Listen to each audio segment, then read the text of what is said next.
It's your turn. To do the intro? Yes. Okay, welcome everybody back. This is Biggs. back? This is Sonic the Hedgehog's Biggs Island Fishing Adventure. It is the sequel. Kidding. I'm Epic Mike 16.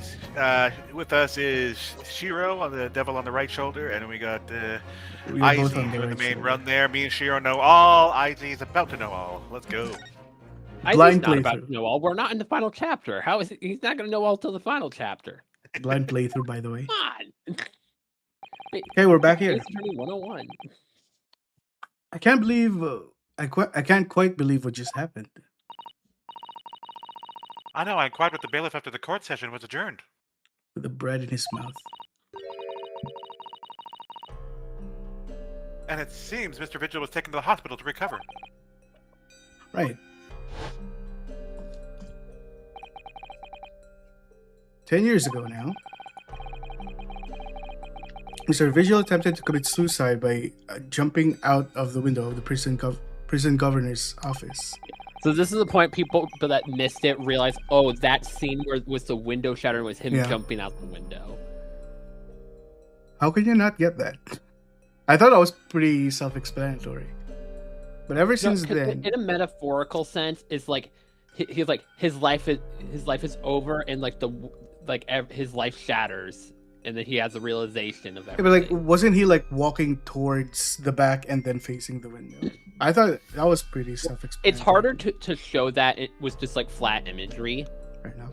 If they had an actual animated cutscene there, that would have shown it much better. And ever since then, he's completely blocked the memory of those events from his mind. Nobody knew his secret, not his family, not even the man himself. But I forced it out into the open. Was it wrong of me to do that? Did I overstep my mark, I wonder? You always overstep your mark, Inosuke. Always. In every case. Hello. Oh, Iris. You are miles away. Anyway, I brewed a fresh pot of soothing tea for you. Oh, thank you. You and Susie had an exhausting day so far, haven't you? Oh! Thank you, Iris. How thoughtful of you. You happen to know where Mr. Sholmes is? When we came out of the courtroom back into the defendant's antechamber, he's disappeared.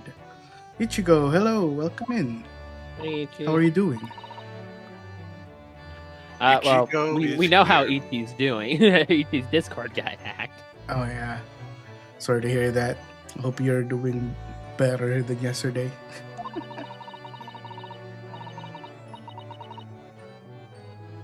But suddenly he sprang to his feet and left. All he said was, I must leave. I wonder if he's pursuing the mystery of Inspector Gregson's death. Well, you know what Hurley's always saying, don't you? There are mysteries in this world that should perhaps never be solved. Exclamation mark. For the construction of a solution only comes at the expense of the destruction of something else. What does that mean? He knows very well that when you open someone else's old wounds, you often open your own too.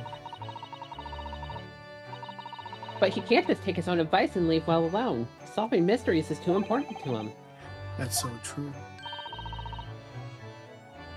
That's what I like about Hurley, after all. I suppose that's a lot of a great detective in some ways. So then, let's have tea. Then I'll give you a hand. Sure. Do you have time, Iris? Yes, I finished this month's manuscript at last. It was barely a day to spare before the deadline.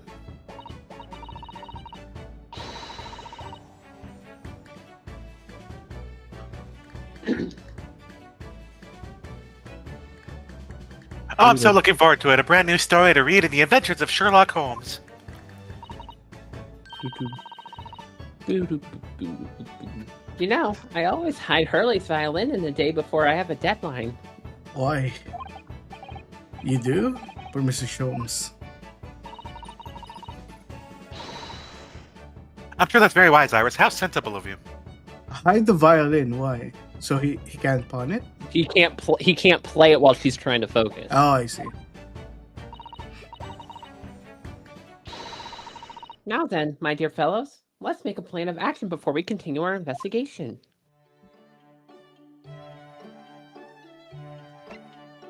Do I need to examine the blackboard? No. I think you got the achievement, but I Okay. think it's still like fluff dialogue if you want. That's all good. So how? Oh, So how did it go in court this morning? well, we still don't know the truth about what really happened. But one thing's increasingly clear: Lord Van Zieks definitely didn't do it. Oh, goody. Yes, that's right. So who done it? We managed to uncover several new facts as well. Oh. Oh, really? She said. And there was another development too, Kazuma.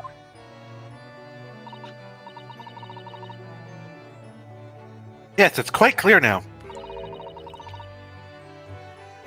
that Kazuma-sama is not himself. It is pretty Shut up, clear. Susato. That was pretty clear. The way he's acting, it's almost as if he's possessed. You know, I mean, at the end of the proceedings earlier, it was like a bloodhound the way it was chasing down Mr. Vigil's forgotten past. It's not normally so mercilessly persistent.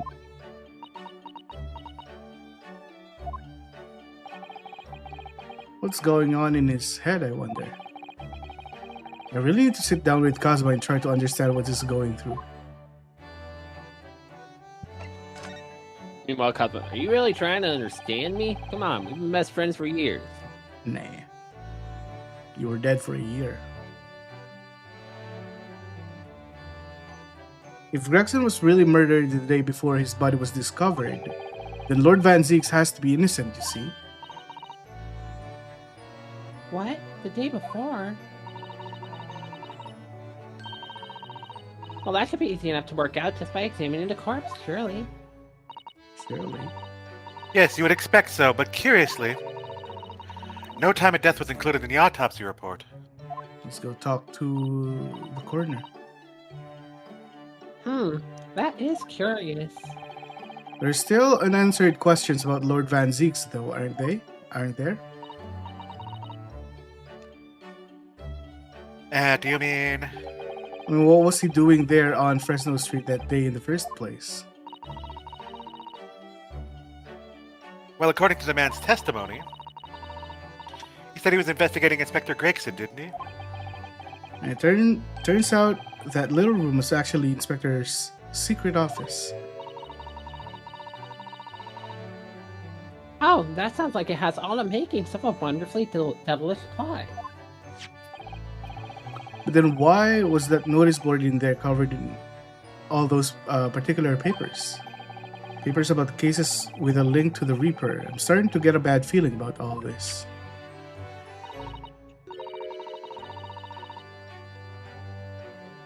Oh dear. It sounds more like something horribly devilish. We must start by looking at Inspector Gregson's movements as of late. Sure. Gregson's movements. I never imagined I might have to investigate an inspector's movements.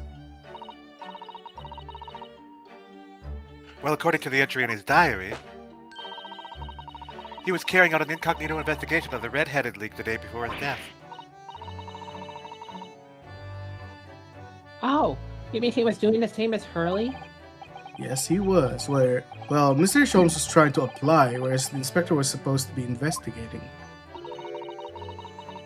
I knew it should have been the other way around. Anyway, as it turns out, the inspector who went to investigate the red-headed league that day wasn't actually Gregson at all. It was Mr. Vigil in possession of Gregson's identification.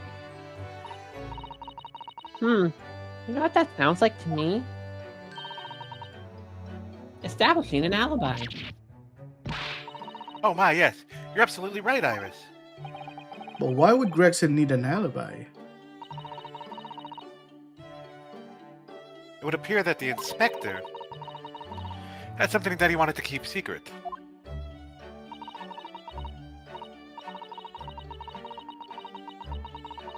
I don't believe it. I always thought he was just a harmless lover of fish and chips. Perhaps they were seasoned with something a little more potent than salt and vinegar. I think perhaps we should try to move away from food analogies, sorry. Bad food analogies. Well, anyway, if Lord Van Zeeks felt the need to investigate Gregson,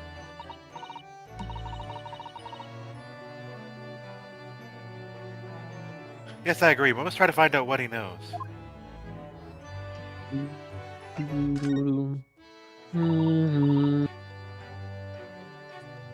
Vigil, you say? Isn't that the name of the lady who came to visit Hurley yesterday?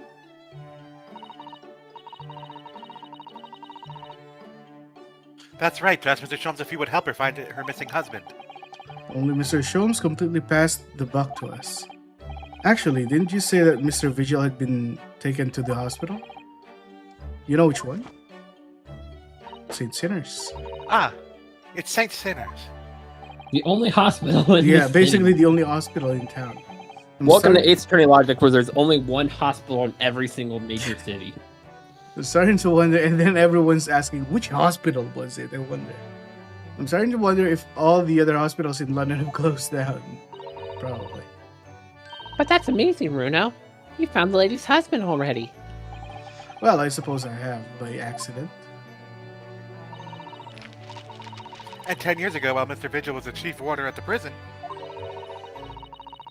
he was responsible for overseeing the professor's incarceration. No. So when the convict escaped, he was held responsible and immediately dismissed. Uh. Sometimes I really don't want to grow up.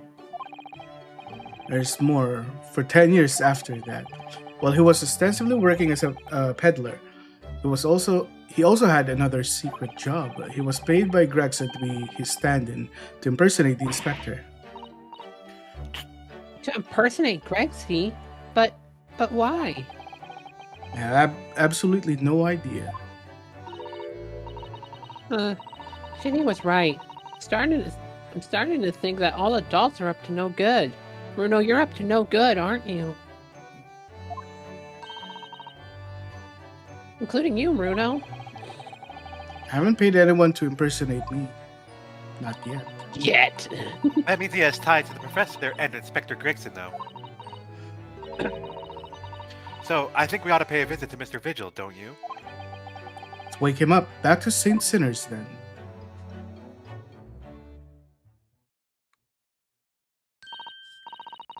Well, I think it's clear what we need to do, isn't it?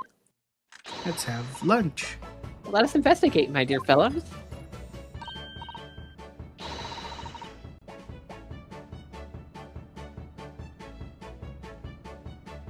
Oh, Iris, you're even more enthusiastic than usual today.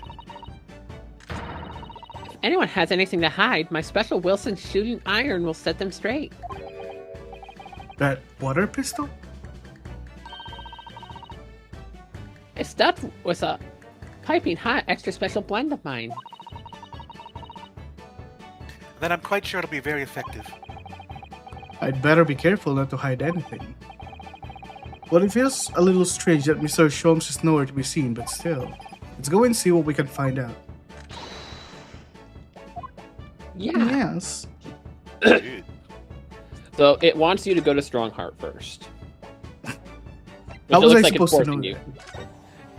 that? Well, the order of events, like the way the game wants you to do it, is Strongheart first.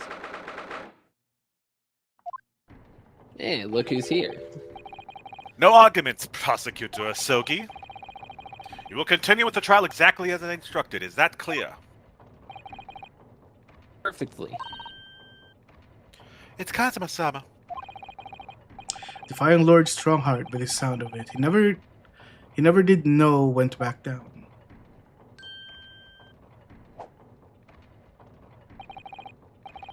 On your way now, Asogi. My lord. What's up, Renosuke? Kazuma, Bye. please. He left without saying a word. Didn't he say Rinosuke? That's a word. I said it. Oh. That was he never said it himself. I said it. Yeah, so what are you doing here? Oh, I was just hoping to ask you a few questions if you wouldn't mind. I wanted Van Zeek's trial concluded today. But prosecutors Asogi and welcome inquiries are going to make it take longer than necessary. I don't care what inquiries you want. I do what I want. Suck it. And welcome inquiries. Asking about the vigil. As a result, I'm losing even more precious time.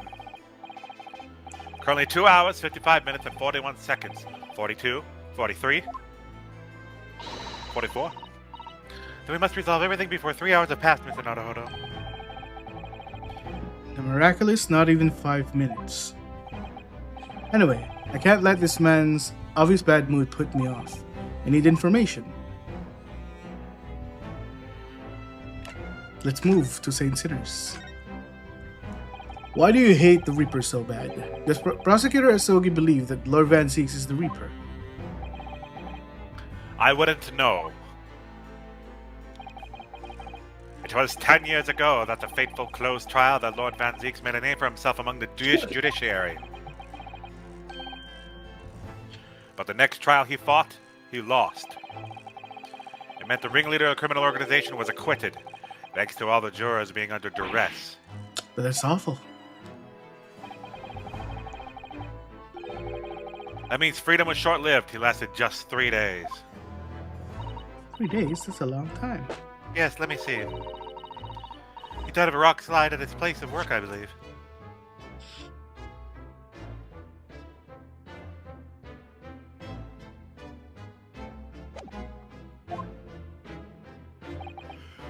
Correct. That was the inauguration of the Reaper of the Bailey. And people believe Lord Van Zeeks was responsible. He was brought to trial himself, but it was shown to have been an accident. So he must have had a solid alibi then. Nevertheless, the mysterious deaths continued.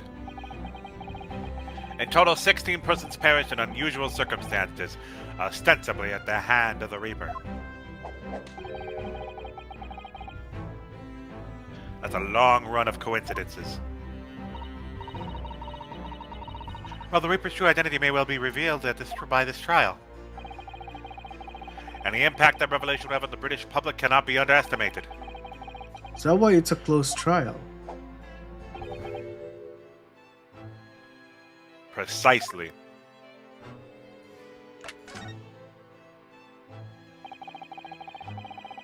This country hasn't seen a close trial for 10 years. Every time there's...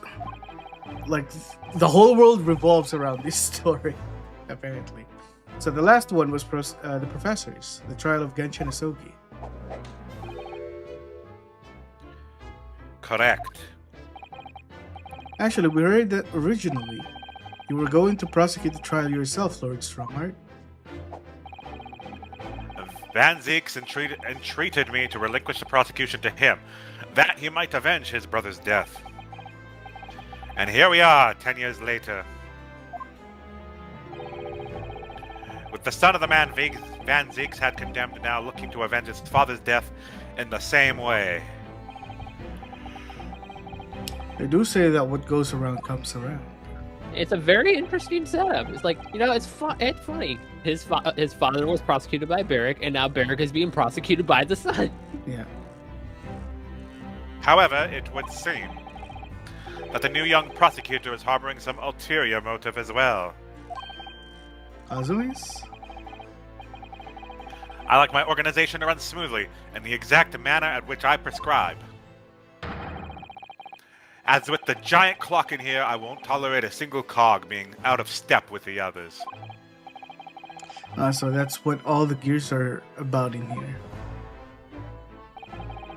Well, they're also to run the clock in here. Don't worry about that. If your young man refuses to mesh with the other parts of my great machine, I will be forced to take steps. What do you mean? Not something with which you need to concern yourself. I'm going to be the prosecutor myself. In any case, all your questions will be answered tomorrow. Sure, I'll see you. I'll see you around.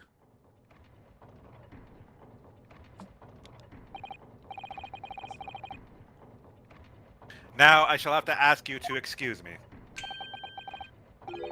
At the moment, I've been delayed from attending my next meeting by precisely 3 hours.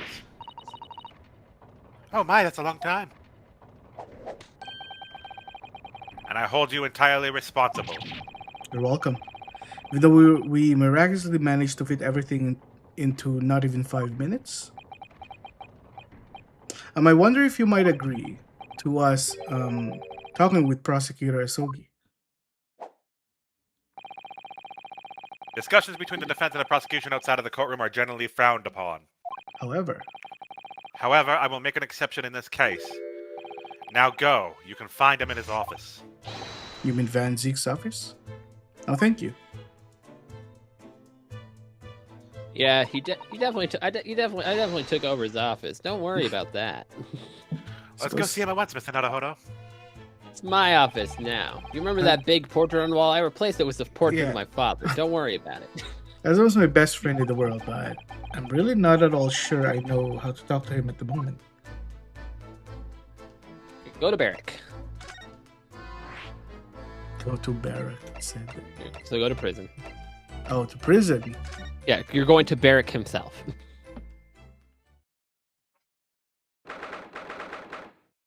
And now for the fun to begin. Lord Van Zeeks is reading. Look! Look at this animal. Look, Its he's natural reading. habitat. Look, a prosecutor that reads. This is new. He doesn't seem like he wants visitors, does he? Nah, he can hear us. But he must have noticed that we're here, surely. Just stare Fine, at him. Put down this book and I'll come talk to you.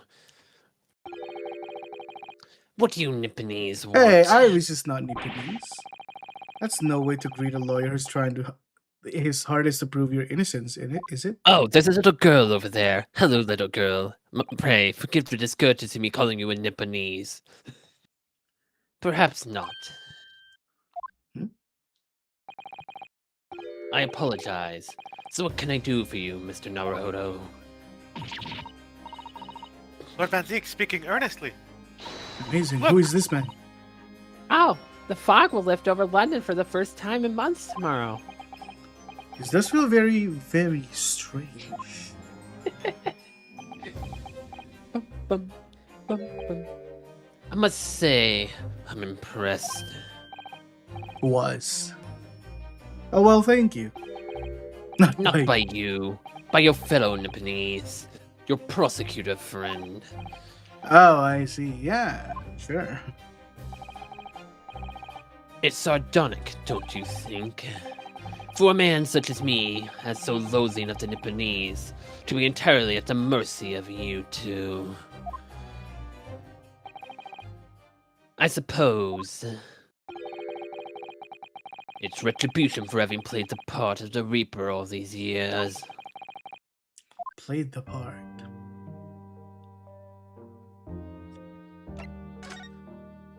You mean you were forced to do it? You once told me that you gladly allowed people to believe you were the Reaper because it helped reduce the amount of serious crime that took place in London. If keeping quiet and playing the part benefits the cause, a cause I myself am committed to pursuing, then why would I choose to say anything? The henchman of a criminal killed by the Reaper attacked you only the other day. And that was just the most recent of many attempts in your life, wasn't it? Someone is clearly profiting from your silence about all this. Someone is using you. Believe me, ever since the Reaper first appeared, I've been doing my utmost to expose him, or rather, expose the organization. Mhm.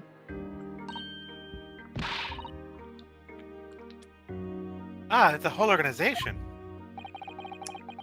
It's inconceivable that all those accidents were orchestrated by one man. No, the Reaper appears to have very accurate information about the accused in each case. Which can only mean that somebody at Scotland Yard is involved.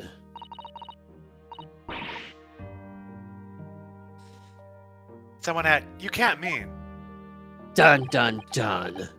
It's taken me many years, but I finally identified the central figure in the Reaper's organization. What, Gregson? Don't do my man like this. Tobias Gregson. Dun dun dun dun! No! Gregson, the Reaper? No, Darth Vader, don't cut off my hand. What do you think of that? They're gonna have to give me more reason to believe it. So the reason you were investigating Inspector Gregson is because you intended to expose him as the Reaper. As I said, the Reaper of the Bailey is no single person.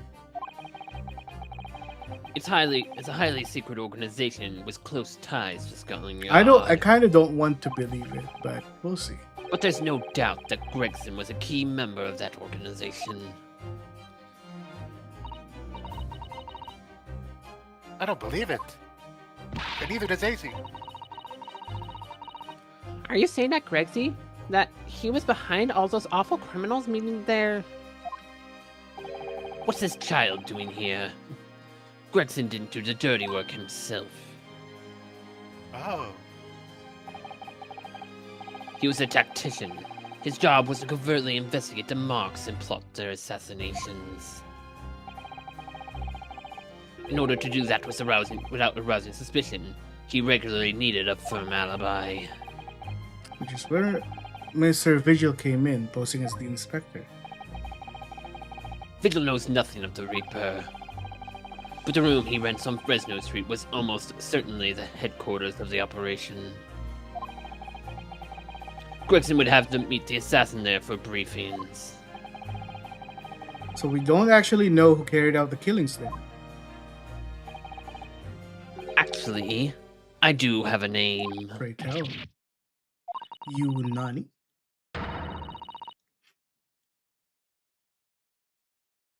Would you care to name the man? You have the identity of the Reaper already, then.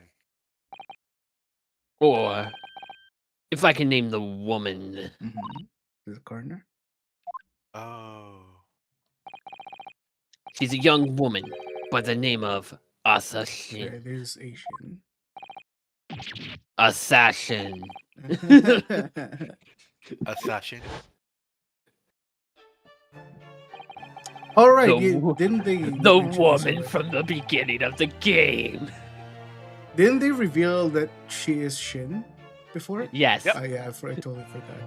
I know they revealed something Well, about Shin, so but I we- can't. Yeah, so we knew her name, her real name was Assassin. Right. Now we are putting it that she is the person that was she was apparently working with Gregson executing the Reaper of the Bailey stuff. So she was a full-on like professional assassin. Miss Assassin, the true name of a terrifying... Oh wait, no, that's Reno's. Okay. Oh, as Shin, the true name of the terrifying killer, I know only too well.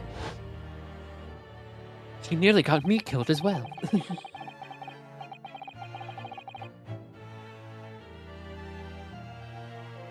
She came to Japan posing as a visiting student and murdered Dr. J.H. Wilson.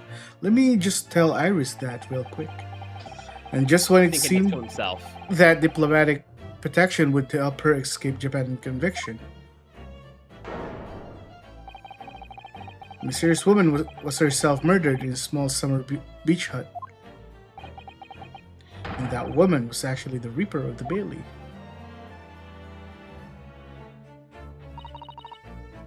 Mr. Naruhodo, this perhaps isn't the place to discuss. No, of course not. We can't mention it here. Lend me your ear, Iris. The fact that she killed John H. Wilson, because Iris doesn't know, and it's very likely that the man was her father. Very likely. Is it not confirmed? Asa-shin. I should let father know at once. Yes, I agree.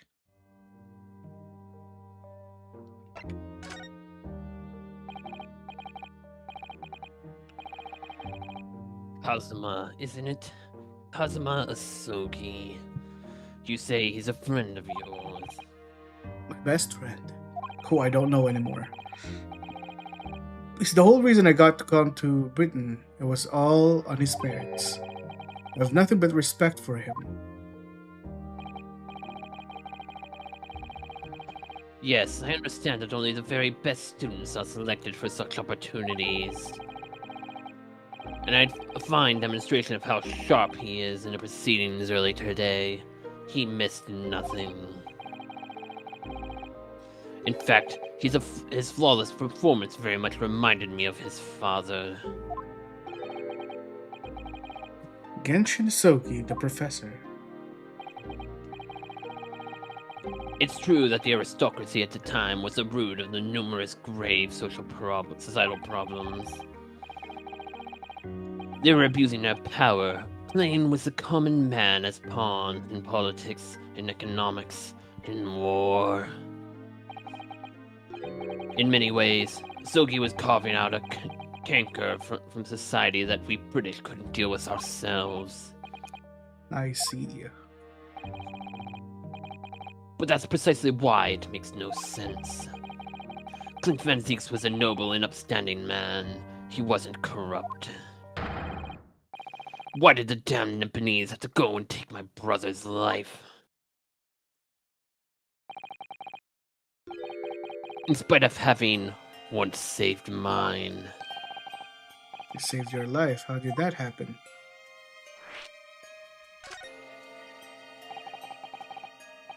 It was 10 years ago, on a foggy night.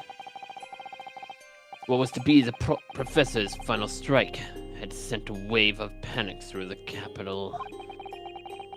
So Clint Van Zieks had already been killed at this point then. Genshin and I were walking down some back streets at a late hour. Is he already accused at this point? So just to clarify, at the point of the story that Van Zieks is telling, Genshin has not yet been accused. Okay. So, I think this was 2 days after Okay. Clint had died. Of course, at that point, I had no idea of the true nature of the man at my side. All of a sudden... The dogs. Don't make a peep, you're coming with us. We were surrounded. All of our assailants were armed with pistols, and their faces obscured by scarves.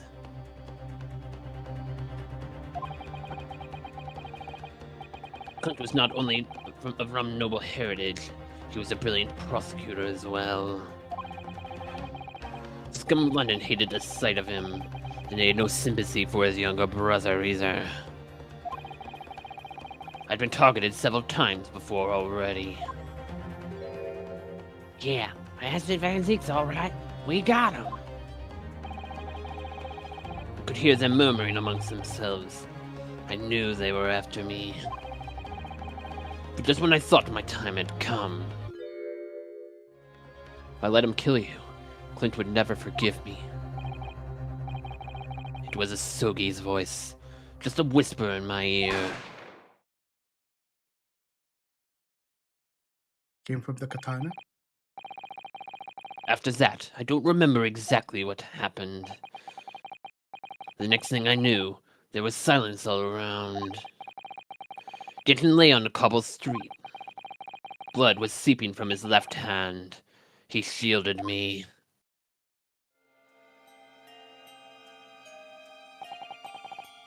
Two days later, they arrested him. On suspicion of being London's most notorious mass murderer ever, the Professor. Yeah, no, there's some cover-up going on there. How awful for you. All at once, I lost the brother I had revered, and the foreign friend I had held in such high regard. I'm so sorry, Lord Van Zeeks. Am I? Am I sorry?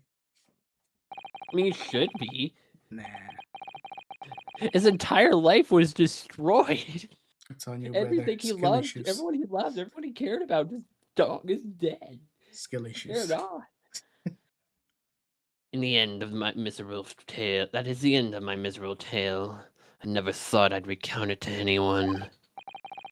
Well, thank you for confiding in me. You're most certainly not welcome. The Professor, the Reaper, and Inspector Gregson. I'm trying to recall. Gregson, Sholmes, Asogi, and Shin. Okay.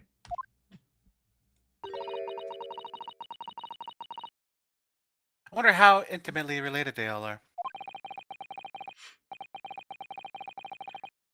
Still can't quite believe that Gregson was essentially the Reaper. So all this time, Sholmes is just keeping a secret from us that can solve this whole story. Giving assassination orders to Giselle Brett.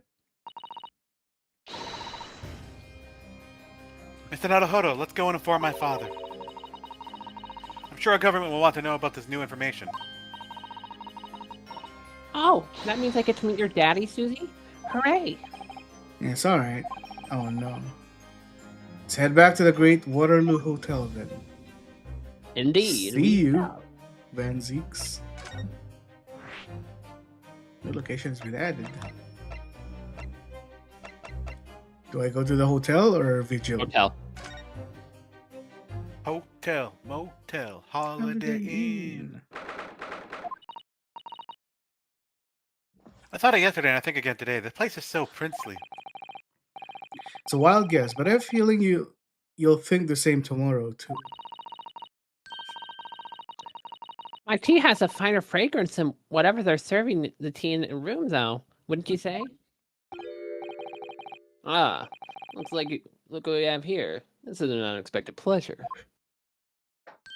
Unexpected pleasure? What's up? Ah, father!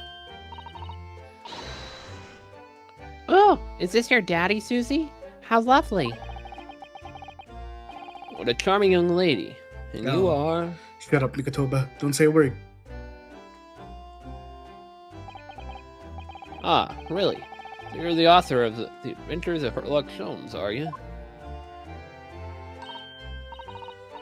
That's me, Iris Wilson, at your service.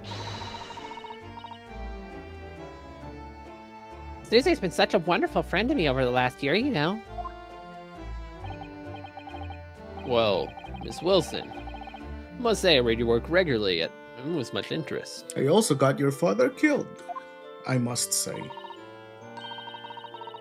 Iris actually lives with Mr. Sholmes, you know, father. Is that so? Well, perhaps it goes some way in explaining the bright look in her eyes.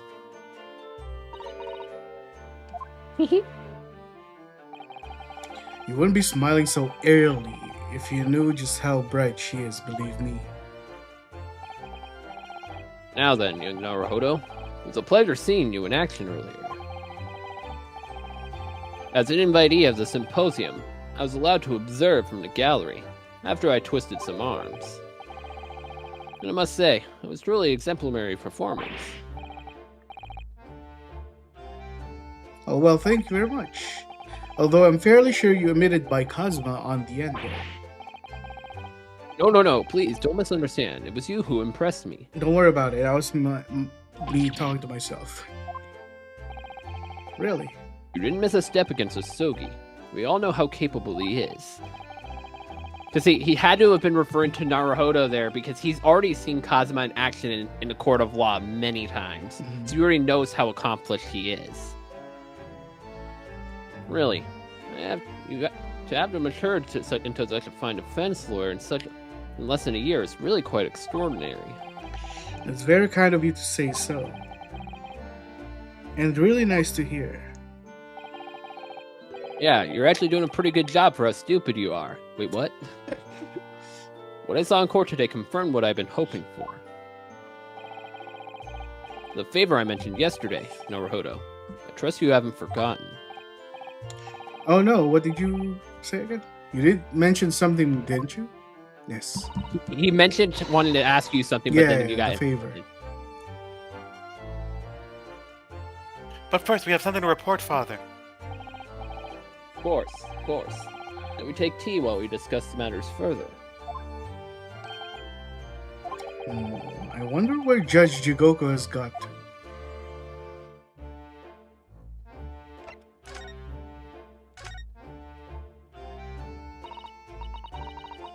Father, do you know about the so-called Reaper of the Bailey? I've heard rumors. Some members of the judiciary explained it to me yesterday. Of course, when I was a visiting student here in London, the Reaper was yet to emerge. Right, he didn't appear until after that case, when the visiting students had already returned home. Lord Van Zeeks, who was in the dock today. That was Barrick, the younger brother of Clint Van Zeeks, I believe. That's right, and he's known throughout London as the Reaper, as you've heard, but the truth is, it wasn't him behind all those mysterious deaths. It was somebody else. I see. So what you're saying is, there's a professional killer at work here. Exactly. Someone by the name of Azashin, in fact. Beg your pardon. Did you just say Asa Shin? You mean that Giselle Brett woman who was responsible for killing my great friend? Let's talk about your great friend. Let's talk about that. Professor Mikatova. Yes. Oh his no, name- a friend of yours was killed? His name is Dr. John H. Wilson. Professor Mikatobi, I think perhaps we shouldn't discuss this right now. Because the friend the professor is talking about is Dr. John H. Wilson. That's not something we want Iris to find out about. Not like this anyway.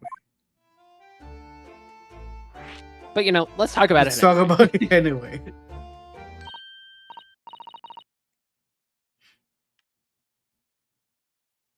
Ah, I've just remembered something. Biscuits! The hotel has the most delicious-looking biscuits. Iris, go fetch us some. Well, that was rather out of the blue. He's doing this deliberately. I think I'll go and see if I can purchase some. I wonder, would you like to come too, Iris? Oh yes. You'll just have to try to leave me behind. This like pointing gesture that Iris and Sholmes do, I really like it. Yeah, it's so adorable. So that young girl is called Iris Wilson, is she? Yeah, she kind of just introduced herself. Yes, that's right. And she's the author of those adventure stories starring the great detective Sholmes. But the name of the credited author isn't Iris, is it? Dr. John H. Wilson. Yes, I know. It's the name of her father, you see. Her father. Dr. John H. Wilson. Iris Wilson. Ha! I got it. I was deeply indebted to the man for all the kindness he showed me during my time in London. That's why I was keen to reciprocate and invite him to the Imperial Yuma University 4 years ago. Ugh. But he was murdered last year by Giselle Brett. Why? Why would the hand of the Reaper stretch all the way to Japan? Iris knows nothing about the case, but it seems very likely that the victim, Dr. Wilson, was her father. Well, I can't say that he ever spoke about his family, so I don't know if he had a daughter or not. But I can say with some certainty that he was never the great detective's partner. So it could have been another Dr. Wilson, you think? Well, John and Wilson are both common names after all. Still, It's probably best not to mention this to the young lady until we can be sure. That's what we thought, yes. We're back with cinnamon biscuits. Oh, they smell delicious, Iris.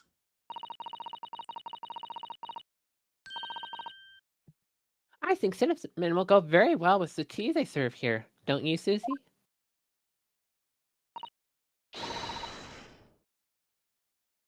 Yep, I'm sure you're right, Iris.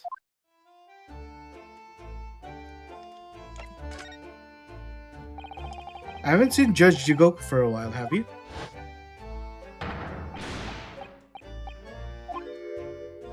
But that guilty is still ringing in my ears.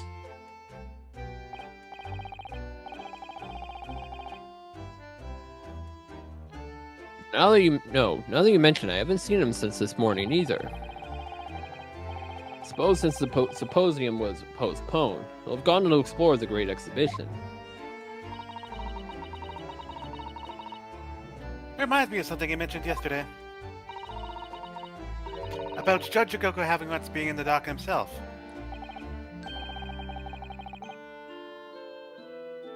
Ah, yes. It was all tied up with that accursed trial. The close trial of Kazuma's father.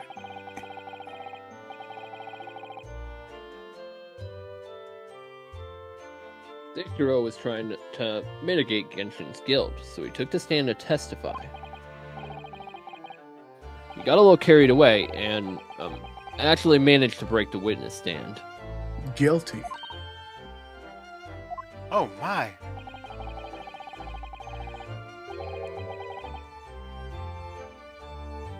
He also said some contemptuous words about the British Empire, for which he was charged. Oh dear, although it's worryingly easy to imagine him doing that.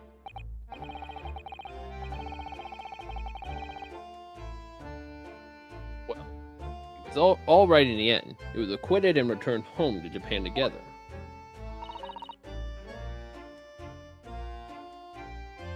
Thank goodness. Ah, yes. Talking of Seishiro. I have a copy of the photograph we took together here yesterday. Please.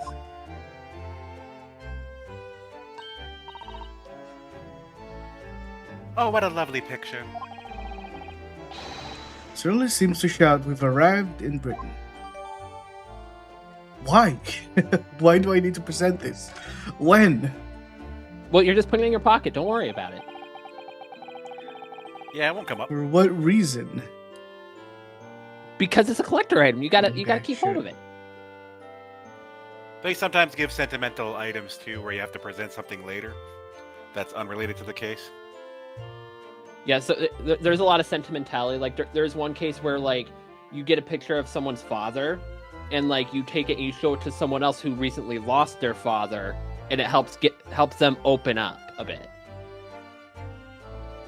So that's the whole, like they do that quite a bit. Where like you're like, oh, this photo won't matter for anything, but it actually has sentimental value that you use to persuade people. None of us had any idea what was coming when we took that, did we?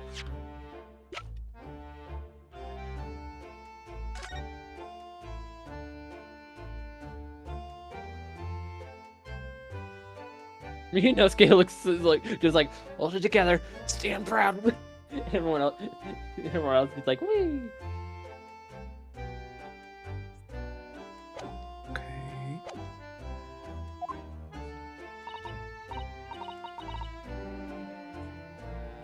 No, that's not true. That's so true. So, you mentioned a favor that you'd like to ask me. Well, this fateful trial you're fighting, one way or another, will be over before long. And when it is, I'd like you to accompany me back to Japan. You want me to do... What?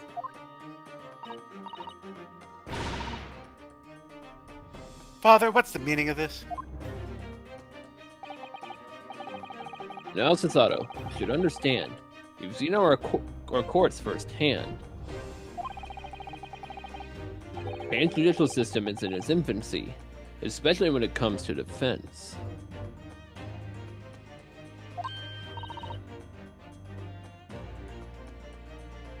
Oh, you mean The Supreme Court of Judicature is in a desperate need of a good defense lawyer. As soon as possible. Really quite urgently, in fact.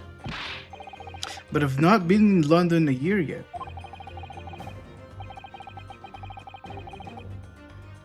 Sasato's reports. I'm aware of your extraordinary talents. And having seen you in action with my own eyes earlier today, there's no question. Alright, there's no part 5. After part 4, I'm going back to Japan. You, Naruhodo, are precisely the man our country needs. So, you'd be leaving then, Bruno? but then what am I supposed Oh, Ichigo! Hello! Welcome in. Welcome back. to Welcome to the back to the party of 8. Welcome in, Raiders. 8 I see you viewers, playing holy. Genshin Impact. I have a real fondness for the Egyptian one, but mostly Muna. I've watched a lot of people play Genshin. I don't understand. Like I know nothing about Genshin, but I'm thoroughly I know nothing. entertained. All I know is original Paimon voice was extremely annoying and infuriating. Original Paimon? Is there a new Paimon voice? Yeah, I'm pretty sure I heard the voice actress for Paimon is different now. Oh. Like some like stuff happened with the other voice actress.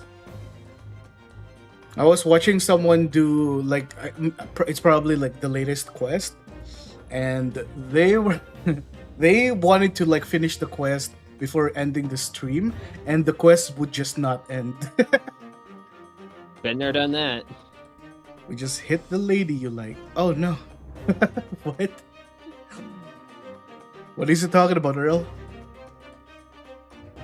Mike, we just hit the lady you like. The Egyptian. Oh, how dare you! The Egyptian girl. Her and her cat.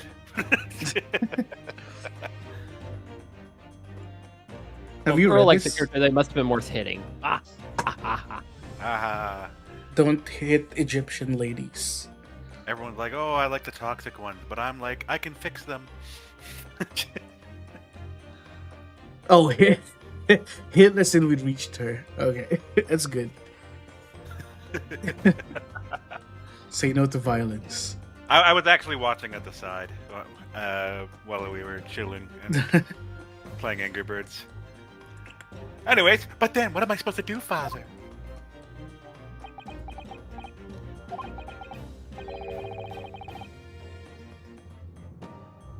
You came to serve as a Oh, Sogi's no. judicial assistant.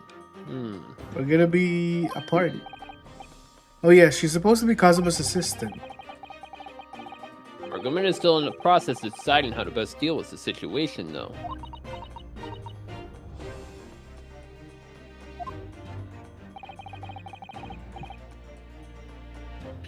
You've always chosen your own path, Sasato. Can't say no to violence. You play nothing but violent games. Fair enough. Say need to maybe play to Zen. violence. Yeah, I need to play more Zen games like the water diving simulator. The water diving simulator. And I trust your judgment in this matter also. I need to finish that as well. Father, Please, the pair of you, don't look so downcast. We'll be together in the end. It's okay. Yeah, they are canonically a couple after the series. they are canonically a couple. the ship has sailed. The ship has sailed indeed. It's merely a suggestion, you understand. A hope, if I'm honest, but I won't force you.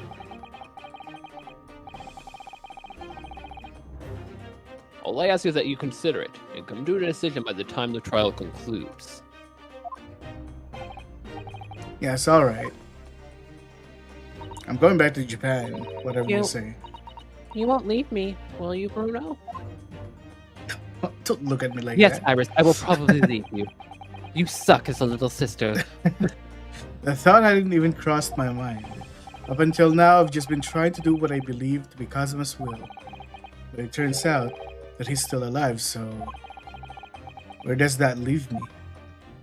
Didn't Kazuma say that whatever he's gonna do in Britain, like Kazuma wants Ryunosuke to see it with him to the end or something like that? He did say that.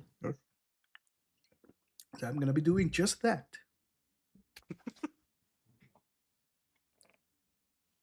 You'll excuse me now.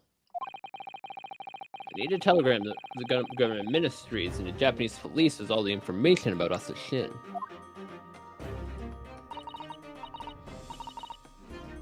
Of course, Father. Thank you. I look forward to next month's installment, Miss Wilson. Oh, good. And please do come to Baker Street sometime, won't you? We'd love to entertain you. I would be delighted.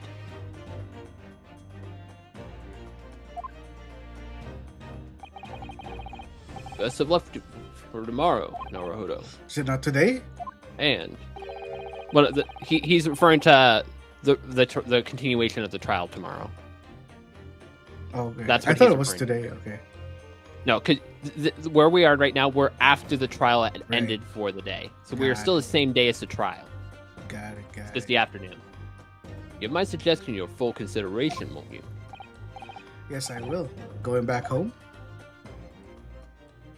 Yes, Rudy. So, anytime you have like investigation phases after a trial part, it's usually the same day as that trial part. Right. You know, Kazuma-sama always meant a great deal to my father. I'm sure he'd love the chance to meet with him and talk to him about all of this. What? Oh, Kazuma. Yes, no doubt. That's a shame. That's a The shit. Shin. Of Oh, course. is that It's so obvious. Shows? How could I have neglected to consider that possibility before now? Ah, Mr. Sholmes. Hurley, where have you been? Why, I joined you for all for tea, of course. What an extraordinary question. I didn't notice you at all. No matter, no matter. Anyway, for more pressing concerns, Mr. Naruhodo, Oh, yes? I must dispatch a telegram to your country at once. It's a matter of much urgency. To Japan, you mean? Tell me, to whom I can trust the task? Quickly now, who? Ah, well. My father has just now left. Sent a telegram to the Imperial Police Bureau of Japan of itself. I see. He sees. Well, he looks vile enough for a bearded fellow. For a bearded fellow. Alright. I don't think what father sports could be considered a beard, Mr. Sholmes. Not a moment to lose. Kindly ask your trusty unshaven father to see this ascent.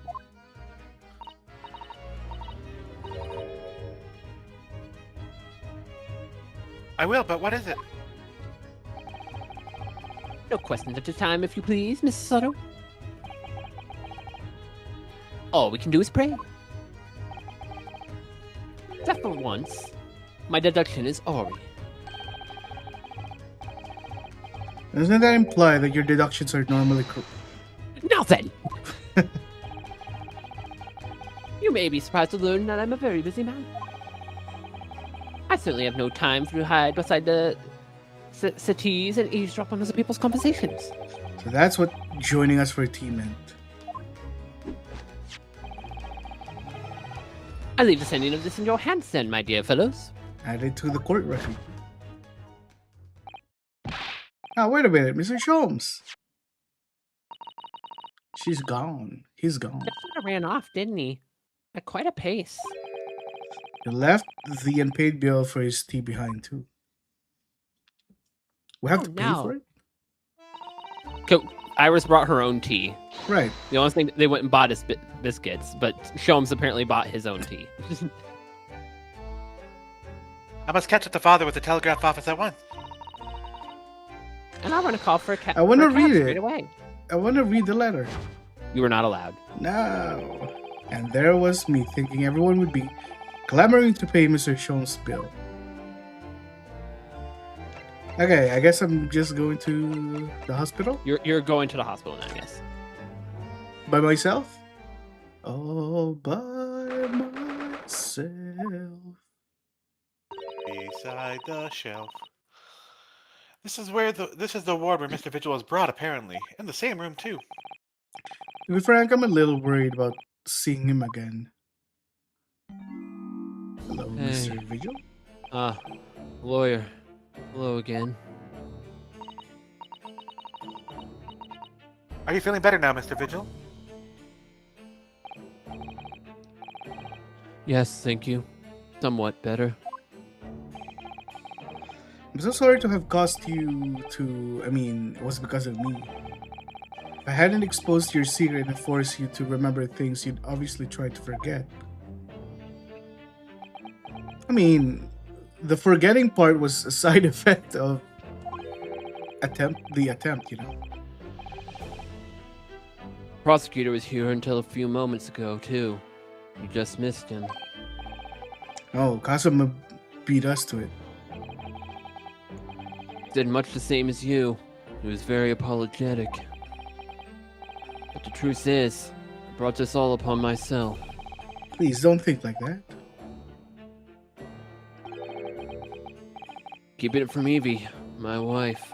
All these years, I've carried such a sense of guilt. And that's not the worst of it. Over time, I obviously came to deceive myself as well.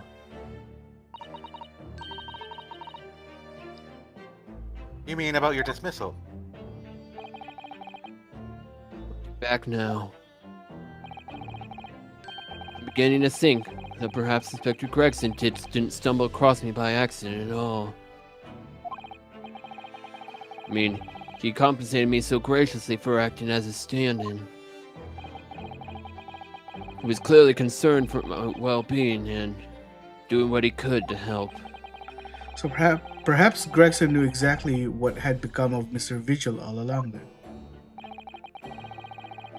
I'm sure this is just desserts for the 10 years of lies and deception, but it wasn't me that helped the professor escape 10 years ago. It wasn't me. Okay. I swear it's true. Don't tell us what happened. Oh, Mr. Vigil? I'm sure you'd rather not dredged up even more from your past at this time, but if possible, could you tell us exactly what really happened?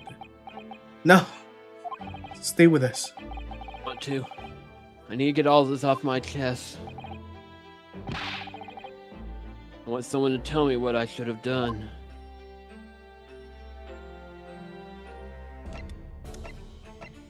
Do I present something? No, just talk.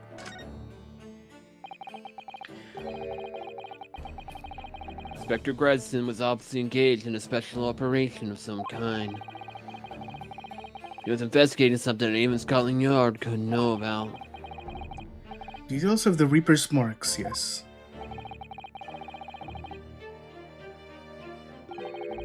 It was when he had to carry out those investigations that I would take his identification and impersonate him. You pretend to be the inspector and carry out investigations on his behalf? No, never. A common street peddler couldn't possibly carry out a proper police investigation. All I would do is go to a specific location and make a hoo-ha. Just something to leave an impression, so everyone would think that Detective Carl Gregson was here.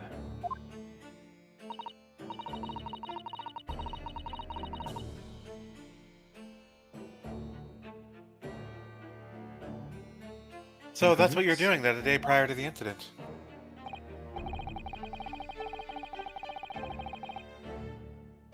Yes. He asked me to make an appearance at the park on Lime Street for the Red-Headed League event. So as usual, I flashed the inspector's identification around and was very vocal about my presence. But then you were taken prisoner by those red-headed fraudsters. Yes. So you would always make a point of showing Gregson's identification and generally being loud. That's what the inspector asked me to do. Yes.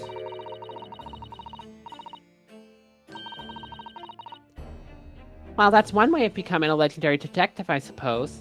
Not a good one, though. And as you know, I suffered this bruising around my neck at their hands. The following day, they kept their word and released me. Without returning the inspector's identification to you, however. We'd arranged to meet in the Fresno Street room at 5 that day so I could report back to the inspector. But at the agreed time, that's when I heard the gunshot. What? What? So the time the body was discovered was the time he was supposed to go to that room and meet with Gregson. Right, but like, didn't the others say that he was sitting there all day? Yeah. I'm confused. What's wrong with that? Those are contradicting statements. How's it contradicting? So Here we go. he was held. He was kidnapped, stayed in the room overnight, and then he was released in the morning. Is that what you say? Okay. So the day before Gregson's body was discovered, he was Yes. at the Red-Headed League event and he got Kidnapped. taken in by the Redheads, held overnight, and then released the next morning. And he just Next immediately morning. came and sat on the street. He Okay. didn't go home at all during I that see. time. I see. Okay. But he claimed to see someone else come in 15 minutes before Van Zeek's, no? Yep. That's Okay. what he said. It was midnight on the 17th of June, 10 years ago. That was the time scheduled for the execution. But the professor's execution never actually took place, did it? Or rather, the execution itself must have been used to the effect the plan of the escape. I hardly dare to imagine what chilling pain plan it was. Barclay was renowned for being the highest security prison in the country. Everything that went in or out of that place was searched multiple times. But there was one notable exception. Or rather, one notable loophole. Something that was never questioned. Tell us. I have a feeling I know what that loophole was now. I see. The coffins into which the bodies of the executed convicts were placed, correct? Yes. So then no one else was there during the execution? So the implication is, well, I think he's about to say it. Okay. Once the coroner had confirmed the death of the condemned convict, the body was taken in his coffin for immediate burial in Lowgate Cemetery behind the prison. Yes. So this is after the execution. So- Quote-unquote execution. The midnight execution, Right. They're put in their coffin, and the coffin is taken out to the graveyard. Yeah. So during the execution, who are there? Is just Vigil? So it is so. I think they're about to say he's going to go Okay, over okay. it. He's going to go over the process. I'm trying to remember. I'm pretty sure they went over it somewhere. Okay. Chief Warder had to first sign the necessary papers. After that, no member of staff was permitted to touch the coffin containing the body again. But someone knows this and went to shoot Genshin. Execution took place. Only executioner and the coroner were permitted inside Right? the chamber. Okay. So who's the executioner? I would wait in the adjacent room for the word that a condemned convict was dead. On that occasion, once I had the confirmation, I went into the monitory to find the lone coffin as usual. The procedure was that I would sign the paperwork having checked the coffin and nail it shut. But for some reason that day, the coffin was already nailed shut. No, she says. No. I didn't think of anything of it at the time. I assumed that my deputy had checked the coffin and nailed it shut before I arrived. So you mean the coffin contained... Yeah, could only imagine that Asogi, having escaped his execution somehow, was alive inside the coffin. Who's the executioner?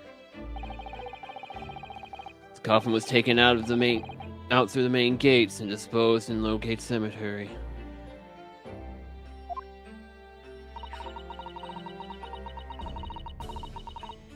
Presumably there would have been enough air inside to breathe for long.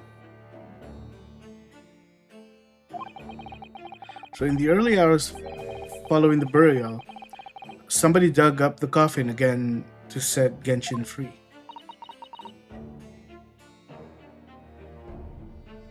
But in the end,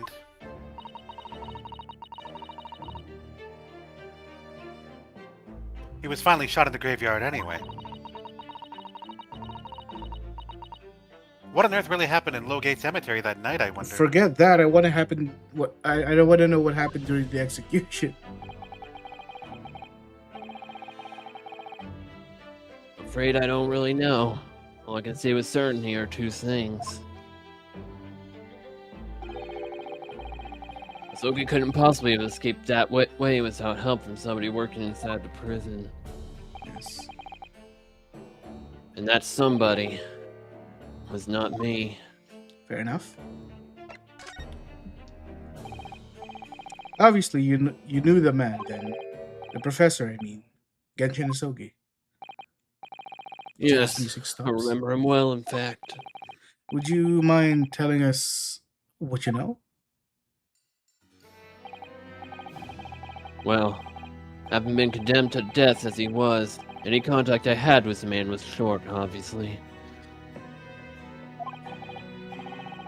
After that trial, which was carried out behind closed doors, I attended only by elite members of the judiciary. They called for his execution to be carried out at the earliest possible opportunity. The outcome of the trial was set from the beginning, wasn't it?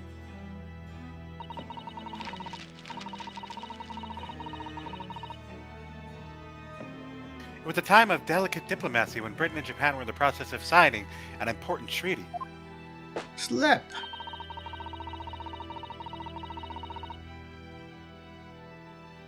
That means that this potentially destabilizing case had to be dealt with swiftly and discreetly.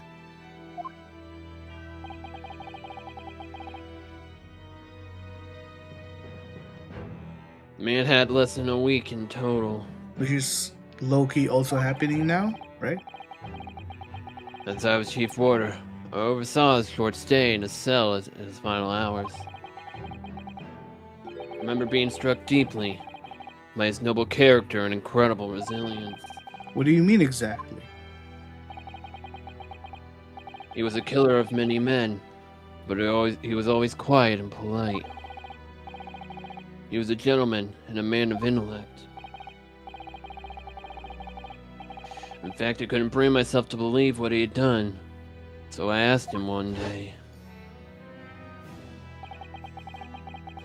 Those 5 members of the aristocracy whose lives were taken, were you really responsible? I'm guilty of the unforgivable crime of ending another human's life.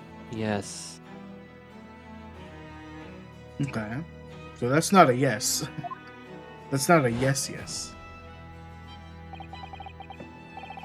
The following day, the closed trial took place and the verdict was no surprise.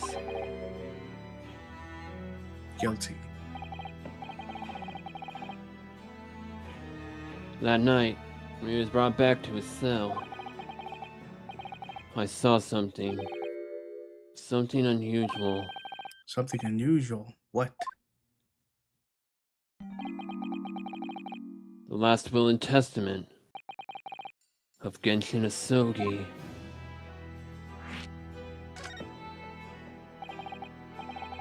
As I said, it was on the night following the trial, after he'd been found guilty. I was doing the rounds of the cells when I looked into his smokies. I noticed that he seemed to have a sheet of paper in his hand. His last will and testament, then, presumably. Hola. As soon as he noticed me, he hurried and shoved it behind his back.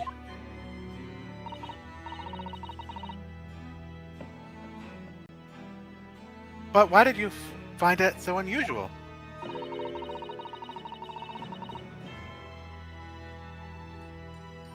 Isn't it normal for a man to pen a will when he knows his death is nigh? Yes, that's true. But there are special conditions to Asogi's incarceration, you see. What sort of conditions? No pen and paper? Well, even though he's held in a cell designed for condemned inmates, he was allowed to keep his personal effects with him, with one exception. Really, he was allowed his things. That is unusual, certainly. Of course, he'd been convicted of killing 5 members of the aristocracy. But at the same time, he was a guest in our country from the Empire of Japan. Powers that be were determined that his final days shouldn't be needlessly uncomfortable.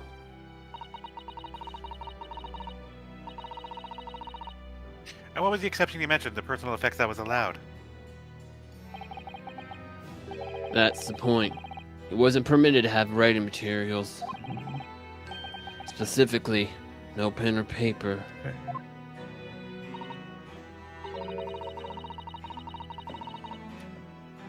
So he was prevented from leaving any written record of what actually happened to him. Rigged. Yes, that was the long and short of it. I have no idea how he obtained the paper. Any writing materials would have been confiscated him upon his incarceration. As I said, he hid the paper behind his back and then pleaded with me. What did you just hide behind your back? Please, please turn your blind eye. This is my lifeline.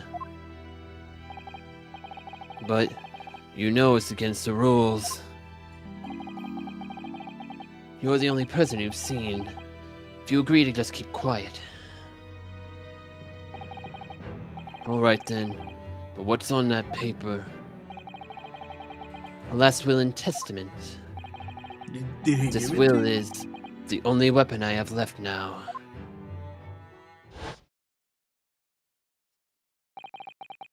How can a will be a weapon? So I decided to pretend I'd seen nothing and let him keep his will. But then later, just seemed to vanish without a trace. Let's go back to the prison. What do you mean, it vanished? I mean, it disappeared. Isn't that what vanish means? Yes. Mathematically. It would seem that this is the end of the story of this mysterious will.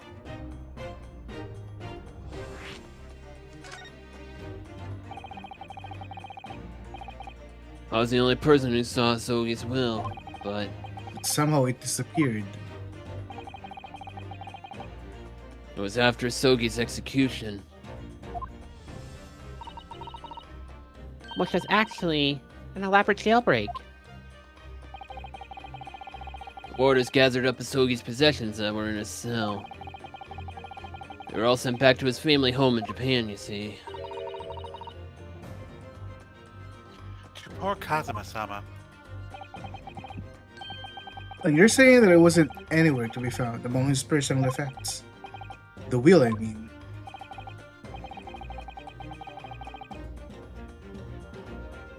That's right, though I didn't search through them myself.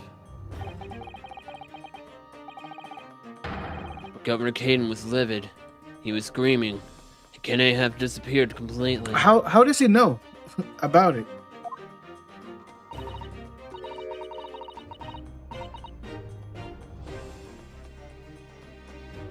That does quite make sense, though, does it? In what way? You know it's gay. Well, we'd understood only Mr. Vigil was aware of the will's existence.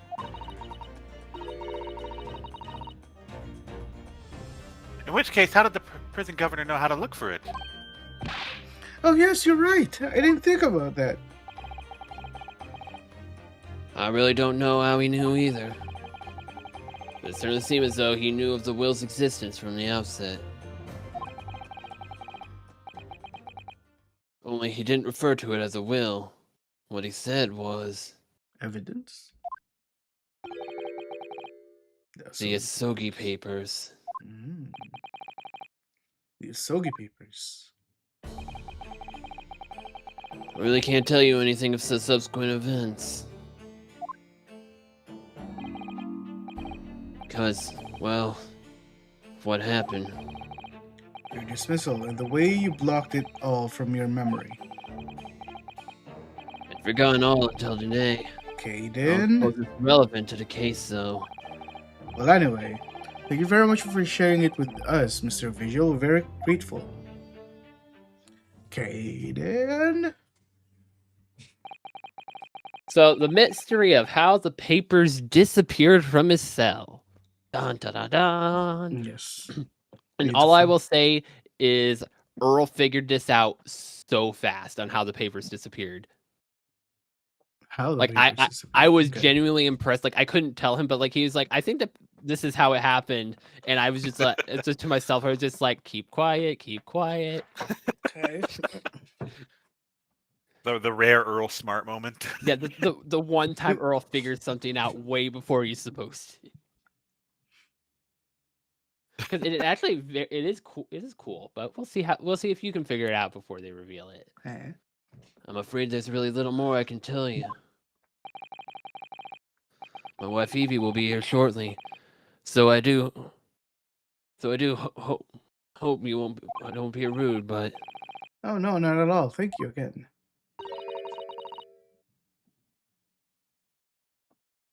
Back to the prison. But what will become of you now?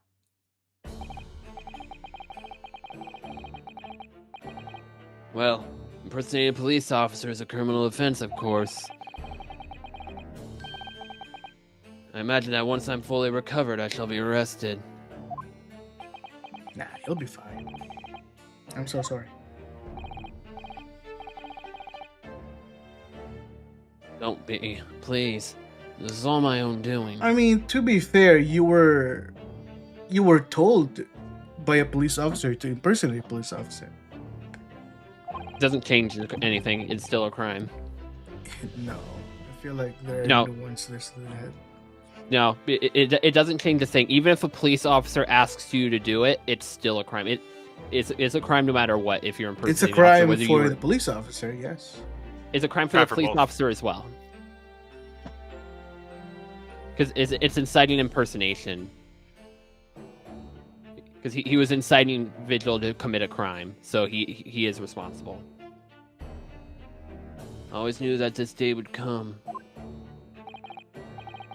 Well, I wish you well. Goodbye, Mr. Vigil. I don't like how they keep using that word. Before you go, there's just one more thing. Oh, yes. What is it? These Dogi papers. I'd be very grateful if you'd make no mention of the things I've told you about them. Presumably for some good reasons?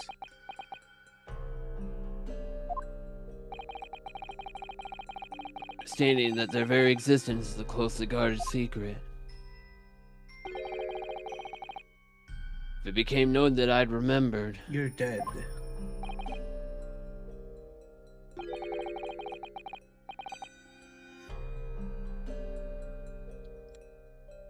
well, it would be rather troublesome, I think. I understand. Some sort of will that Genshin Asogi penned just before his death, which the man himself claimed was his last weapon. I wonder, perhaps it had something to do with the plan to escape. There's anyone who might know more about the document that Kazuma's father left behind. And we, Mr. Vigil's governor. Let me know precisely where we must go. just gonna be over here. I have a massive headache now that I've talked too much. Nothing to investigate here. Yeah. I actually wonder how long it will take Izzy to solve that. Now that I'm thinking about that. I will say I did not solve it until the game basically outright put it in your face.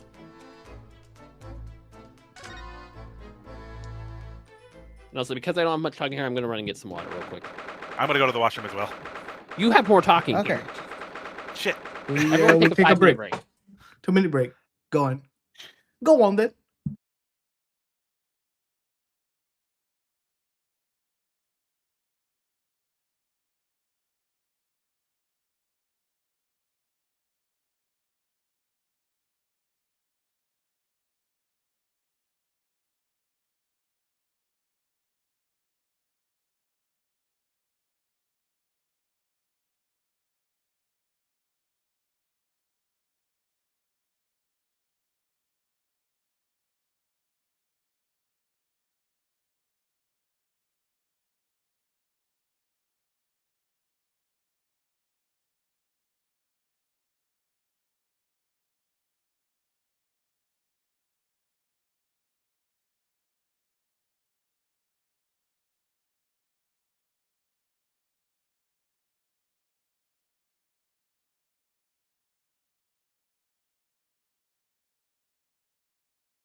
Are we back? We're not back.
Okay, I'm back. Hello, back. Ugh. We're still waiting for Shiro, I think. I'm getting bored and I'm looking at the gotchas. What you got, Chis? Just recommendations. I've been only playing NTE so far, and I'm enjoying it a lot. I want to play that, but I want my computer to be better. Why? It doesn't have to. You can play it on a mobile. That's how. Yeah, but that game, like, there's a lot of effects going on, and like my computer started slowing down. I'm like, I want to play this dynamic full screen because their hit effects are really good. Right.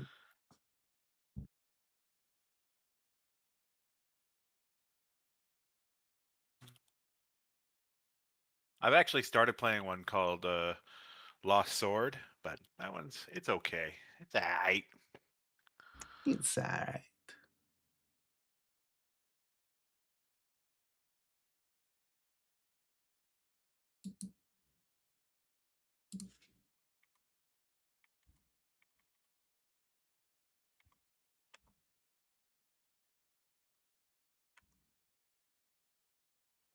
See? Oh my goodness. Okay. I'm going to uh how do I share? Start at, copy that. I'll paste it here in the general chat. Okay. I specifically mentioned time of death, nothing. Okay. I mentioned that. You guys said that I did not Did you mention. find it? Yeah, here. I pasted the thing there. In where is it right now? General. Okay, give me a sec. I'm on. I was going through it and I specifically remember saying time of death, nothing. There's no time of death there.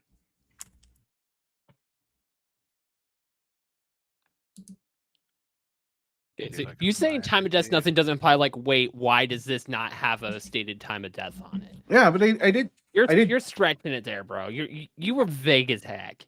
Can you blame us? No. But you guys said I didn't point it out. I pointed it out.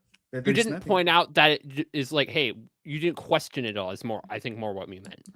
I did question it. Internally, I do things a Internally, lot in my mind there it is. that I don't say out loud. But I did point it out.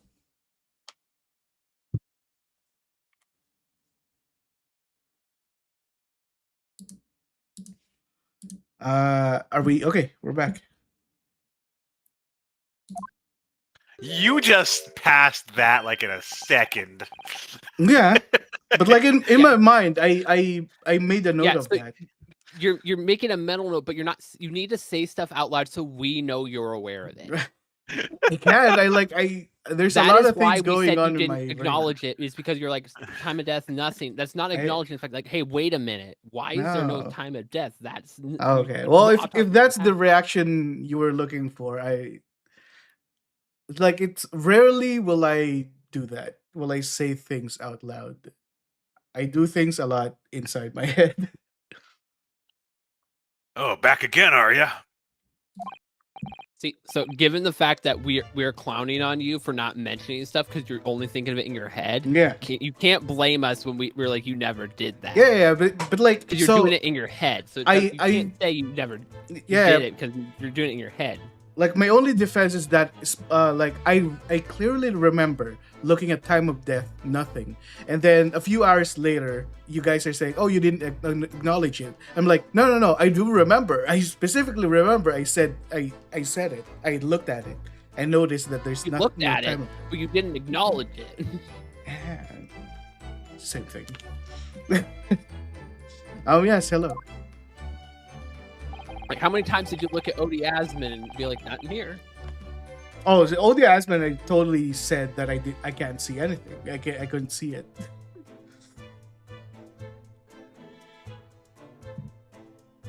I heard all about your investigations. I read the report just now.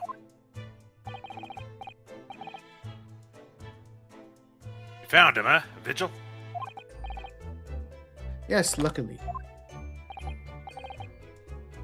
Well, anywho.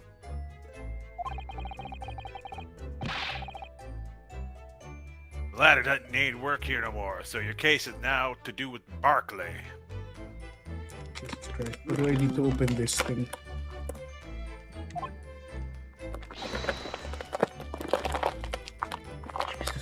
Take them all. I need scissors.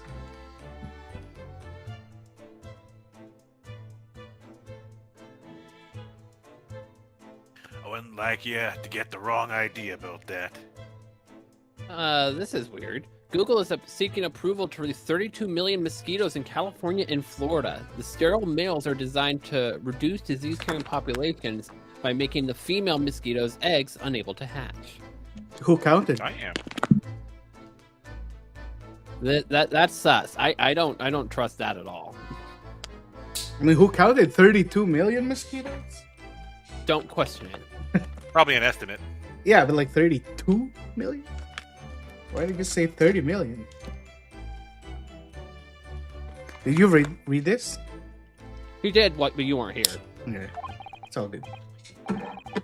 Of course, yes, Mr. Vigil stopped working here 10 years ago now, so.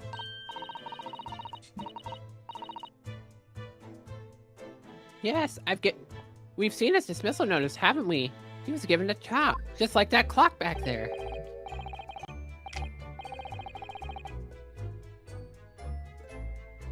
Hey, Kimmer, you seem very well. How about a wee handcuff biscuit? Oh, they're really little. They're really like little handcuffs, and they're as hard as iron too.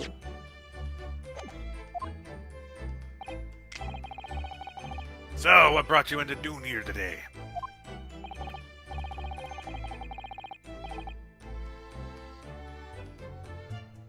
I'm not about to ask about the papers, am I?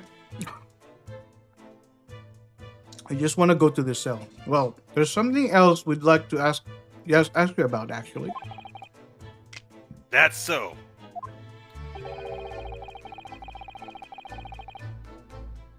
Oh my goodness. We believe there might have been a document that disappeared from Genji Asogi's cell. Why am I telling him that? I think it's called the Asogi. Vigil just specifically mentioned to not mention this to anyone. And I'm telling this to the person I should not tell this to. He said not to mention that he said it. He didn't say don't talk about it. He said not to mention that he said it.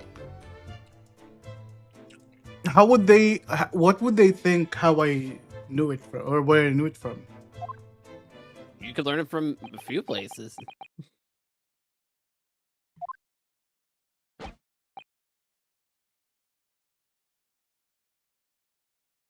Do I know a say? Gregson's death now to do with things that might have happened at Barclay? Leave the past in the past, laddie. Let's not footer with the relevant details. His expression changed completely. We're clearly onto something here.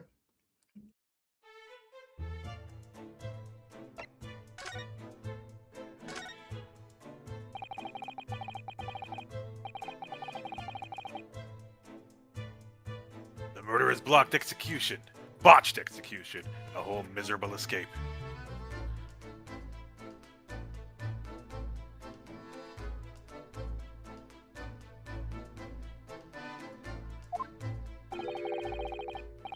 They're Barclay's darkest hour, aye? A shocking embarrassment. Convict collaborator on prison stuff, you mean?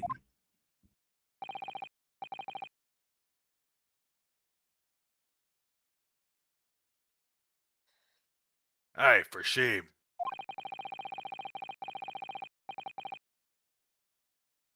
The coroner who confirmed the death of the man after his execution, Courtney Scythe.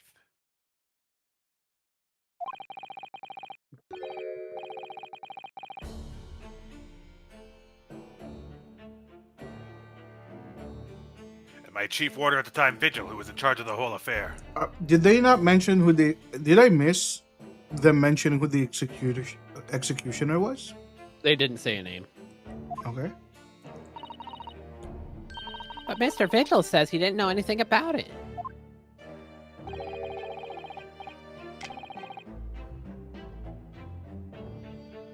Rascal wouldn't say otherwise, eh? More handcuffs? Oh, how could I say no? You can never have too much iron in your diet. Well, you can, but...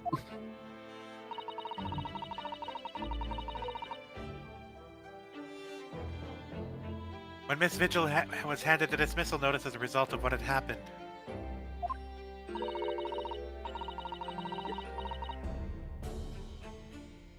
He was so despairing, he jumped out of your office window, didn't he?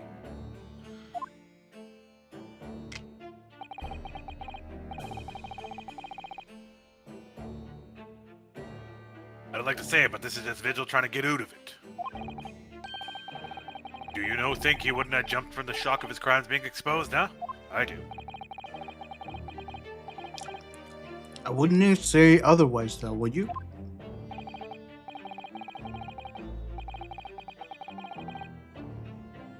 Of course, I can't shun the responsibility to myself. I shouldn't have let him deceive me.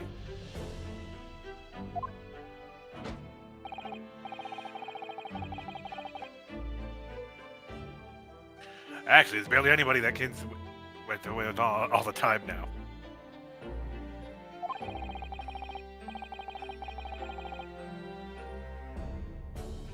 Gregson haven't been murdered, and Dr. Scythe forbidden from having any visitors. No visitors. Someone obviously doesn't want her giving anything away.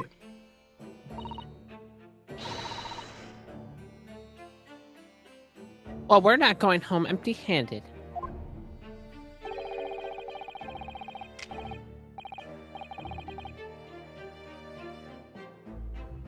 And I wouldn't have dreamed of sending you packing now with Kimmer. Here, take a handcuff or two. Well, it would be rude to say no. You wouldn't want to be anemic.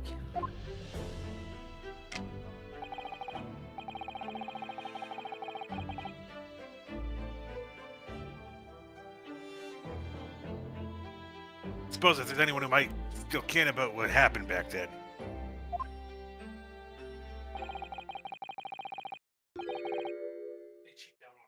Wow. I'd be the last of the forensic division, Maria, sorry. Maria Gory.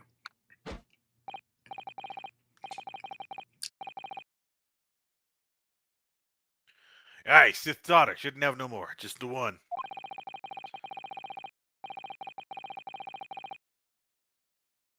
But the wee bands followed in Mom's footsteps. You didn't ever see her without a scalpel in her hand. Ah. That kid. Mama, what is this?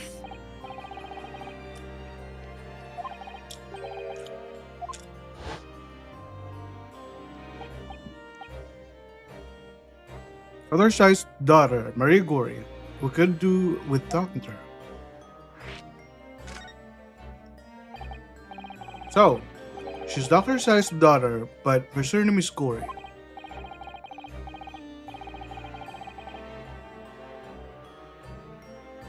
Aye, there's some family history, I'm sure, but I don't count the ins and outs of it. She grew up watching her mom with the bodies of folk who died in strange circumstances. And they decided to do the same with their own life. I cannot understand it myself. Perhaps she was driven by deep respect by her mother.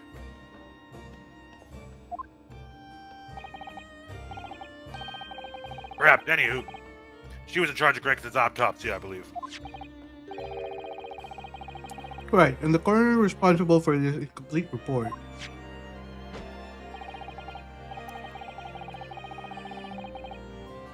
Someone told me once that wee lassie always loved her mom's stories about cutting up bodies. There is even a rumor that she used to listen to the funeral march as a lullaby.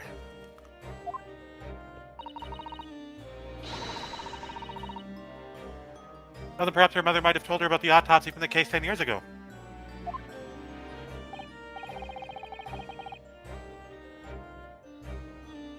I'd say there's a fighting chance at least.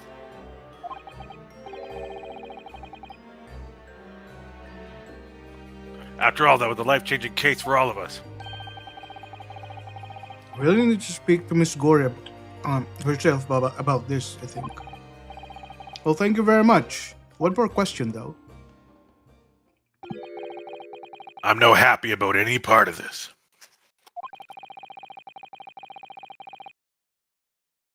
It took years for Londoners to finally forget the whole professor business.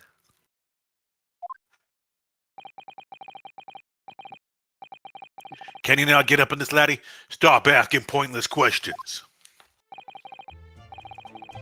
I'm sorry, I don't like dredging up these painful memories for everyone.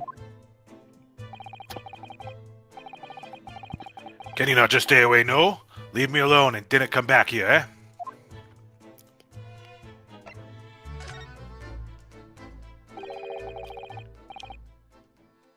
How'd you come to know about that, laddie?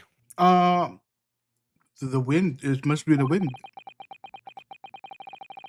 There's no many folks in here, even in the prison, who've heard of those papers. Oh well, I can't tell him Mr. Vigil told me. Who am I going to blame, huh? I'm afraid our sources must remain confidential, sir.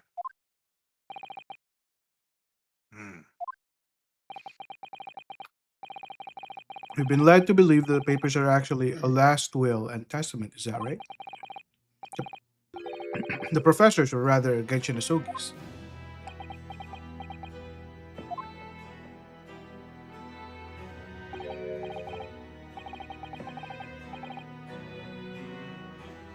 That's right. You done well informed, Jimmy.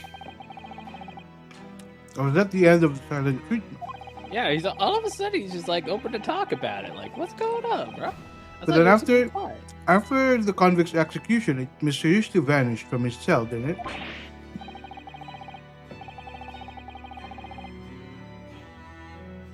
Evers, no, you have to cook them there. I didn't think you need to get your facts straight.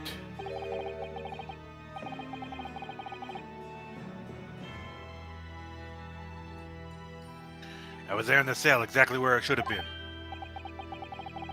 Oh, not what we heard elsewhere.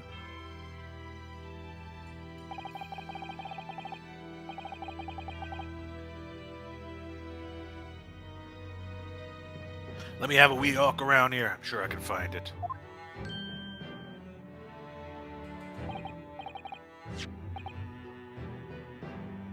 Aye, here you are, see?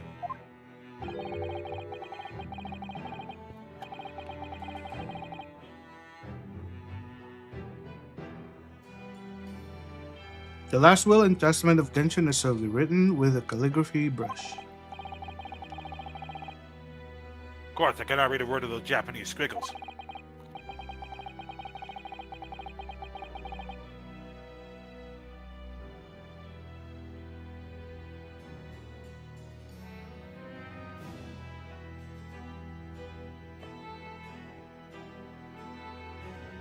But I mind if he leaves us his worldly possessions to his son back in his homeland. Good over there, Earl. Having fries. Yeah, that's correct. That's the gist of it. So these are the Asogi papers. I don't believe it. Aye, of course there are. Papers written by Asogi. No doubt about it. No mystery here, laddie. That's your lot.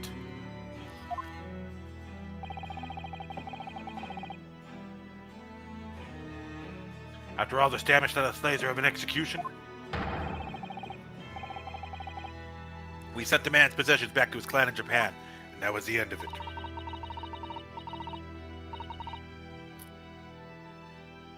I think we ought to make a record for this, Mr. Naruhodo, just in case.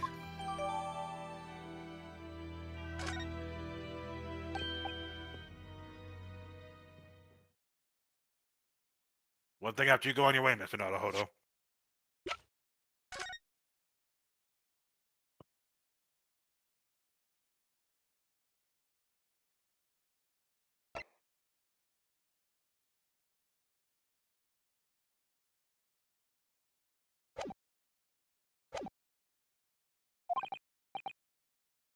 Oh, yes.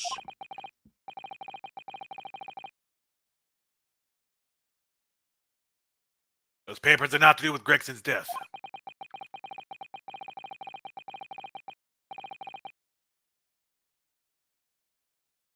For if you didn't make no mention of them outside this office, or rather.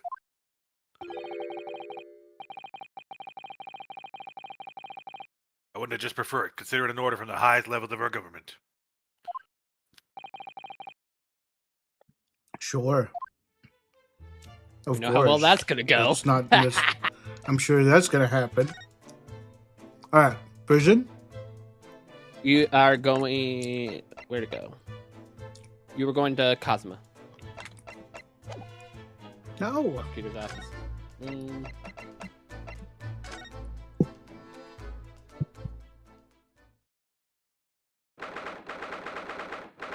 Oh crap! I forgot to change the portrait before you showed up.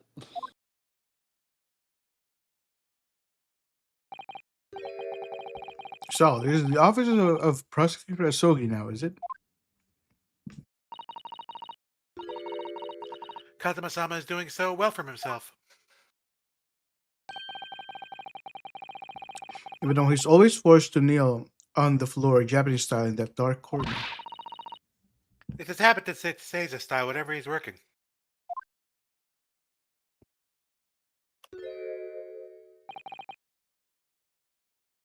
Kazuma.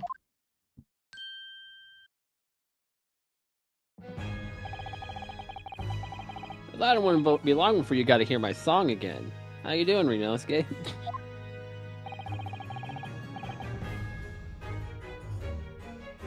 Well, I was right about what I said, wasn't I? Sorry? Now you have all the makings of a great defense lawyer. But I always believed that you'd fulfill your dream of advocating in the British courts. I just never imagined for 1 second that it would be as a prosecutor.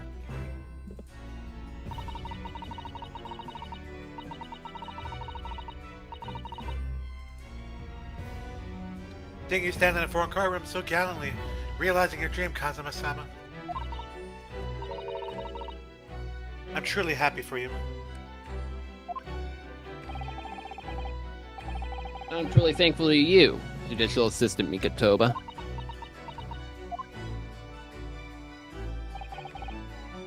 Ryunosuke, Yes, sir. I always thought it would be fun for you and I to shake up the British legal system together. This isn't quite how I envisioned it, but I suppose it's just another twist of fate. I've learned a lot of things during my time in London. About how Susato-san's father was himself a visiting student here once along with Judge Jigoku and your dad.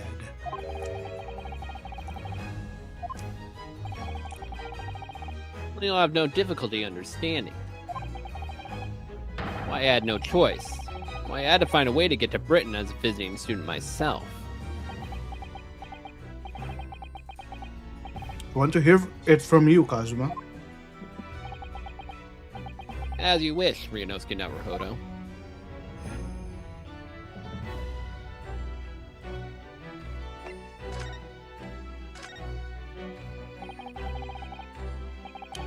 It's getting on for a year now since what happened on the SS Buria. You were headed across the oceans from Japan to Great Britain. When a bizarre series of coincidences led to those tragic events. I thought I'd lost my best friend forever.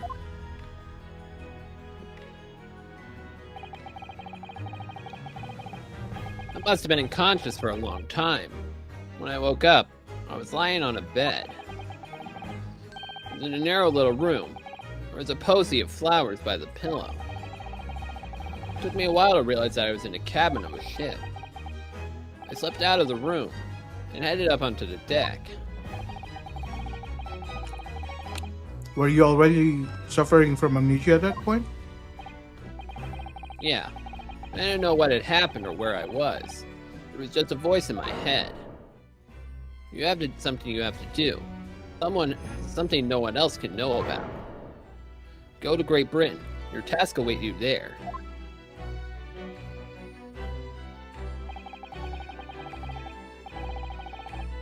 It was calling. I couldn't ignore. I was compelled me relentlessly.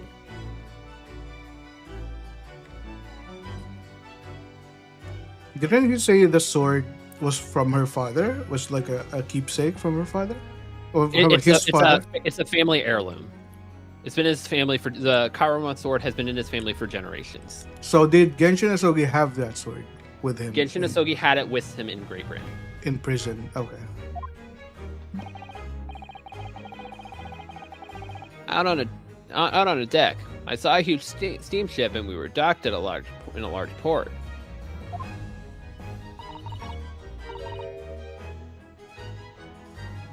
It must have been Hong Kong. Yeah, Must have been. Presumably just before they were due to carry your body off the ship. I had no idea of the situation, but I did have a feeling that this was in some way my last chance. So I concealed myself amongst the disembarking passengers and went ashore. Then I disappeared into the crowded streets of that foreign port city. How did I get through customs? Don't worry about it. So I could plan my onward journey to Great Britain. It seems weird that he pulls out the sword there because he didn't have the sword at the time. Right. Just under a year ago, with all my past memories lost to me, I was left behind in Hong Kong. Everything was foreign to me. The sights, the sounds, the smells. My head reeled. I was truly at a loss. I realize now that I escaped as a dead man, with nothing but the clothes on my back. No money, of course. Oh, how terrifying for you. Luckily, though, I had 2 feathers in my cap.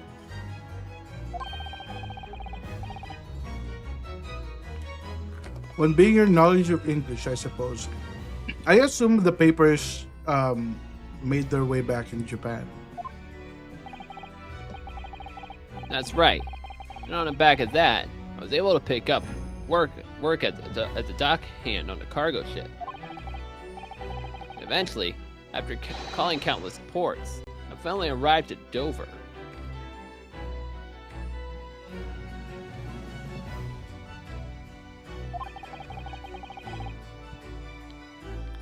It must have been some 3 months ago now.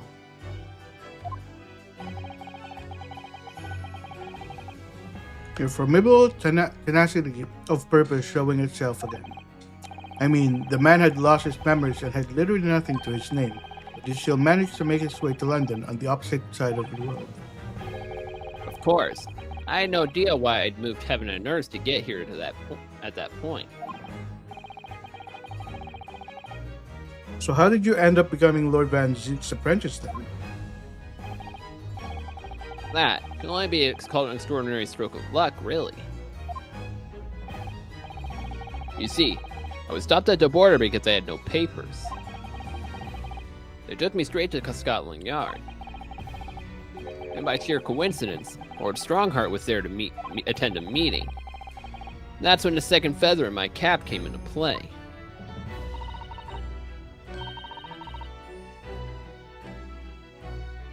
Would that have been your knowledge of the law? Yes, exactly. Lord Strongheart was curious about an Easterner with an intimate knowledge of British law. He took me back with him to the Supreme Court and assigned me to the prosecutor's office. And 9 days ago, you finally got your memories back after the trial had fallen And my terror. persona.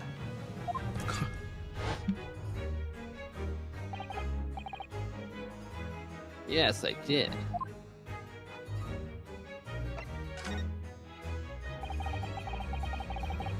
Ever since I first met you at Yume, you talked about your dreams.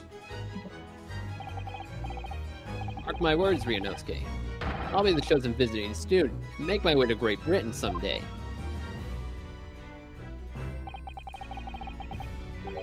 Did you know the entire time about what happened to your father there? Here. 16 years ago.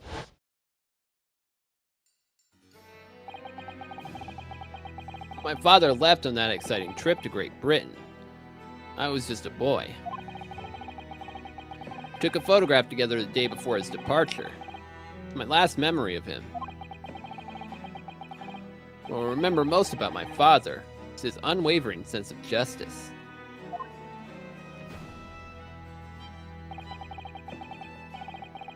Six years after he left, a gentleman called our family home. He told me that Genshin, my father, had been taken ill and passed away in England. It was Professor Mikotoba, your father, Sasato-san. Oh my! Ever since then, the professor was very good to me. He even helped fund my university education at Yume. I'll forever mean his debt. But nevertheless, I just couldn't bring myself to believe what he had told me. Smart boy. Oh. And one day, a letter arrived at our house from Britain. There was no indication of the sender, so I opened it, assuming it was a letter from an old acquaintance of my father. I was like, go to Great Britain. What I read in that letter changed my entire life. What did it say? It said that my father had been a mass murderer, and the writer cursed the Asogi name. How'd he get our address? I'll never know. Oh no. As a result of that letter, I found out what had been hidden from me all those years.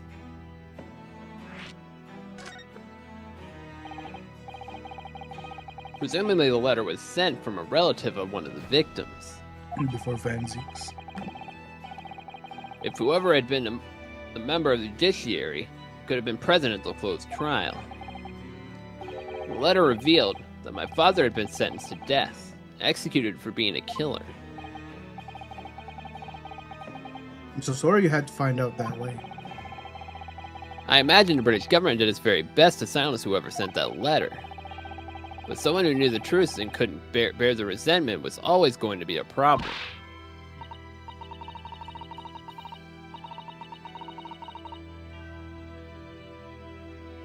But still, it could have been written by anyone. Why would you believe such a thing? There was a newspaper cutting including with the letter. It was the first I'd ever heard of the professor and his terrible killing spree.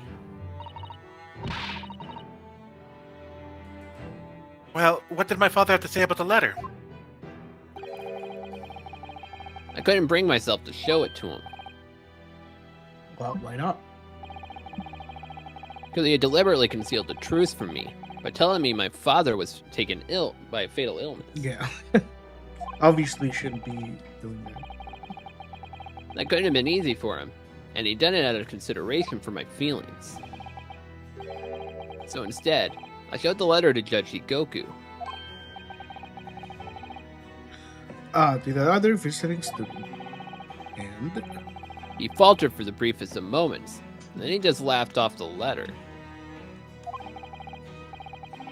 But in that moment, I saw it on his face. He was undeniably shocked, shaken momentarily before recovering his poise.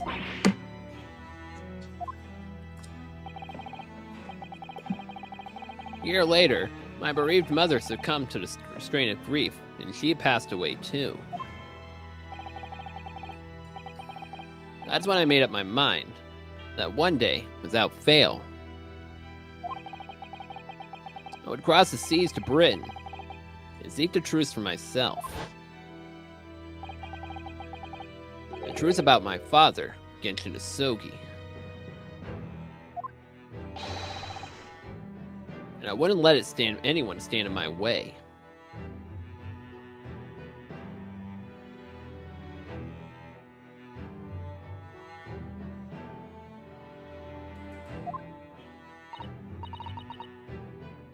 Oh, Kazuma-sama.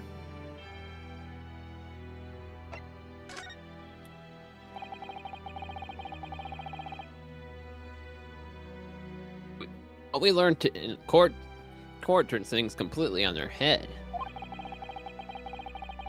It was an impressive piece of lawyering, Ryunosuke Naruhodo.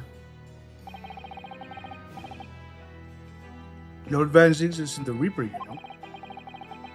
I almost don't want to believe it in my eyes, but it turns out that Inspector Gregson himself, the victim, was. No, surely you don't believe that, Ryunosuke. It's clear that the inspector was behind the Reaper's activities all along. You mean you knew? The real question is, who's been giving the orders to the inspector? Yes, Beric Van Zieks is the real Reaper.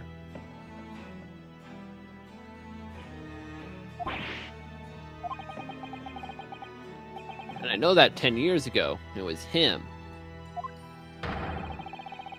who decided my father must be a mass murderer and sent him to his grave.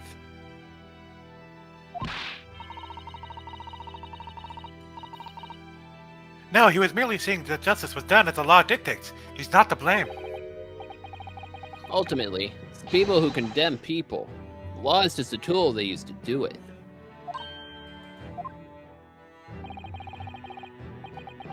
When a man condemns another, he must take responsibility for his actions. Of course he must.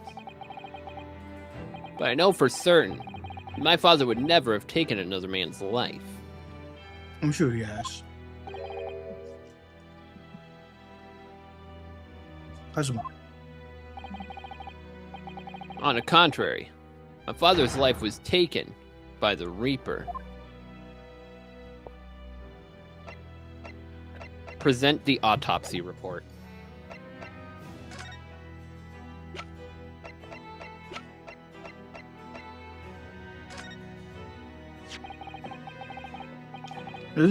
This came up in the trial, didn't it? As something a little dubious. The fact that no time of death was recorded on Inspector Gregson's autopsy report.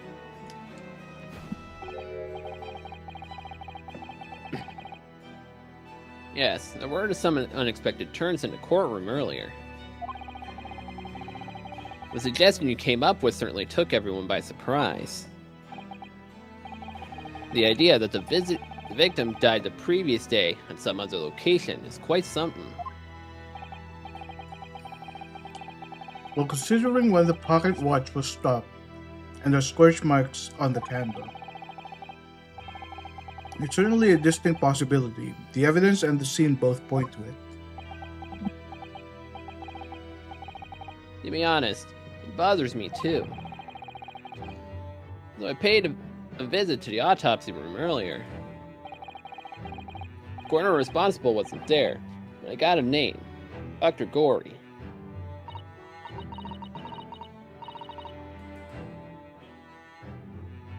If it wouldn't trouble you, Kazuma-sama, we'd very much like to speak with the coroner, too. Of course. The last thing I want is for anything to be brushed under the carpet. Scotland Yard Autopsy Laboratory is behind Lowgate Cemetery. Lowgate Cemetery by Barclay Prison, you mean? You know it, do you? Prison where my father was incarcerated and robbed of his life.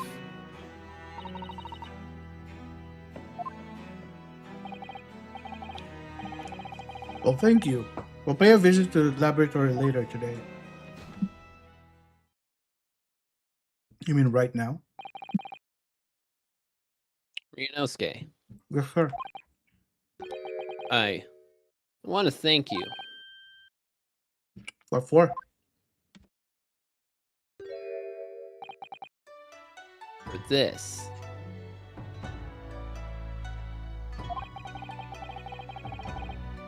You safeguarded the soul of the Asogi clan.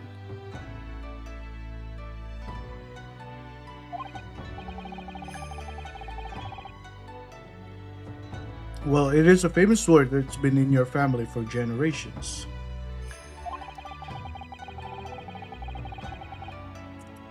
My only slight regret is that I never got a chance to draw it before I returned it to you. Garma is said to have been forged by a master swordsmith during the Sengoku Warring States period. Comes from a long lineage of warriors, many of whom were expert swordsmen. Well then, you're a chip off the old block, I'd say. This blade, Garma, is a symbol of the Asogi clan's honor and might. Apparently, one of my father's apprentices even took this blade's name for a surname. Karma. Yeah, so if you play the other Ace Attorney games, you will meet the supposed ancestor of that apprentice in the I first see. game. I see. Karma, this sounds formidable, that's for sure. I wish I could choose my surname. 16 years ago, when my father was a visiting student here in London, he had a sword forever at his side. Which is why it means so much to me to have it by my side again now, too. And that is all thanks to you. It was an honor.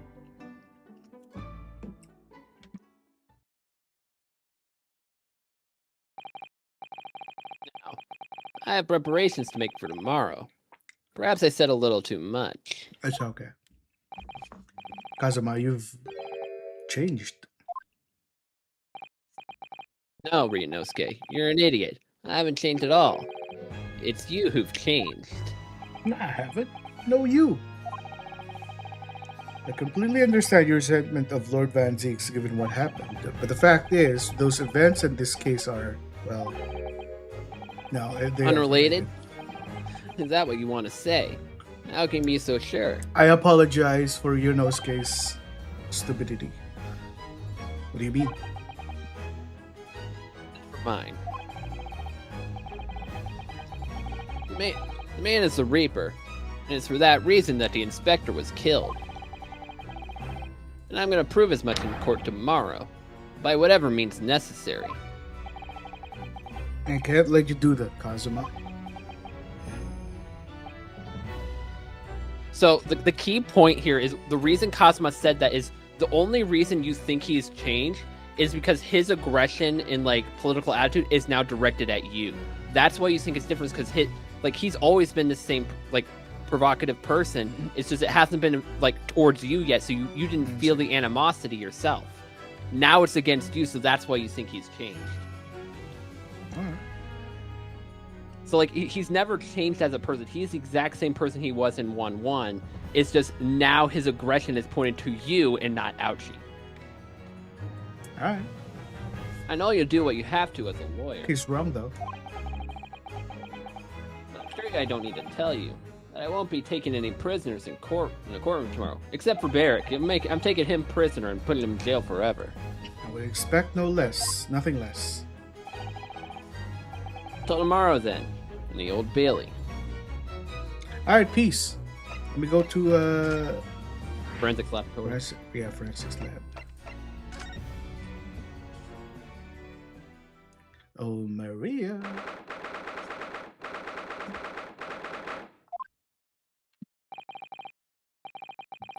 This place is really creepy, isn't it?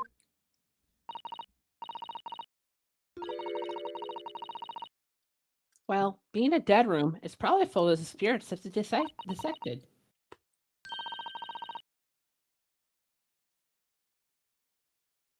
But actually, there's a rather pleasing scent of roses in the air. Well, being a dead room, corner probably needs a bold scent like that to mask the odor of death. Iris, do you think we could change the subject? Also, why are you here? Iris has been with you the entire time. Right, but like, why are you here?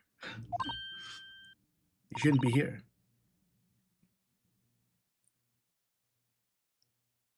What was that?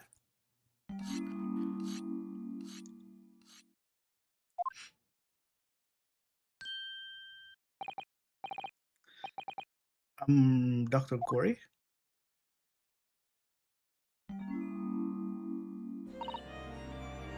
What? That noise before. I was sharpening my tools. I'd be dead meat if I didn't keep them perfectly keen on them. Right. When following the collagen fibers in the dermis and an expertly sharpened scalpel. Cuts like cheese. Would you like a demonstration? Sure. Oh, yes, please. I would love to see. Ryunosuke, your arm, please. Then, I think you'll do nicely. No, I wouldn't do nicely at all. I mean, maybe some other time.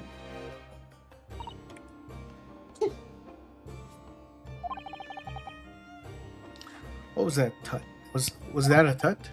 Well, we came here to ask questions, so... Present the autopsy report. Oh.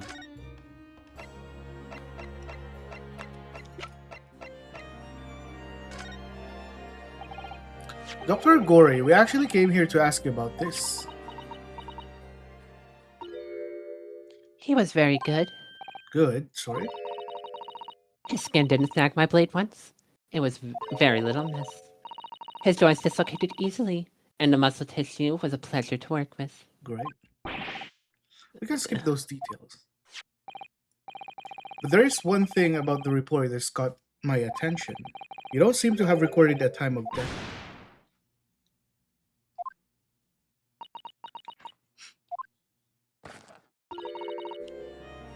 That's not my fault. Sure. Oh, that made me jump.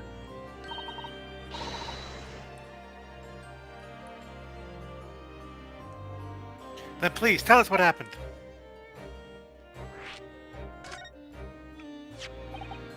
So, why doesn't this autopsy report include the victim's time of death then? It's really the most crucial detail. I was told not to write it. By whom? Male Strongheart, Lord Chief Justice. He came here. Sure. Lord Strongheart came. He said that from the witness statements about the gunshot and other evidence, it was obvious.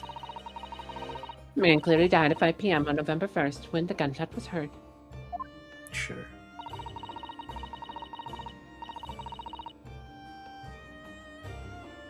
But that's not the time of death you wrote on the report. You didn't write anything.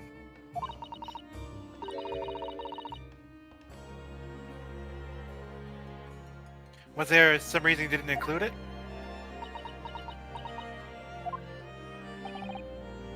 Dr. Gory, you don't believe that, do you? If you're hiding something under Lord Strongheart's instructions, then sooner or later, you're going to have go the same way as your mother. Is that a threat? Savage! Give it here, then. What's she scribbling so furiously? There. Thank you. You touched a nerve. You've written... What? What's he written? Tell us. Indeterminate. Okay, you're still What? going the same way as your mother.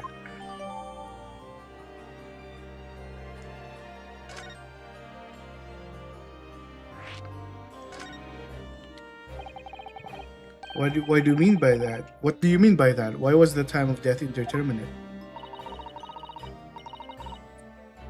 When the specimen was brought in, it was still fresh.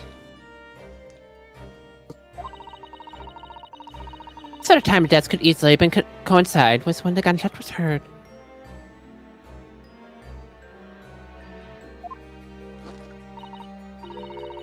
But there was one small discrepancy. What discrepancy? There was some fried fish in the pocket of the specimen's overcoat. And that fish had started to rot.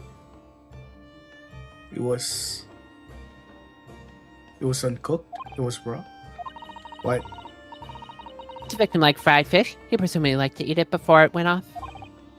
Well, yes. What are you really trying to say? Possible that someone tried to manipulate the apparent time of death. Manipulate the... Is that even possible to do? Theoretically, if you were to kill the body in ice, you could delay the onset of putrefaction. Ice baby.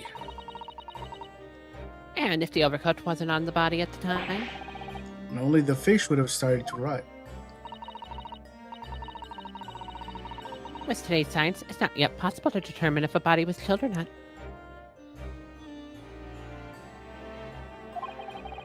But today's science is advanced enough to let you freeze a corpse, it seems.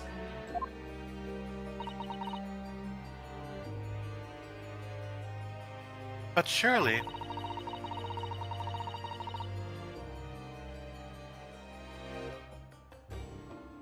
To chill a corpse like that would require an enormous electrical refrigerator. And I don't imagine many households in London are equipped with such a device. They are not. No, definitely not. But maybe in a factory or some other special places. Big Ben.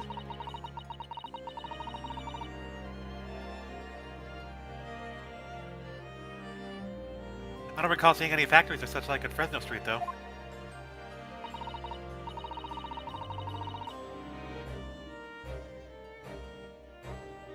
I wonder if the inspector's body had been chilled somehow. What might the actual time of death have been? The time it was chilled, obviously.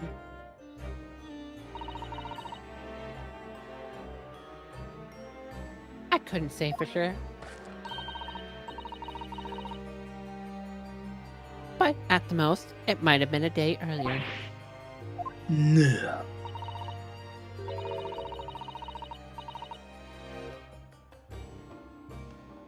In other words, it would corroborate your previous deduction, Mr. Naruhodo.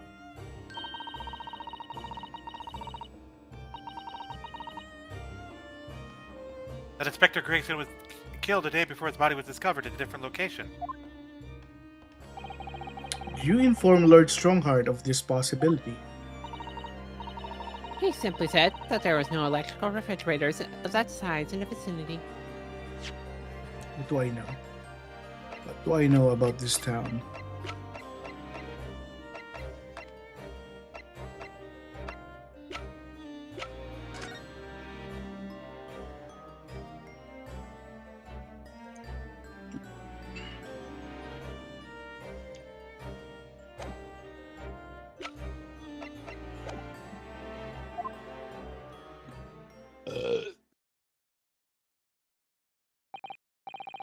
Oh yes, one other thing. It's something the governor of Barclay Prison told us. He said that your mother, Dr. Scythe, was responsible for confirming the death of the professor after his execution. Professor. Well, what does it mean? Apparently, you always enjoyed listening to your mother's story about her work, so we were wondering if you might know something about what happened 10 years ago. That's not all Mama did. Sorry? My mama carried out the autopsy of Clint Van Zeeks as well. Why are there... Hold on. I need to kill this thing. It's all the way up. Never mind. What? Really? The brother of Lord Van Zeeks, the professor's final victim.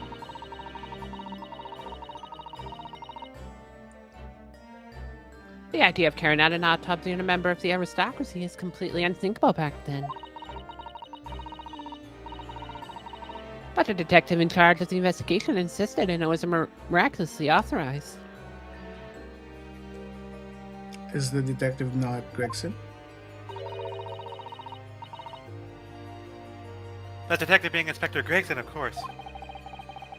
Quite an accomplishment for one man.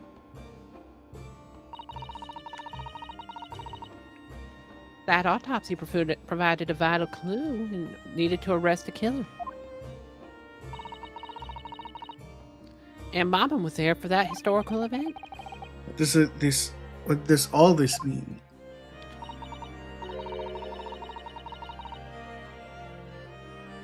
You know, that amazing autopsy happened right here in this very room.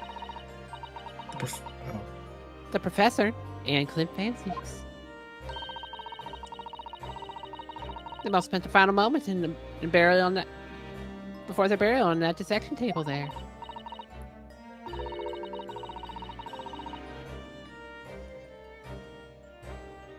So this lab, Mama's lab, was instrumental in some of the country's most important events.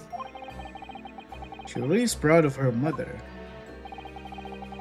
I wonder if you'd tell us more about exactly what happened back then with Dr. Gory.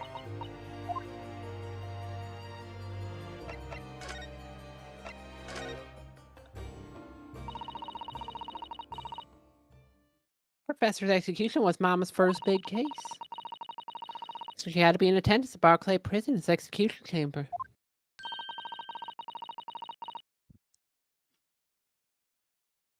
And signed a certificate to confirm the convict's death.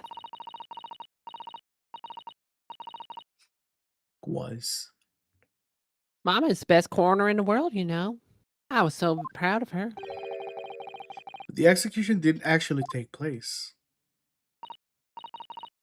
No, and worse still, Mama actually helped with the jailbreak. I didn't want to know.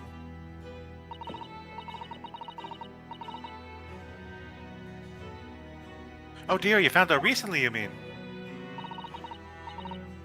I believed in her and Mama, but now I wonder if I'm starting down the same path as her. Because you omitted the time of death on this autopsy report? But that's because Lord Strongheart forbade you from including it. Just like Mama. I'm sure she was coerced by someone too. I'm sure too. Yes, that's my feeling as well. There's no doubt that there were powerful forces at play 10 years ago. The execution couldn't have been staged without a lot of people at the prison knowing about it.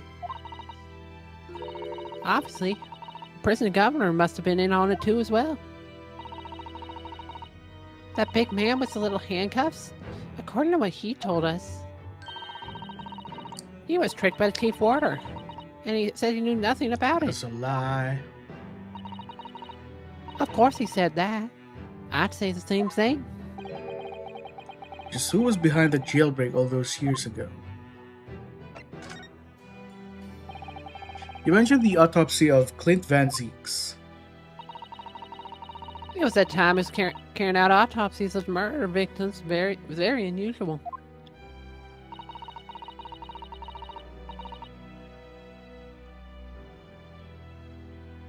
It's still a practice that's observed in our country even now.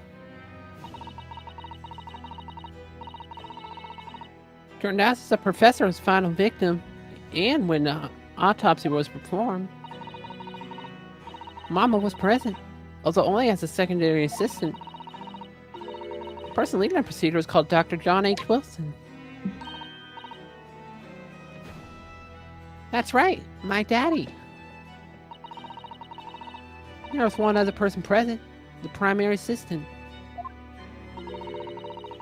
He was a visiting student from the Far East. A visiting student?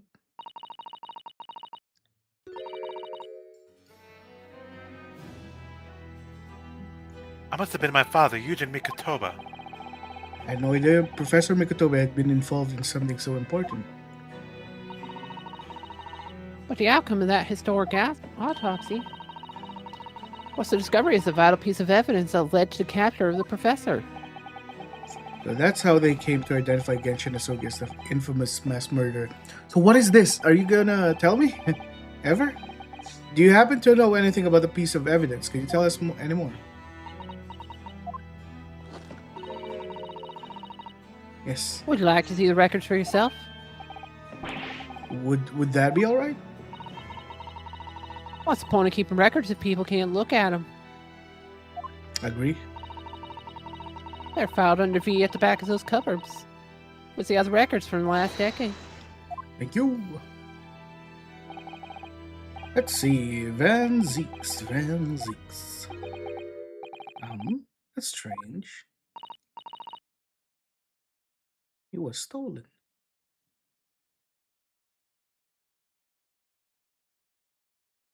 What, Mr. Naruhodo? They aren't here. There's nothing under Van Zeeks. There must be. Perhaps somebody took them away. No one's allowed to take the documents related to the professor case out of this room. Except Lord Stromar. But you're right. They're gone. Well, when was the last time somebody looked at them? Do you remember? It was... Oh yes, I remember now. It was 2 years ago.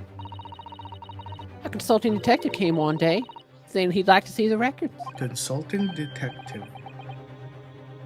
You don't mean... Sherlock Holmes was his name. Deep down I knew that was coming. Do you think he stole the records?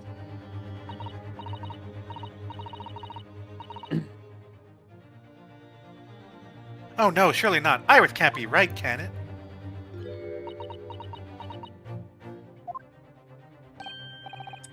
Iris? Oh, she knows. Oh no.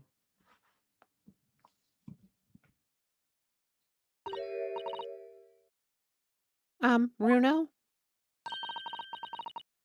I hope you don't mind, but What is it, Iris? I've just remembered something very important that I have to do. Toodles. I'm gonna have to leave you for now.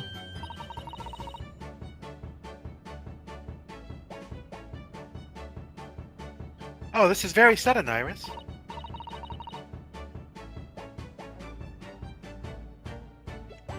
Well, we'll come with you then. Oh no.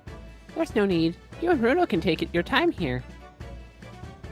I mean, what the thing we need here is missing. So.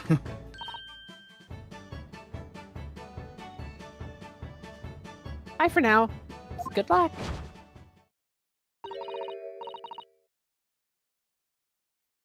Wait a minute. Wait a minute, little girl.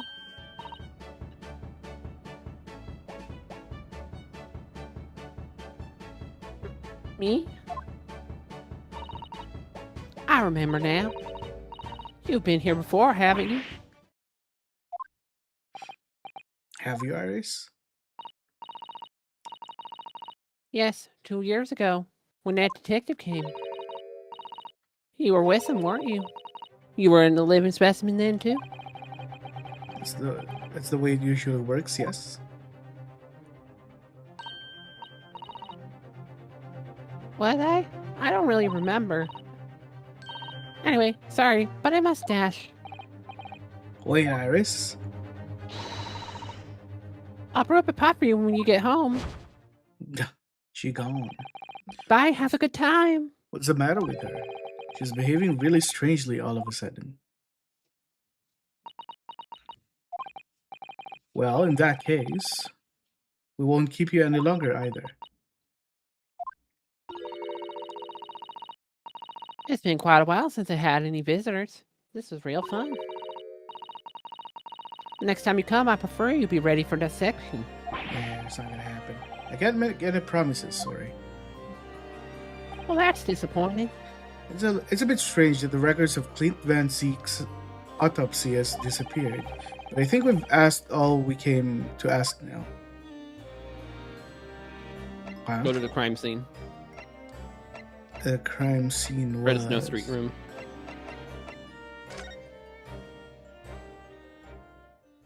So what do you make of the autopsy report disappearing? What do you make of that? I make nothing of it.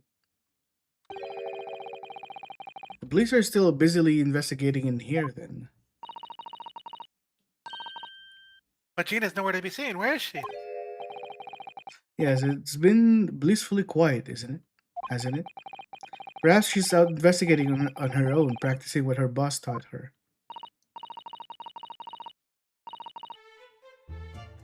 Well, I expect she'll be back before long. Shall we wait? Actually, there's something different about this room since the last time we were here, isn't there? We could always use the time to investigate more thoroughly.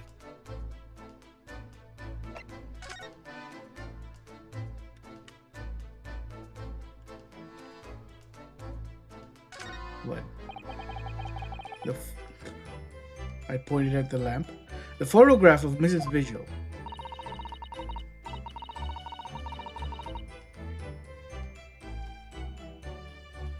Realizing the identity of this lady was a very great clue in exposing Mr. Gossip's true identity. He obviously loves his wife very dearly. Which is why he felt he couldn't tell her the truth. The transformation was incredible, wasn't it? Just from that big, twisted lip. Yes, he went from extraordinary efforts to play the part of Hugh Boone convincingly. Although it didn't really seem like it was much of an effort to me. Oh, now that you say it, I have to agree. It's almost as if that was Mr. Vigil's true character.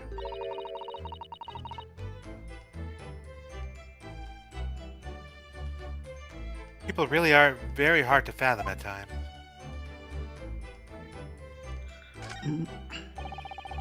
There are details of the cases stretching back over 10 years on this notice board. It has a history of Lord Van Zeek's defeat in court. I don't think that's an appropriate description. Although, when you consider everything on the board, it's certainly true That all these people in the background of dubious dealings.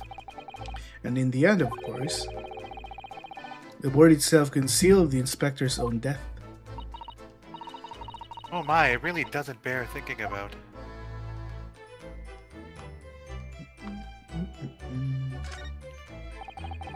This little trunk wasn't here before, was it?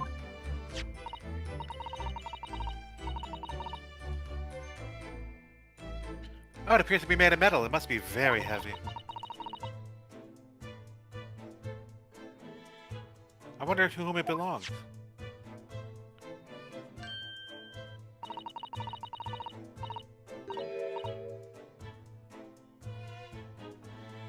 There are some kind of initials outside. Look, TG.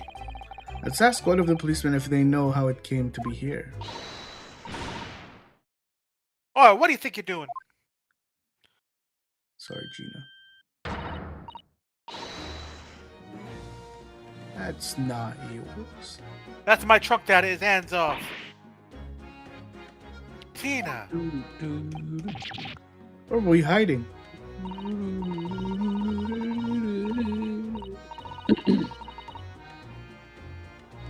I don't know, you leave something unattended for a few seconds, and every Tom, Dick, and Harry's got greedy eyes on it. Just a wild guess, Gina, but What? Spit it out, Otto. is it fair to say that you've only owned this trunk since this morning's trial? What are you trying to say?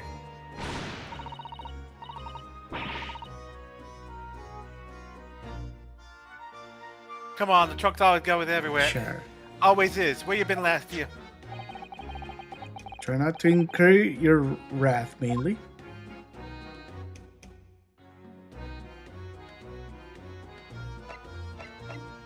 Do I talk to her or do I examine it? Let's talk.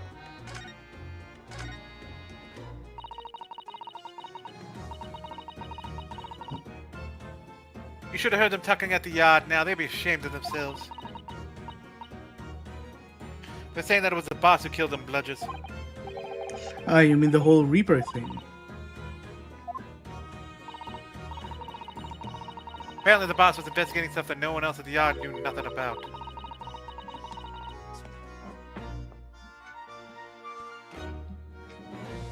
Stuff to do with all them criminals who got off scot-free. Yes, the one prosecutor with Lord Van Zeeks who used bribery and corruption to evade conviction.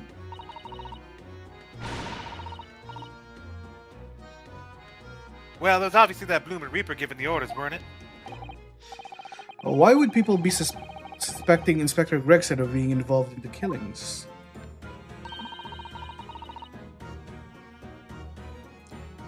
There was a notebook hidden in his office. Oh no, this doesn't sound good.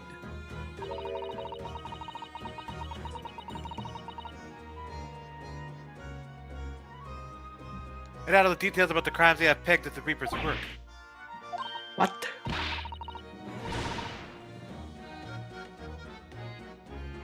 No, did you see it, Gina? Did you see that notebook?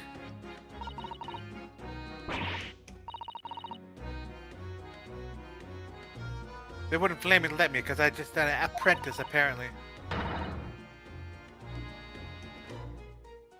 Snatch it from them. But it was me who found it. He was my boss.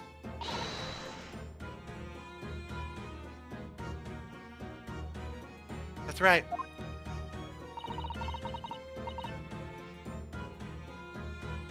I was pretty miffed about it, so. I just need to peek out what it said anyway. It's Argina. Interesting. So you managed to see what was written in Gregson's secret notebook anyway, did you?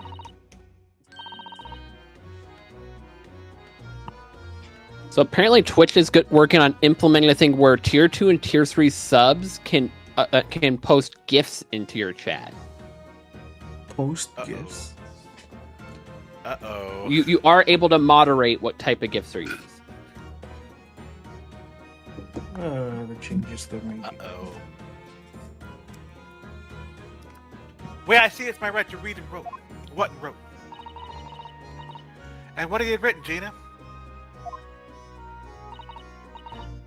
Dates, times, places, names, an old long list of them. All details about the bludgeon supposed to have been done in by the Reaper. But there could be an explanation for that. Perhaps it was a record of the inspector's investigations into the Reaper's activities. Exactly, that's what I said. That's the first thing you'd think, right? As it happens, it was full of names I recognized anyway. Well, the Reaper's targets were almost exclusively known leaders of London's criminal underworld. Well, yeah, but there was one name right at the end that was a bit odd. At the end of the list, you mean? I'm pretty sure the date against it was 31st October. Halloween. This is Halloween. This is Halloween. The date against it was 31st October. Oh, the day before the inspector was found dead. So what was the odd name? Weren't like a name I ever seen before. It was something like, Nah, it's no good. Can't remember it. I don't think it was English name. Put it that way. Oh dear, what a pity. There was something else too. I don't know if it matters, but the same name kept coming up over and over. Shin, it was. Don't suppose it means anything but...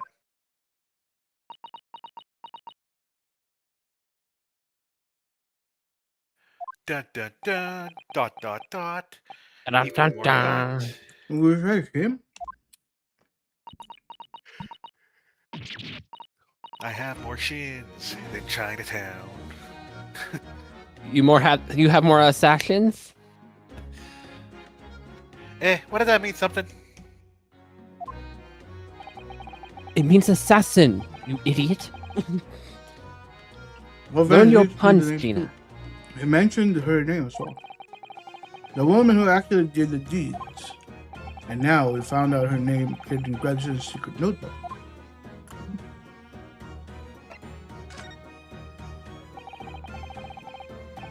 We haven't seen you for a little while, have we, Gina? Well, of course not. I've been busy, ain't I? Investigating in that. The lads at the yard trying to trace the boss's movements the day before it happened. The day before. I'll be the undercover investigation to the Red-Headed League then. Only the boss didn't go, did he? You found some cove that was pretending to be him, didn't you, Otto? Yes. It was Mr. Vigil who actually went to the park on Lime Street that day, posing as Gregson.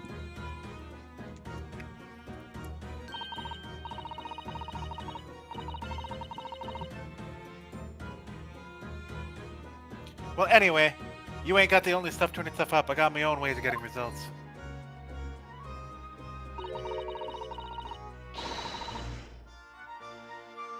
When me and my partner get together, there's nothing we can't track down.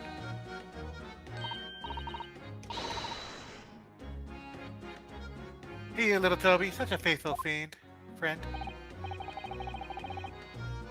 So have you tracked anything down then?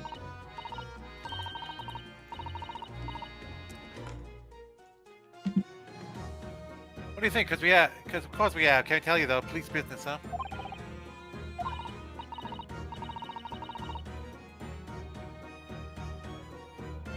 Anyway, point is, if you ever need any help, you know who to turn to, right? Me and the Tailhound here. Right, because it looks oh so hellish, honestly.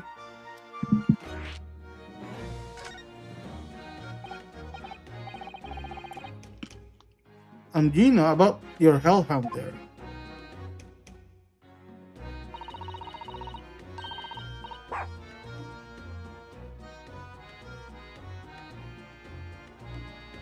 Chief Inspector Toby, I mean. He's the pride of the force, he is.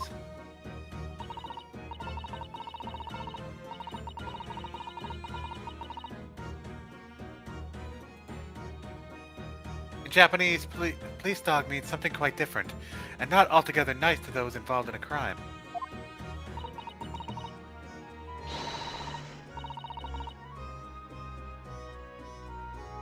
But here in Britain, it's a wonderful compliment, it seems, for a canine at least.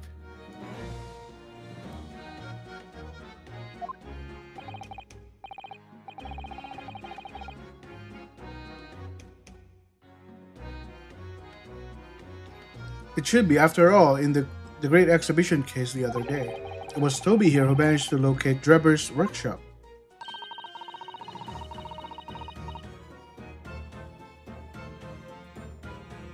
Maybe it was time for another dimension of what the super dog can do, huh? Do we have something the chief inspector could catch the scent of, I wonder? I gotta save.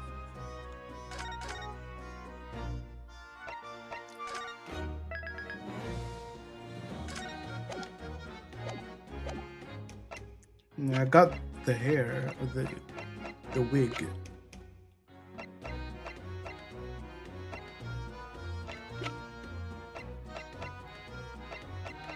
Got right away. Take that! Well, Chief Inspector Toby, would you mind having a sniff of this?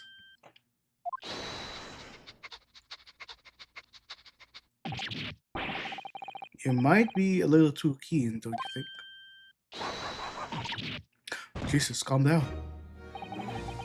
Chief Inspector made a short work on Gina there. Oh, look what it's gone to.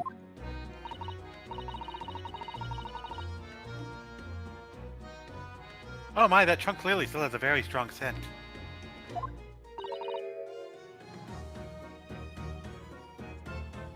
Of Inspector Gregson.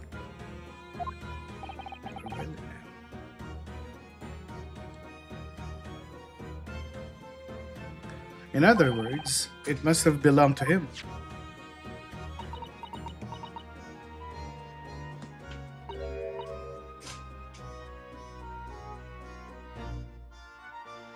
That's alright, it's a fair cop, I suppose.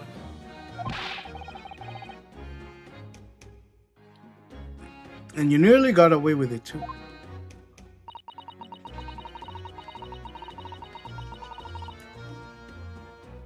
You always talk so proudly of Chief Inspector Toby's nose and what it can achieve.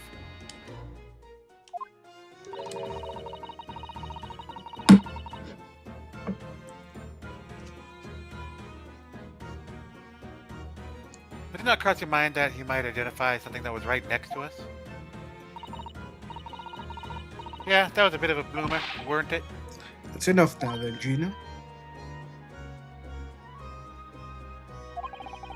Eh? I think it's time you told us the truth about that trunk.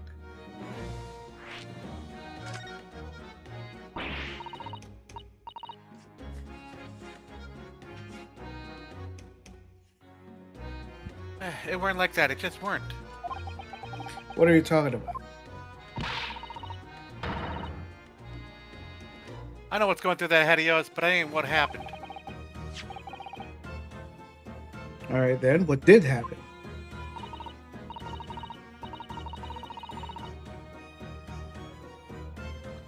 Well, like I said before, we were trying to retrace the boss's movements.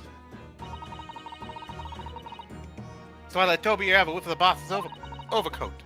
And as soon as I done that, he went off like a shot. Straight to that sandwich. To a sandwich, not to a bag of chips.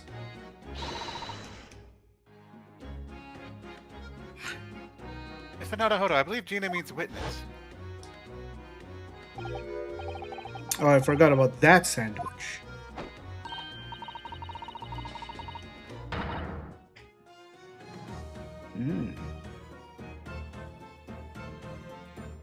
Yeah, but he had a hit between the old wooden boards of his, the boss's trunk.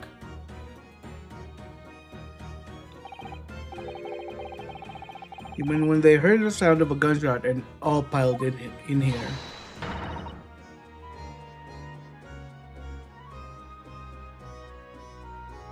Exactly, he nabbed it from the scene.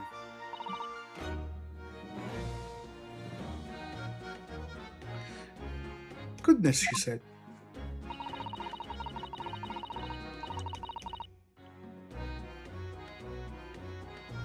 Me and the chief inspector gave that sandwich a good grilling. And you know what he said?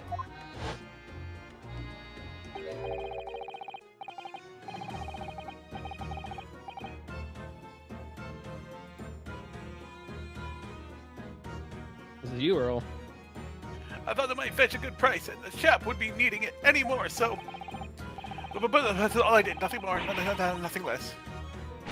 Would you give an attitude check if it stealing the dead boss's stuff to flog?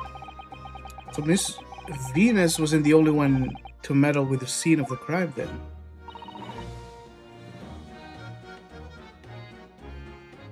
How could they? True. So anyway, that's how it happened. And it's a pretty decent trunk, so I figured I might as well make use of it. Is there something wrong with that, huh? Well, Can we investigate? Maybe you and Mr. Sanders should try to find an answer to that question together.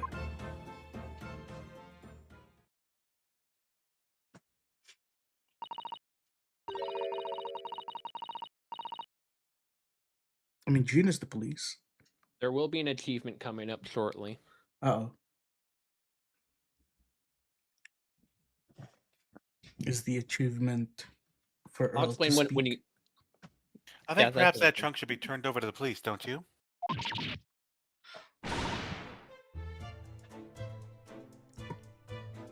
What are you on about? I am the police. Gina, if you wouldn't mind, could we maybe examine it?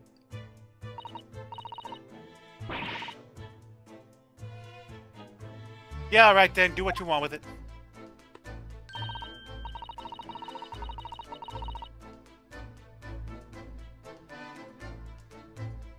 Thank you. We shall make a detailed record for our examination into evidence.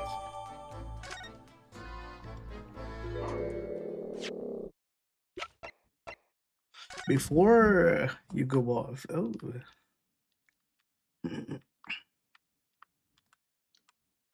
don't see anything wrong with this trunk.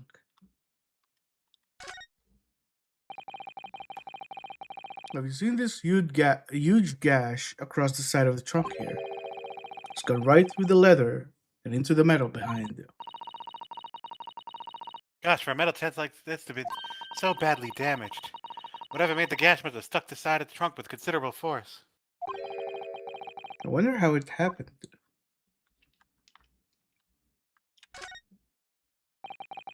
Look at this dark stain here. Do you think? What could it be? I'm afraid. So, I think it's blood. I knew you were going to say that, so that presumably means... That this was present at the scene when Inspector Grayson was killed. It's the most logical conclusion, yes. To think Gina's been carrying this around with her. If she didn't know any better, I suppose it does look like a grease stain from all the fishing chips. What? Can I open it?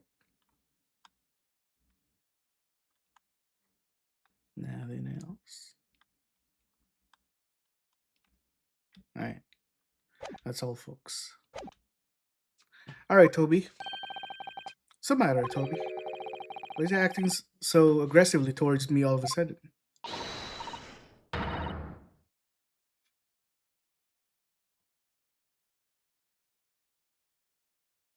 Mr. Naruto, be careful. It must be the trunk. Okay, just calm down. I just lost my consciousness.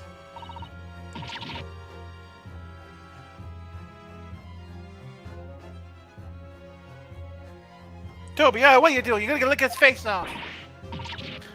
Mr. Naruto! Mr. Naruto! Gina, quickly, hail the carriage. Am I dead? You The just got end. assaulted by a dog. The You're end. pathetic.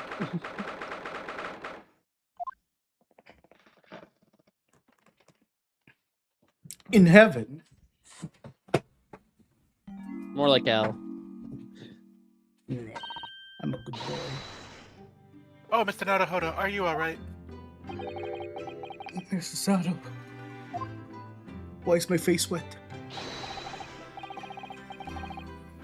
So when you gain movement, go back to the crime scene. Okay. That for the achievement. Ah, conscious again at last. A blessed relief, my dear fellow. After all, to drop dead after a moderate licking by a small terrier, most unseemly.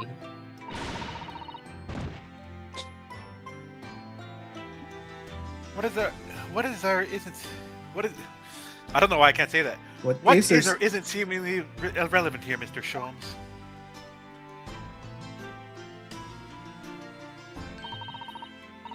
I'm glad there's no lasting damage. How are you feeling? I'm fine, thank you. Did you bring me back here? Oh, what's this on my head? A bandage. Sadly, we had no ice. So that's a compress of sugar water. Sugar water, hey?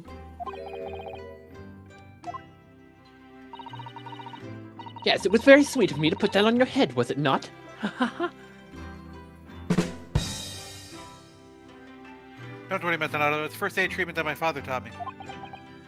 Oh, thank you.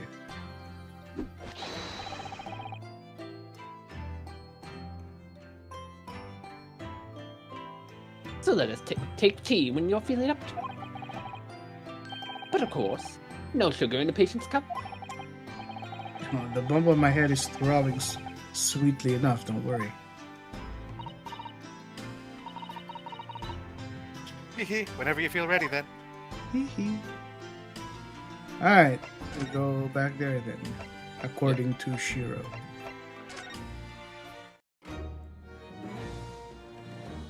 So go to examine and pan to the right. Talk to Tina. Okay. Anything else? Out of place? I don't think I've ever seen this interaction, actually. I'm pretty sure I made you. I told you to do it. I would have told you to do this. Juno, I'm really sorry. It's daft, isn't it? If you asked me a year ago, the cops could go on for all I cared. But we gotta save the police, ain't we? To catch the villagers.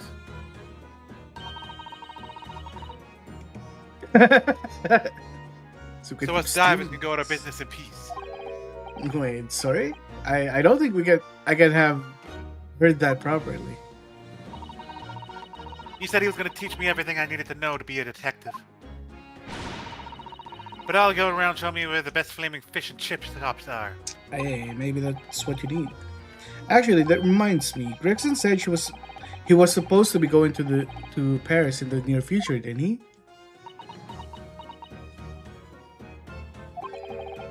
Is something wrong? No. I'm sure I'm reading too much into things.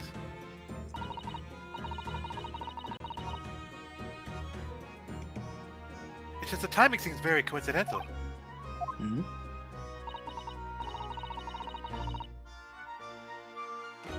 You know, the boss is acting a bit strange recently. Like he was always in a rush. Okay. I got the So achievement. from here, you can either go back to the consultancy and do the dialogue there, or you just go straight to Show 'em Sweet from here. Either way, What do you mean either way? because the dialogue in the consultancy is non-required, but you need to go to Show 'em Sweet next for sure. Show 'em it is.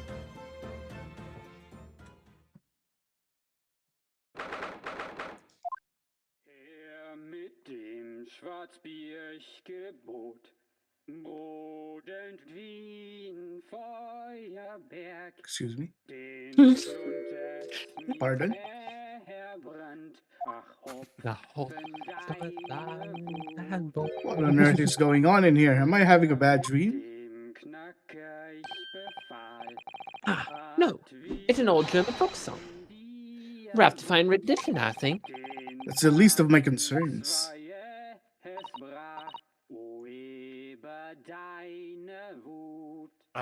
Iris? Don't look away. Iris, what's the matter?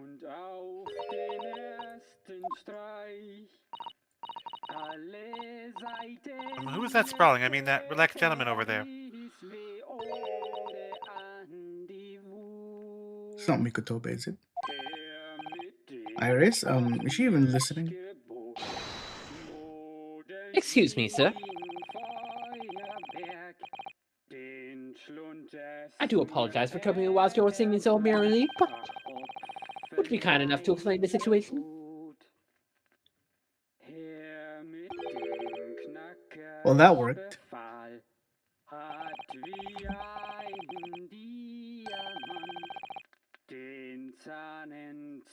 Pruning gentleman and a mute young girl.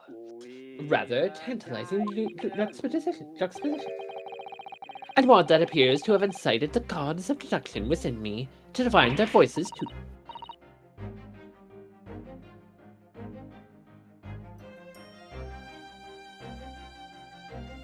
Ah, Mr. Sholmes, do you mean?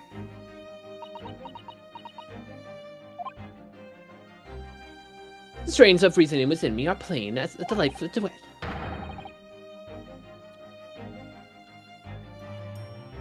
One melody sings of reunion, full of nostalgia.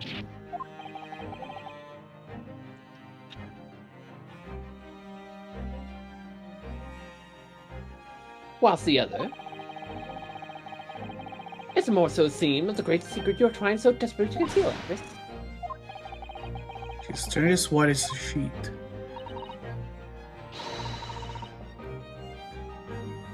No, the usual. You've instantly seen to the very heart of the matter.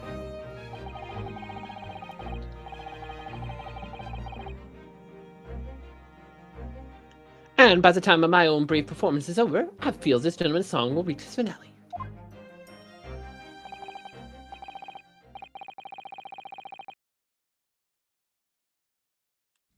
So then, to music land, where all's the sweetness and delicacy and harmony. Pray, do enjoy Sherlock Holmes' latest logic and reasoning spectacular. Right now, we're dancing here. Oh yes, let's go.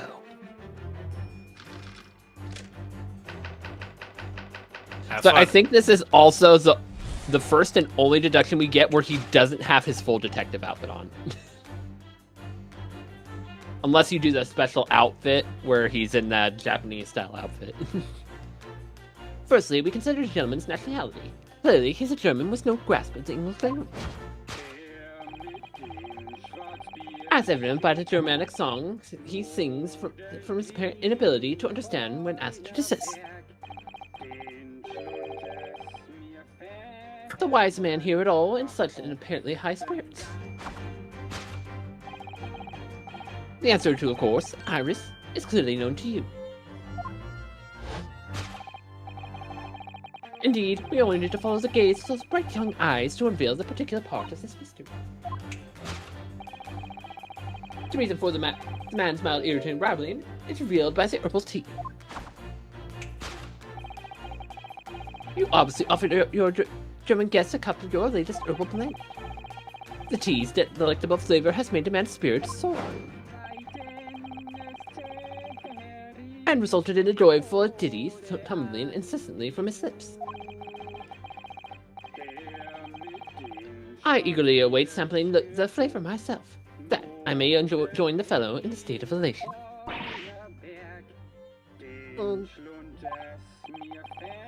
Now to the next question. Who exactly is the gentleman availing himself so thoroughly in the city?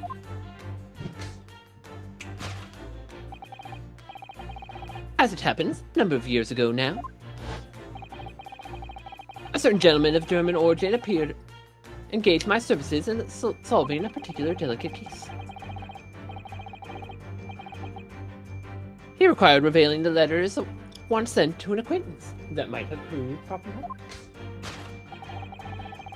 In order to conceal his noble identity, he also arrived at my office in a mask. The gentleman's name was Wilhelm Gostrich Sigismund von Umstein. Does that name ring a bell, Mr. Naruhodo? No. The King of Germany. The little boy from Yeah, the little 2-3. boy. I know. It's implied that the kid is who Trump's referring to. It's his son. Yeah. If my memory serves, the mask was worn by the gentleman is identical. Yes, there can be no question. That mask belongs to the King of Germany. It would appear that His Majesty remembers his fine service I afforded him. And Mr. Thad show his face again, mask and all, in order to express his gratitude. A well-mannered monarch indeed, wouldn't you agree, my dear fellow?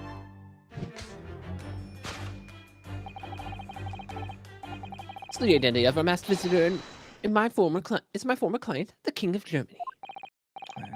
Indeed, his son is currently in London as well, enjoying the wonders of the great exhibition. And he is quite the puzzling little boy. He has lots of money to spend as well. I should probably hire him. Which leaves us with one remaining imponderable. Yes, you, Iris.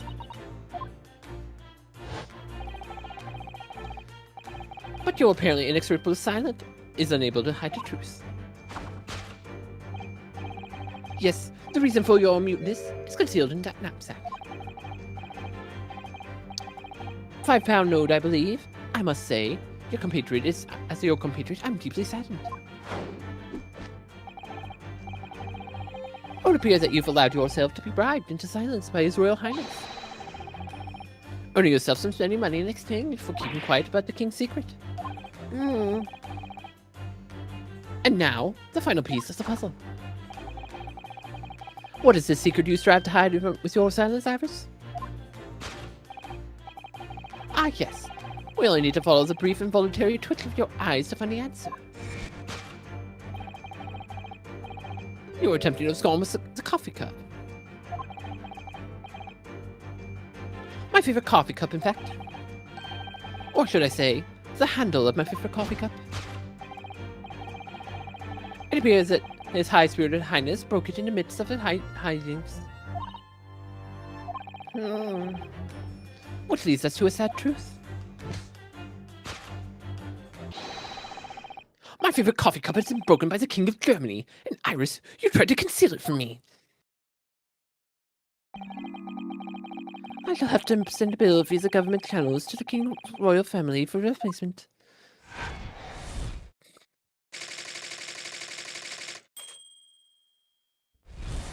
Alright, it's dancing time. This concludes Sherlock Holmes' great deduction of this painful puzzle.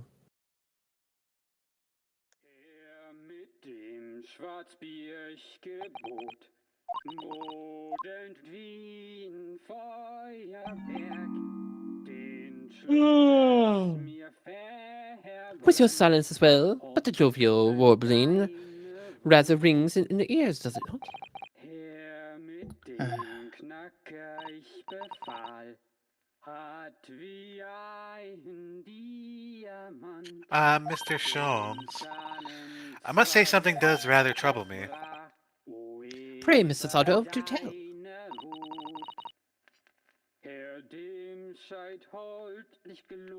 His Royal Highness doesn't appear to have moved a muscle since we arrived. And you haven't said a word either, Iris. If Mr. Sholmes has it all right, you might as well own up to it now.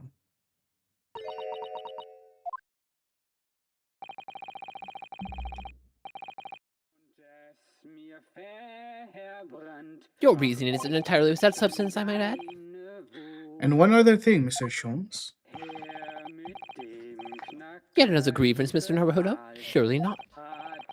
Well, I actually read the story of that case recently, the one you were just describing. And according to that, at least, it wasn't the King of Germany, it was the King of Bohemia. Goodness, was it?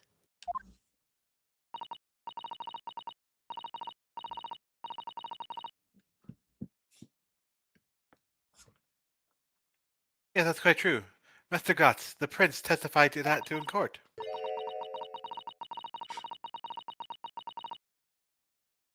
In his words, I have come to see the great exhibition all the way from my home in Bohemia.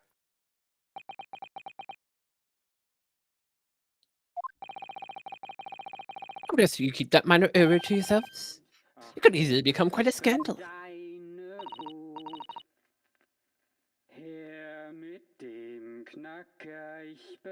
I believe, Mr. Naruhodo, that it's our turn to now make some corrections to a number of minor errors that may have slipped in. Sure.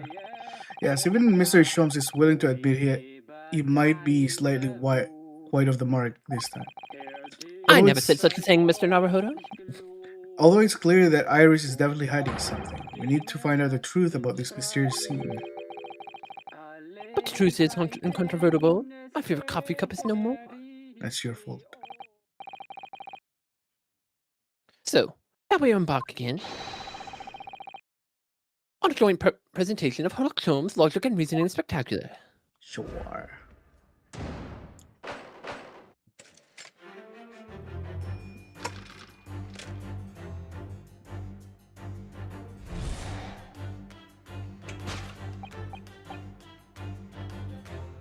So you can skip all the way to the first one because it's all the same dialogue.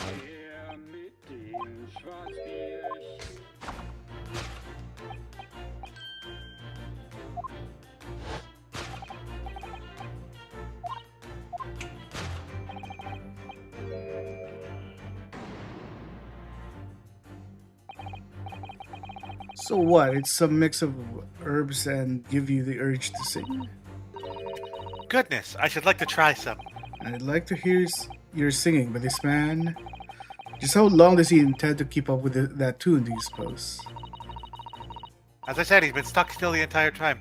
And if you look closely, his lips aren't moving either. Ah. So I'm not sure who's actually responsible for the spirited singing. But I suspect the answer lies at the end of Iris's gaze. Mm.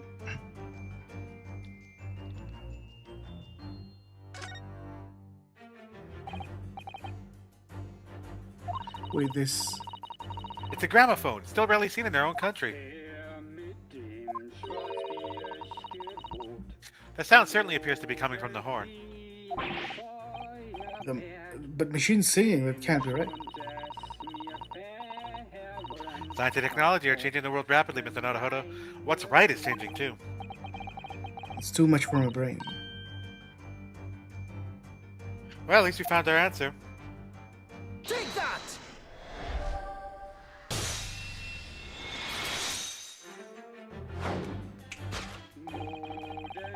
The reason for why this man's mildly irritating warbling is revealed by the gramophone.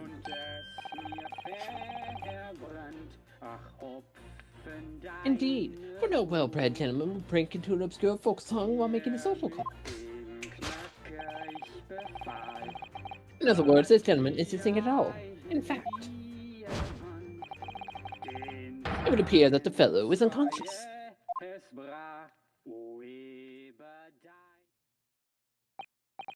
Ah, the music seems to have stopped. We turned it off. I ask you, Mr. Naruhodo, Yes. why would I have purchased a recording of that gibberish? Oh, should I? Well, never mind. On with the deduction. Who exactly is this gentleman availing himself thoroughly in this of silence? City,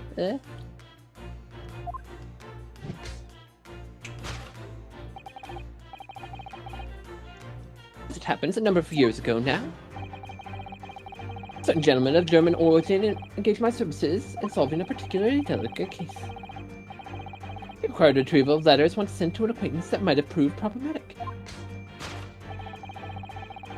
In order to conceal his noble identity, he also arrived at my office with a mask. The gentleman's name was Wilhelm Gottfried Sigismund von Ormstein, the King of Germany. If my memory serves, the mask worn by the gentleman is identical. Yes, there can be no question, the mask belongs to the King of Germany. Although we've established that it was actually the King of Bohemia. It seems that the trolls intend to persist with his Germany theory for some reason. Come to think of it, the young prince was wearing a mask as well, wasn't he? Master Gotts, the boy on me in tears? Don't remind me. Or anyone else.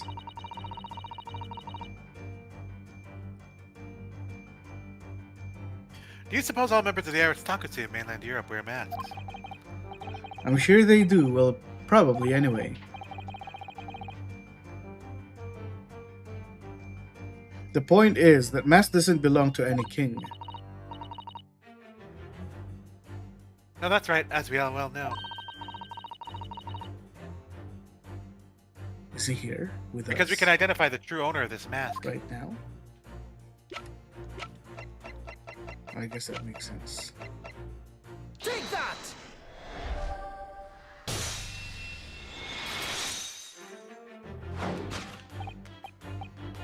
As there can be no question that mask belongs to Kazuma Sogi. In other words, my memory is sublimely unreliable. So confidently. Thanks, Captain Obvious. Only you could try to make that sound positive. Kazuma's mask has been languishing on this metal chest for several days. Though that doesn't explain why the gentleman is wearing it now. But now it's a simple matter to determine our guest's true identity.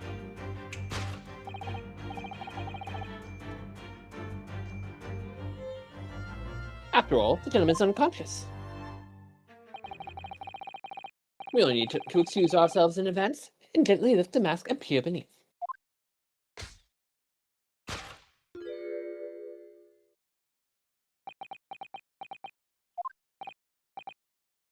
I don't believe it. What? Father!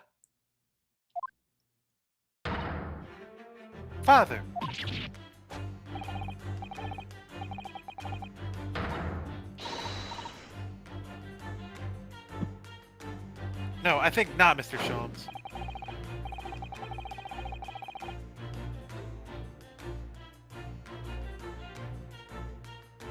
It would appear that our logical reasoning has once again revealed the truth. The mysterious visitor.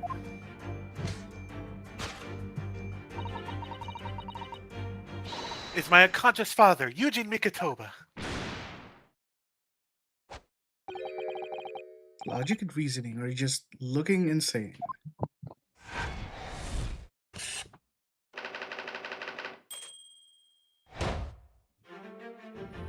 Is she trying to get the death of her father out of him?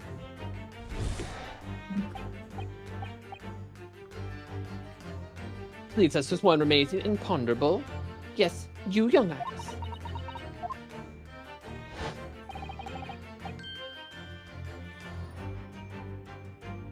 But your apparently inexplicable silence is unable to hide the truth.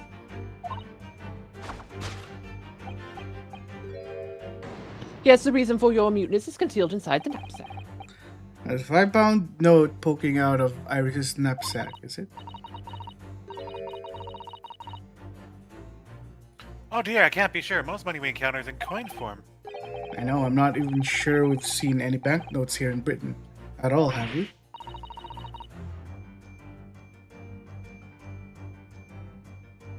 But anyway, father would never have paid money for Iris's silence. He certainly seems like the type himself, though, judging by his present state. Must be some other reason for Iris' silence, I suppose. Perhaps what Iris is trying so hard not to give away with her eyes is something entirely different.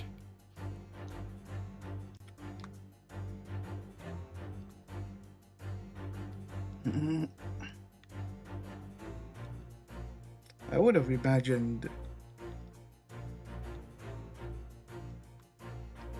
there was something in her mouth. What can I even click here?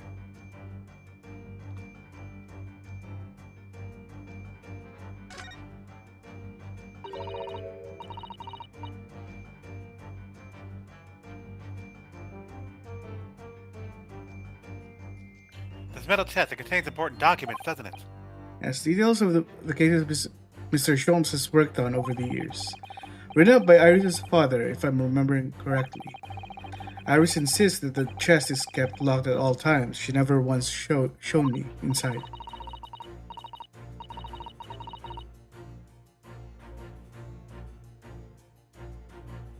Well, the contents are invaluable to her, I suppose, and entirely irreplaceable.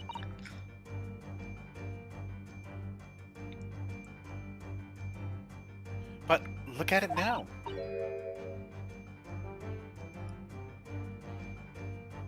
The cards are unlocked. The catch is unlocked for once. Ah, so it is. It's hard to ignore.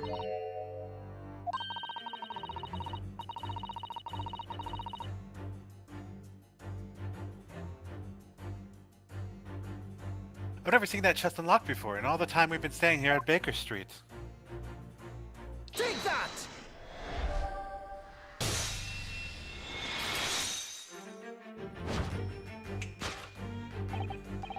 As the reason for your muteness is concealed inside that metal chest, I would have guessed her mouth.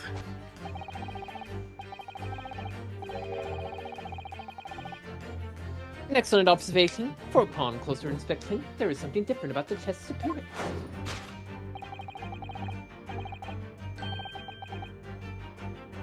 It's kept locked at all times, yet now the catch is open.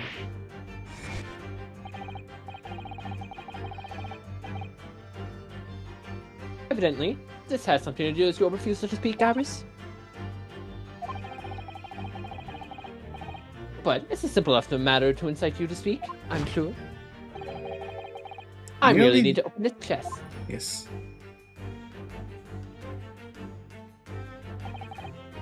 Here we go. No! Hurley, don't! Oh no, she swallowed whatever it was.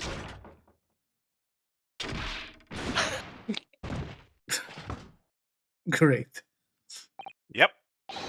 Mr. Shows! What a shot right there. He's dead. R.I.P. Never.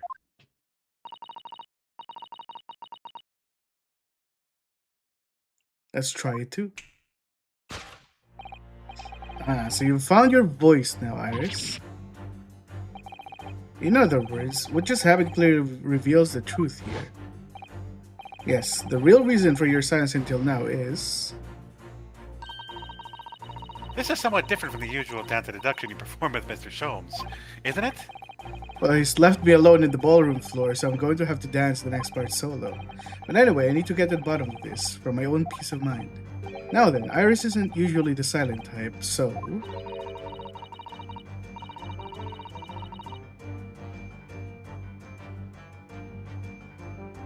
You mean you don't actually know the answer yet, despite the knowing the part of the pointing the finger before? Susanoo. Sometimes a man needs to point the fingers first and think later. Oh well, if you say so. I think I better examine Iris more closely to rescue the situation, sir. What was it? What was it? Take that!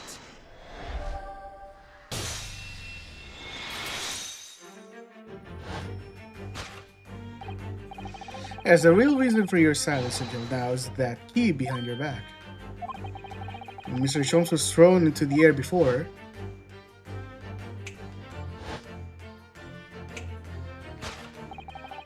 just before you called out to try to stop him, you slipped something out of your mouth. That something is the key now in your hands, no doubt. The key to the chest.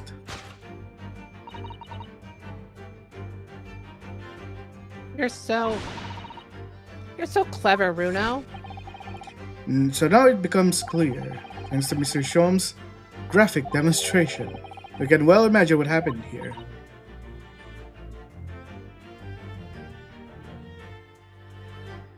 But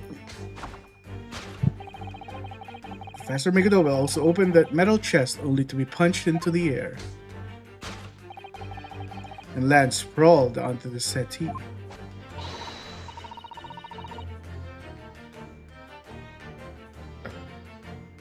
But wait, that doesn't explain all the facts.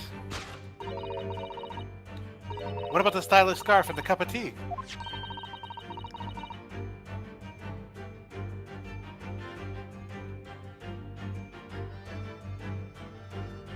Why would he be wearing Kazuma-sama's mask? Well, for those curious details, I can think of only one explanation. Clearly, an unbelievable miracle took place in this room. Isn't that right, Harris? Consider how the room was arranged before and this whole painful experience took place. And the Professor Migadoba opened the chest completely unaware of what awaited inside him. The mask was flung into the air, just as he was, only to land neatly on his face when it fell back down. What? And the teacup's journey through the air ended when it caught on the unconscious professor's finger. You mean to say that the stylish scarf? It's actually just a tablecloth. It's the great detective's office, after all, a place of miraculous deductions.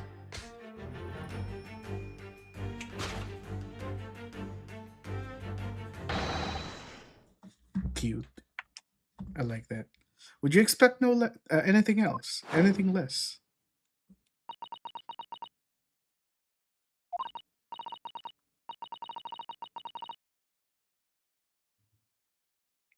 Yes, you're right. It happened exactly as you said. Brilliant, Runo. Let's conclude Ryunosuke Naruhodo's great deduction of this punchy puzzle. We're gonna have to take a break because I need to order. You're not done yet. Yeah, Just soon. keep going, bro.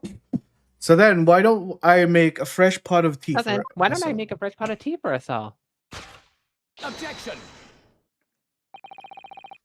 An admirable performance, Mr. Naruhodo.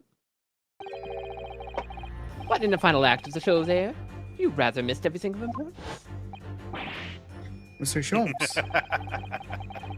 If you'd cast forgot. your mind back to my earlier deduction. Iris, you're clearly hiding a great secret. She is, from the look on her face. Mr. Sholmes must be right. Whatever that great secret is, the cat isn't out of the bag yet. So, I put it to you again. You were attempting to abscond with that coffee cup. It really is a shame about Mr. Sholmes' cup.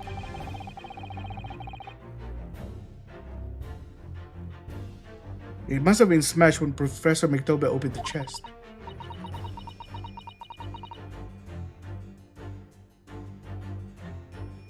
Oh dear, so many things have seemed to be broken here. Now that the deduction has taken a different direction, Iris doesn't seem to be trying to hide the broken cup anymore. In other words, her great secret is something else.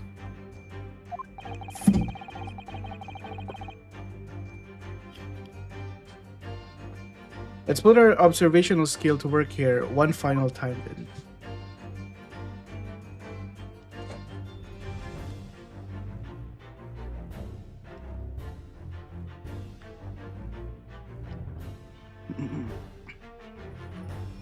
You were attempting to abscond.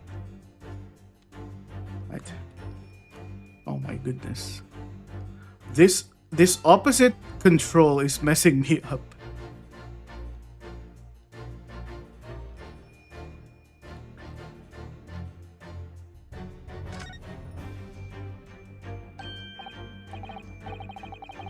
Resident Elwoods has arrived. Welcome in, DK. Look, there seem to be DK. more papers there. Is Iris trying to hide them underneath the tray?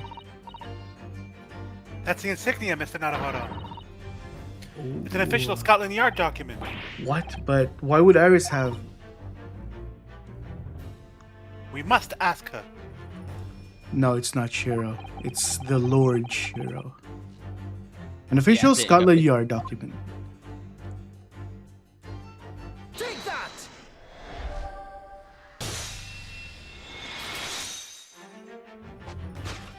Who's Mike Earl? But what about me? Because that's when this Mike Earl is also here.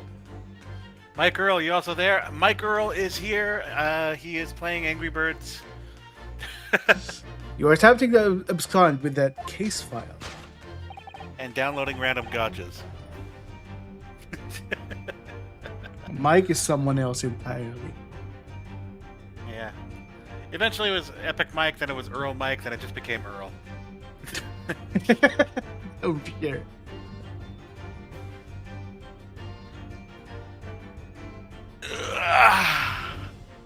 Iris, as you very well know, nothing escapes the attention of the great detective.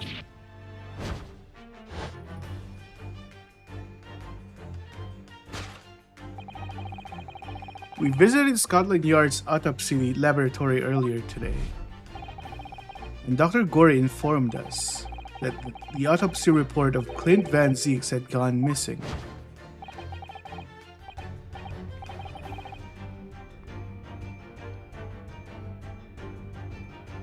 Clint Van Zeeks. I do seem to recall.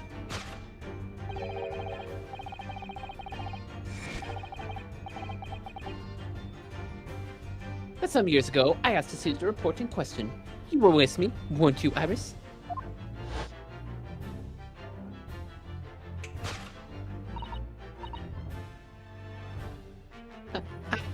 I You mean it was you, Iris? So those papers you have there are...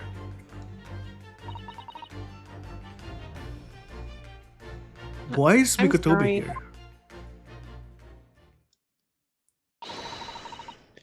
Forgive me.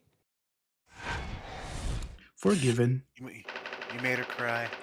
How dare you make a little girl cry, Easy? Forgiven. I forgive myself for doing that. Did you try Pepto-Bismol, nausea, heartburn, indigestion, upset stomach, diarrhea? What he said. In truth,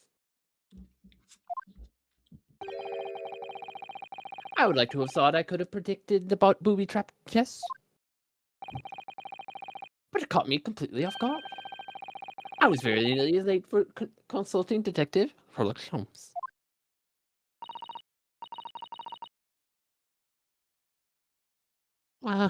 I'm sorry, Hurley. So you mean this autopsy report really is... Yeah, I took it from the lab, even though I knew it was very important.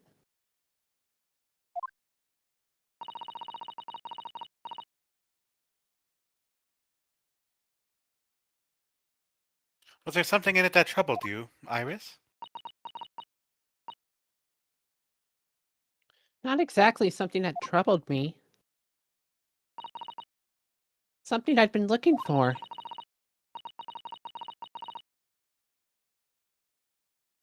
When I saw the report, when I saw the writing in it, I knew it was Daddy's. The writing.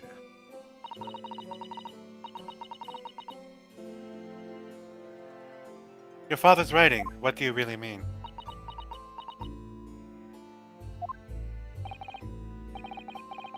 Iris, it must be something that's hard for her to talk about. Forgive me for interrupting, my dear fellows.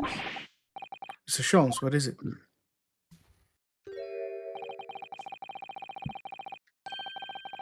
I feel as though the poor unconscious gentleman on the cité has been somewhat forgotten. Ah, father! Perhaps we should find our guest somewhere more peaceful to rest. Mr. Naruhodo, Yes. would you be so kind as to lend him your bed? We must do our very best to make him comfortable, I feel. Oh, yes, of course. I'll help you carry him up. So will I. No, I can manage this alone, thank you. You can have tea. You have tea and enjoy. We wonder why Iris's brood is stew. We Because there's no better way to make the professor comfortable than dragging him upstairs like a trunk. I wonder, perhaps that was deliberate. Maybe Mr. Sholmes is making himself scarce to give Iris the chance to talk more freely. Okay, this is gonna go on for a bit. I really need to take a break. No. How do you think you could last like 10 more minutes? No. The section's almost over. Okay. You just have a few more conversation points and you're done with the section. All right. Go on, Sasato. We must use this opportunity to talk with Iris. We must delay his break as much as possible. My colon is gonna explode.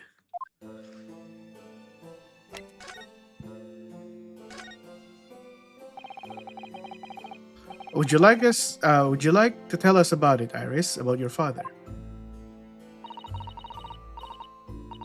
Sure, I'm sure I told you before, didn't I?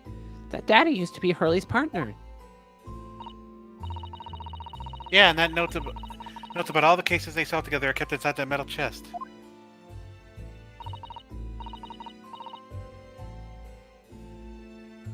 That's right. Hurley told me, you see. He said that Daddy's somewhere far away now, so we can't meet. That's one way of describing it. In other words, he's dead. Then, when I secretly unlocked the chest and read through the papers inside, I started to build up a picture in my head of what Daddy must be like. Well, that's only natural.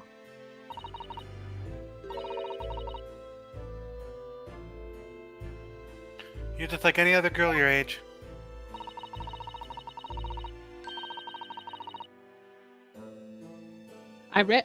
I read that Daddy was a professor of medical science, so I studied and took my degree too. Well, that's only natural, I suppose. In that respect, you're not quite like any other girl of your age, though.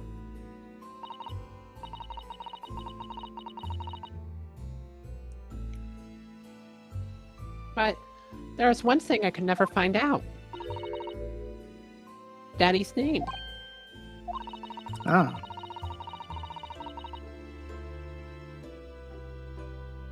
His name wasn't anywhere on any of the notes that he'd made about his work with Hurley. so they keep saying that it's very likely John H. Wilson, but they never say it is John H. Wilson.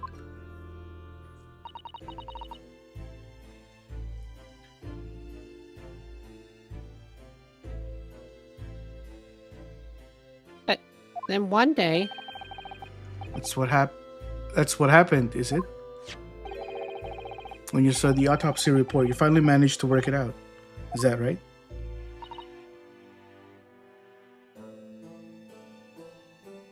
yeah, So it was the handwriting in the report that caught her eye.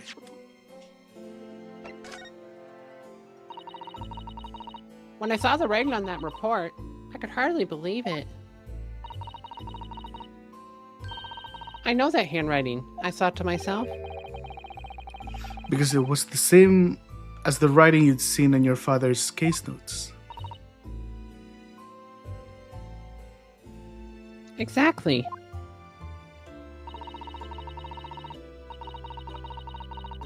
I was so desperate to compare the two properly, I needed to see them side by side. I asked the doctor in the laboratory, but I was told I couldn't take the report away. Of course. And even worse, I was told that it was the first and last time I'd be allowed to see it there. So you decided to steal it.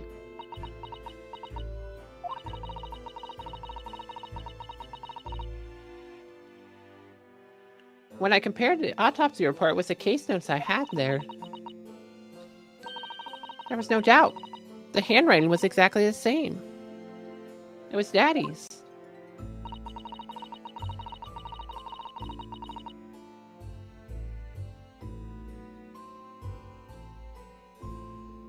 And a signature of the coroner at the bottom of the autopsy report.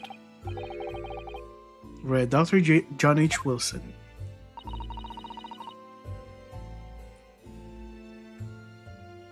So that's how I finally found out. I learned Daddy's last name at last. I see. Ever since then, I called myself Iris Wilson. That's also when I had the brilliant idea of writing stories all about Daddy's exciting times with Hurley. But also, wasn't it Mikotoba who said that John H. Wilson didn't have a partner or something? So he was saying he didn't think that his friend John H. Wilson was her father because he didn't ever mention having kids, but he also said he doesn't believe John H. Wilson was Sherlock Holmes' partner. So those are the two things he said.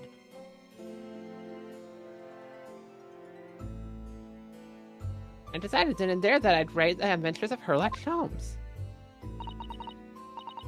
Iris, I had no idea the stories had quite such deep personal significance for you.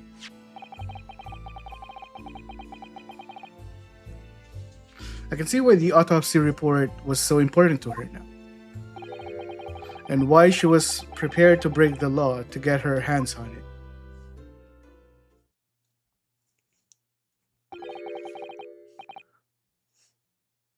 Who's this, Mikotoba? I must apologize, Iris. Oh. Of course it's me. Who else would it be? What's going on? Still bursts, but it must be distracted, so it's up to you, my friends. What? Still Are you, bursts. what are you referring to, DK? Are you doing Your okay, DK? stomach pain? I just read up. Yeah. I hope you feel feel soon. better Okay? soon. Yeah. I know the struggle of stomach pains. I've been having that on and off the last year. I'm having it right now. I am lactose Well- intolerant, so I got to. Well, I think my pain was different. I had a stomach ulcer. Yeah. Yeah. This really I is can- all my fault. I can distract you, but it depends how much of a distraction you want. What kind of distraction do you want, DK? What were you gonna say, Earl? I'm waiting to see what kind of a distraction he wants. Oh. Maximum distraction. All right, get ready for this. Huh?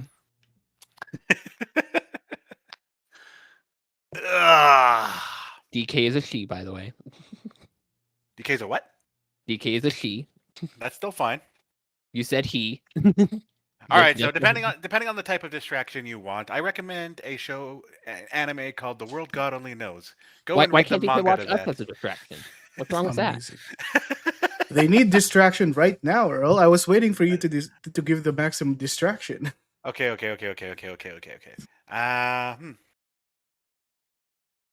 Give me a second. Well, how about we continue the case for now, and that can be case. while AZ is on break, maybe we can find some. Yeah. other ways. Well, I'm on break. Speaking of distraction, though, I thought DK this entire time was a dude. I'm not gonna lie. I did it first, but then I found out otherwise. Like, not saying anything about the way you text or anything like that, but Mike. I thought you were a dude the entire time. Well, And if that's to a be distraction fair, in and of itself, I mean, I totally thought you To were. be a dude.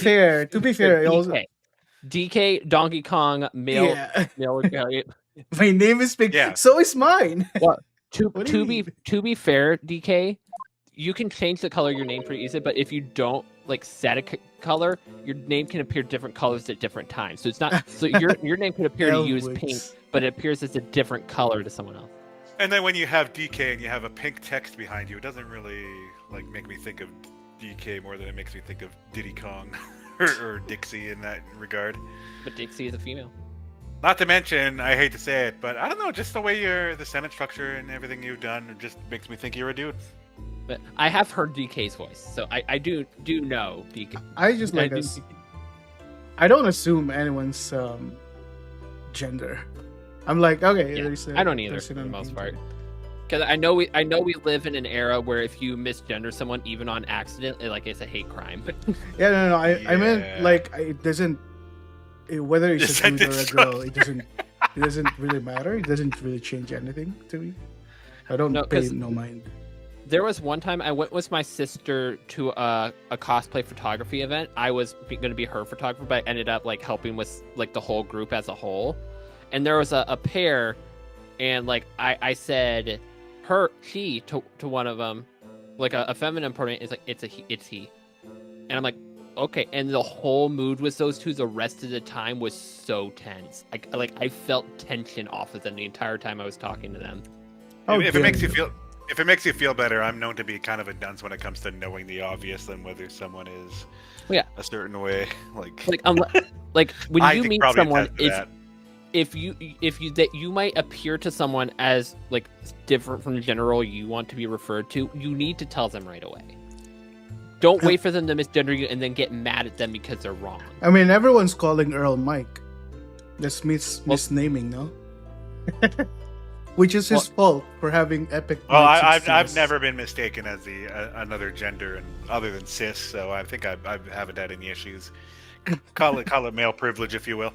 I mean, I've had jokes made about it. There was one time one of my sisters made a joke our parents had 3 sons and 1 daughter, me being a daughter. Ouch. I don't doubt it. No, but to be fair, there was one time I was pretty wimpy and I was could do nothing. All the girls were just boom. Moving on, Hurley, he said. Early or early? Early. I made a promise, you see, that until my phone's ringing, but I'm gonna ignore that. I made a promise, you see, that until the time was right. I'd keep the details of your father a secret. I know. I've been very naughty. I'll take the autopsy report back to Dr. Gory and apologize. I promise. Yes, we should go together, I think. And they lived happily ever after. Love how we said, like, oh, it'll be like 10 more minutes for this game, and then we just went on a big Yeah, side no. thing. Yeah, no, I'll just my stomach will just explode here. It's fine. No big deal. Oh. Minor inconveniences. Then let me look after you for you until we get there. Do I want to read it right now? I don't want Yes. to read it right now. You can read it. No. Or you could just wait until you get back from your break, Okay. Fine. so we can finish this section and you can go get some food. No. I must Yeah, go I'm water going the to earth, order I food, think. yes. It's just gonna be like a I'll see you 5-minute later. break for now. Poor Iris, she must be feeling awful. I know Mr. Sholmes is here for her, but still. Ah,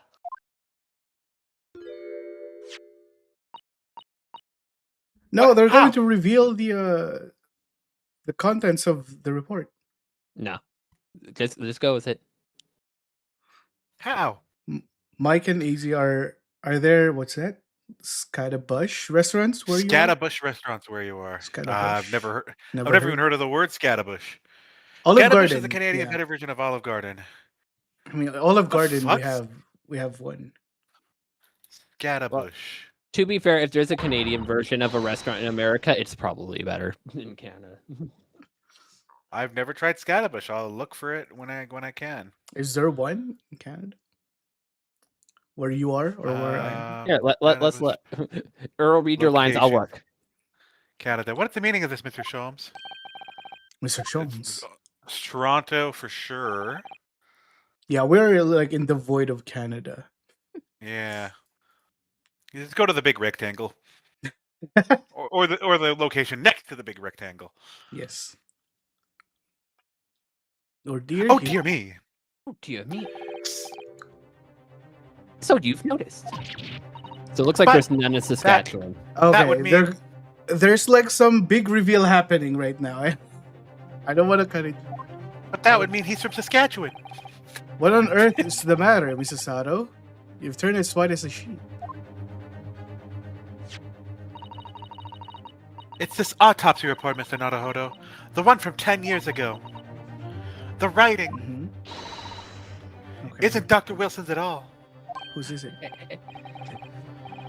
What do you mean? How could you possibly know that? Hey guys, there's one in Windsor. Because I know this writing very well. It's my father's. This writing, it's my father's. Okay. Dun dun dun dun. Well, what do you mean dun dun dun dun? What does that reveal? Dun, dun, Professor dun, Mikitobas. dun. He's upstairs. Okay, Professor Mikitoba is Iris's father, obviously. That's what it reveals. Indeed, it's true. And now you know. My dear fellows, No, I don't know anything. Yes, say. What on earth does all of this mean, Mr. Sholmes? Because the idea that's slowly forming in my mind is it's just too extraordinary to believe. Illegitimate daughter? Please, you have to explain. Okay. Are we stopping here? I mean, Yeah, sure. just- once you talk to him, like it's the last thing. Last thing for the part? Yeah, the part is nearly over. Like this is, but if you want to stop, so you can. 5 Stop minutes. your- I'll be back in 5 minutes. He's got to go. We could distract DK while she's in the loo. Or around the loo. Or on the floor of the loo. But no, Earl, there is one of the restaurants that DK mentioned, literally right across the border from Detroit. Ah.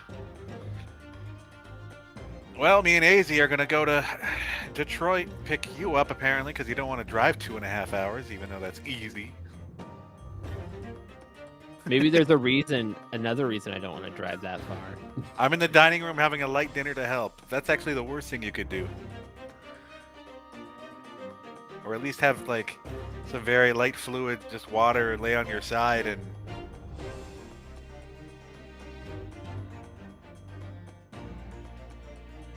$30 to $70 per person? Ugh, that's expensive. But it's 4.9 stars rated, so. you have to take Tylenol and eat food with it. You must have some pretty strong Tylenol to have to take with something.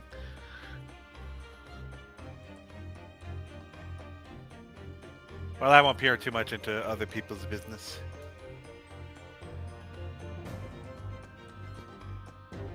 But the problem is though, I have to make sure I update my passport because I don't want anything to go wrong.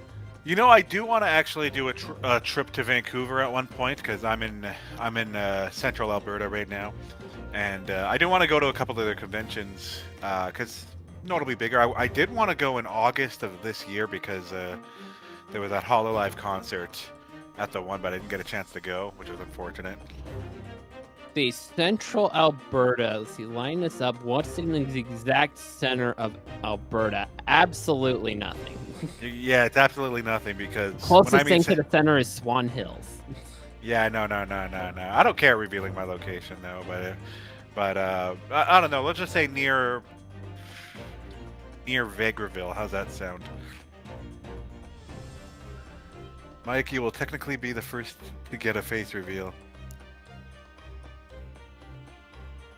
Oh wow, you're gonna if I go there and Isaac goes there, you want to come visit? We could have ship Shiro overseas, or over border, over the Great Lakes. I don't see the town you're talking about. I'm just scrolling around. I'm not actually searching it. If you go to Edmonton and then you go east of Edmonton, you'll see a highway called Highway 16. You just follow that and you'll see Vegreville. I'm going east or west? You're going east. You'll see a highway, dead city of... There it is, Vegreville. Yeah, so let's just say I'm 100 It's not too far from Edmonton, because if I go to Canada, it would likely be to Edmonton, so I can meet Yeah, you. and I, the good driver, would drive 2.5 hours to say hi.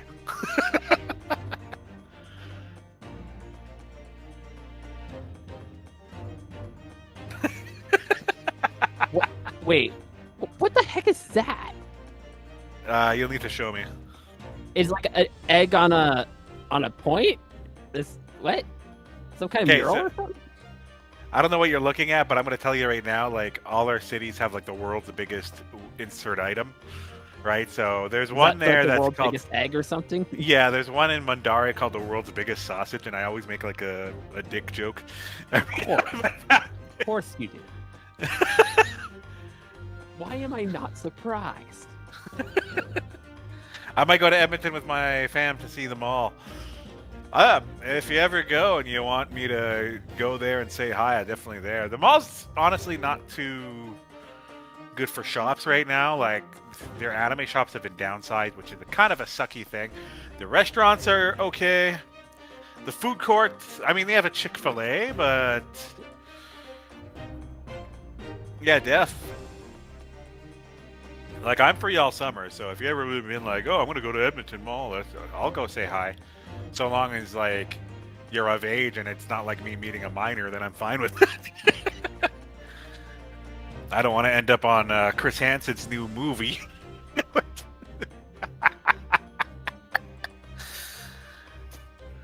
Ugh.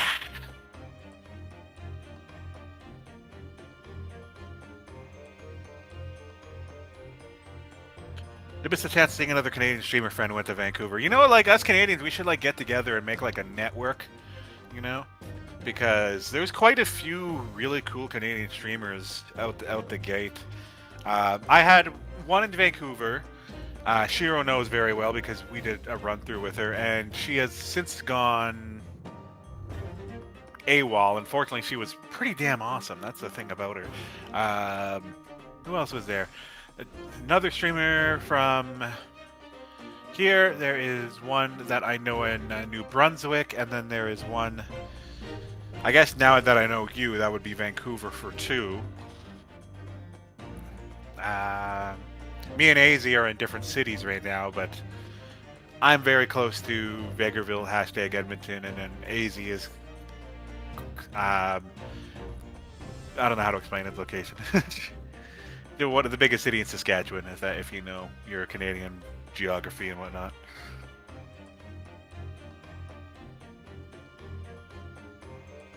Yeah, that's rough.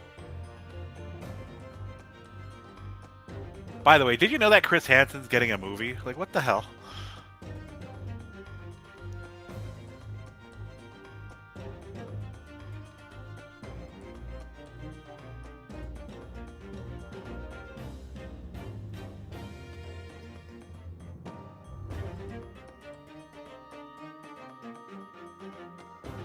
Other thing you need to know about me is even if Hudson Bay in Vancouver is being used for a zombie movie. Our Hudson Bay in the Edmonton Mall is still closed down and you can't even access it. They haven't, no one's bought the lot. I don't know, you're hit or miss with Edmonton Mall, to be honest. Yeah, they shut down across Canada, I'm pretty sure.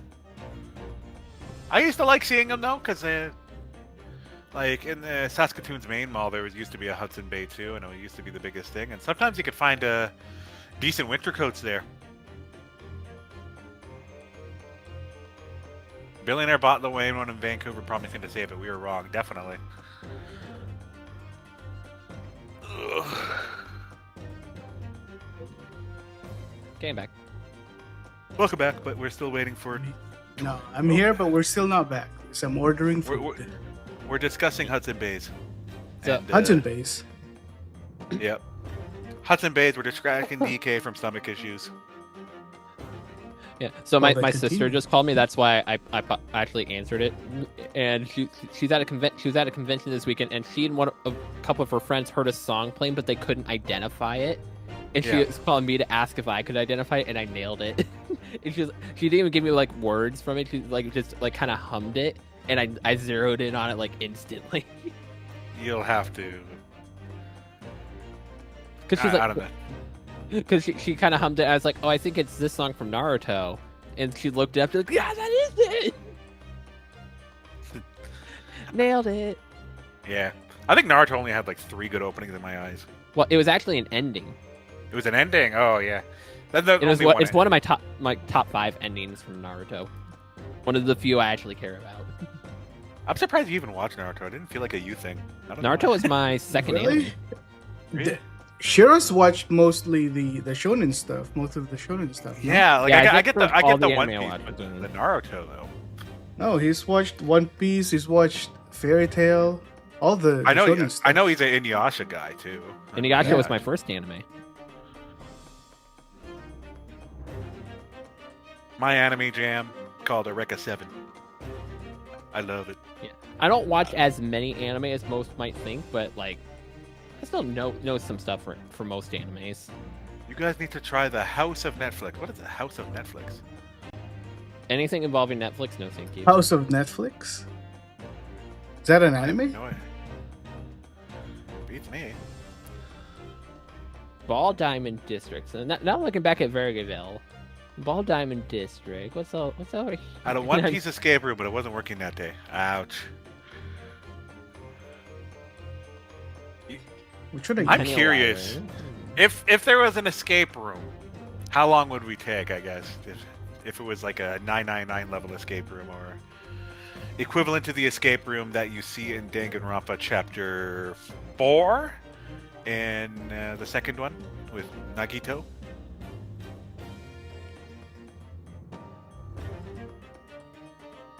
Like out the gate, yeah, I think you've already have our solving abilities. Who would you rather have? Would you rather have Shiro there, me there as the knowledge, or Aizy there? I wonder. I mean, I actually have done a real world escape room. I have Damn. done one. I'm going And to be judging My you group, when you my play group 999, would have man. failed if I didn't like know a stupid little fact about sheep. I think you remember telling me that one. That was like the eye or something like that, right? You, You, yeah. because the clue said the next clue is above you, and I was like, "Isn't you the name of a baby sheep?" And everyone's like, "No." And I went over and looked at the placard, and it straight up said "you" on it. And, I'm like, good at putting pieces together, but not at the hidden tricks. Interesting. I'd be down to do an escape room. I'm down for I'm- escape rooms. I'm going to be judging Shiro's escape room ability based on when 999 when he plays it. whenever that is. Oh, I will be watching Tomorrow. every room. I'd be watching that. I'm excited Tomorrow, for I that. would likely be continuing 100 Line.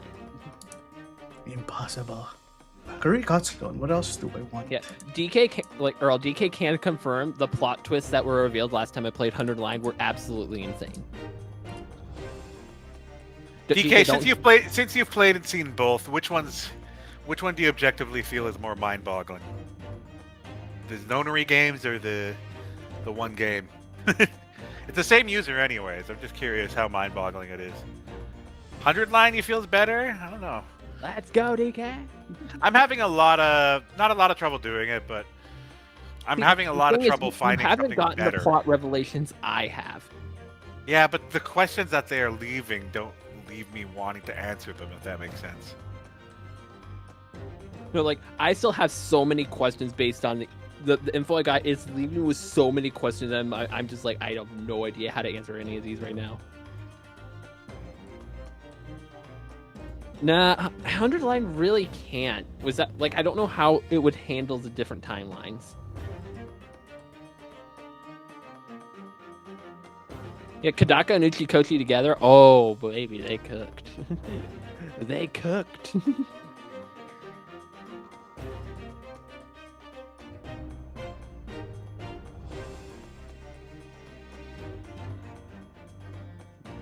But how would they do that, DK? Because the true ending line is different from where all these revelations are.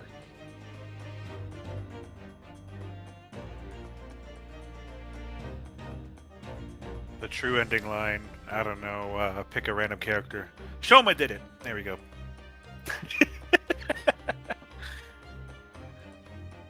Okay, I've ordered my food. We can continue until the food arrives.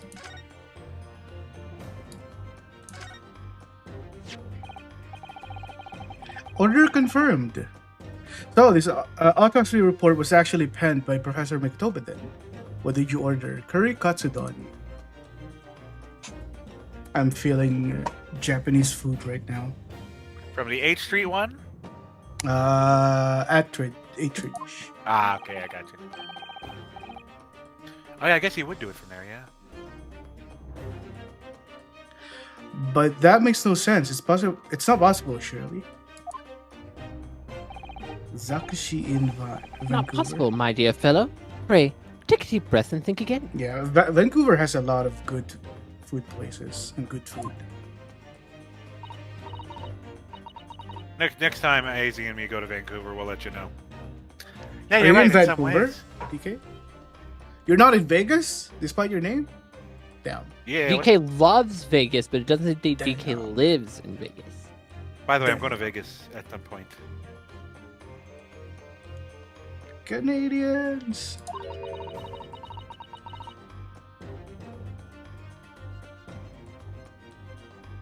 It actually makes a great deal of sense.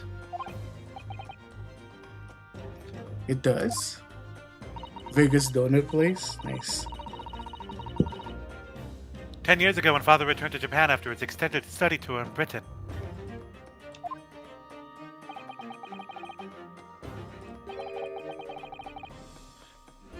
Los Angeles, there's a... And prior to his return, where was Dr. Mikatoba engaged?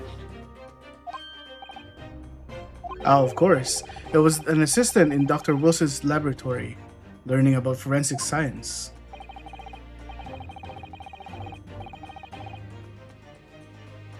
As an assistant, he would have aided with the dissection work, making detailed notes. So are they saying that the case notes were all from Wilson, or from Mikotoba, all this time, all these years? Okay. Good ducks. which would be assembled into a full autopsy report. Once the work was complete, the head coroner would check the contents and then put his signature on the document.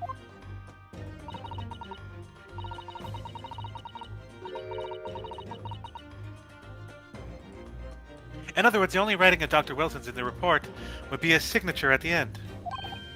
I see. So Iris got the wrong end of the stick, you mean? I need to internalize whatever they're saying here.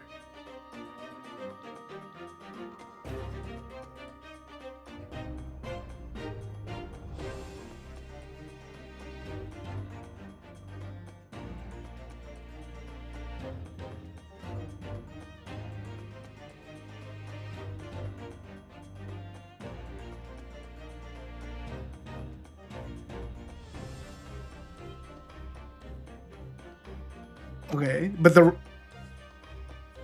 was it the signature that Iris is talking about? Or the writing of the entire case files? She saw that and assumed the whole report had been written by Dr. John H. Wilson.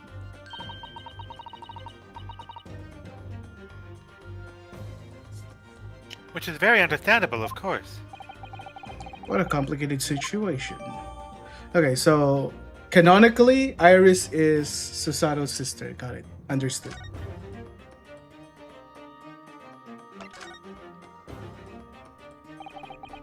Thinking about it, most of what we know about you, Mr. Sholmes, comes from the published stories of your exploits. Yes, The Adventures of Herlock Sholmes, written by Iris.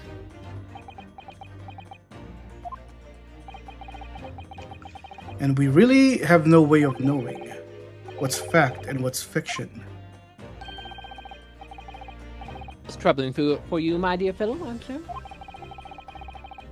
So what about this supposed partner of yours? Did he really exist or not? Ah, you've come straight to the point, I see. And please come straight with the answer. I believe Iris explained in one of her installments. He was a trusted comrade, and the only person I could truly have that's called a friend. And did this partner of yours truly make a record of all your cases? Are his notes really stored inside that metal chest? Absolutely, my dear madam. Absolutely. Absolutely, he said. So where's your partner now? You barely meet. You see, he lives on the other side of the world.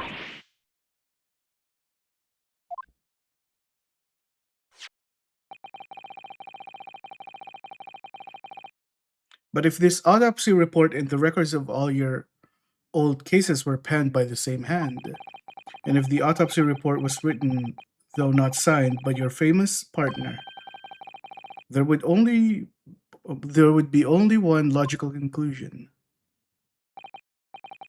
Pray, impress me. Your partner would have to be Eugene Mikotoba. In other words, Miss Sato's father. Upon my word, Mr. Naruhodo, Yes? you were coming along wonderfully. You hit upon the method at last. You finally grasped the art of deduction. You mean to say... Allow me to introduce you to my great friend and partner, Mikotoba. Professor Mikotoba?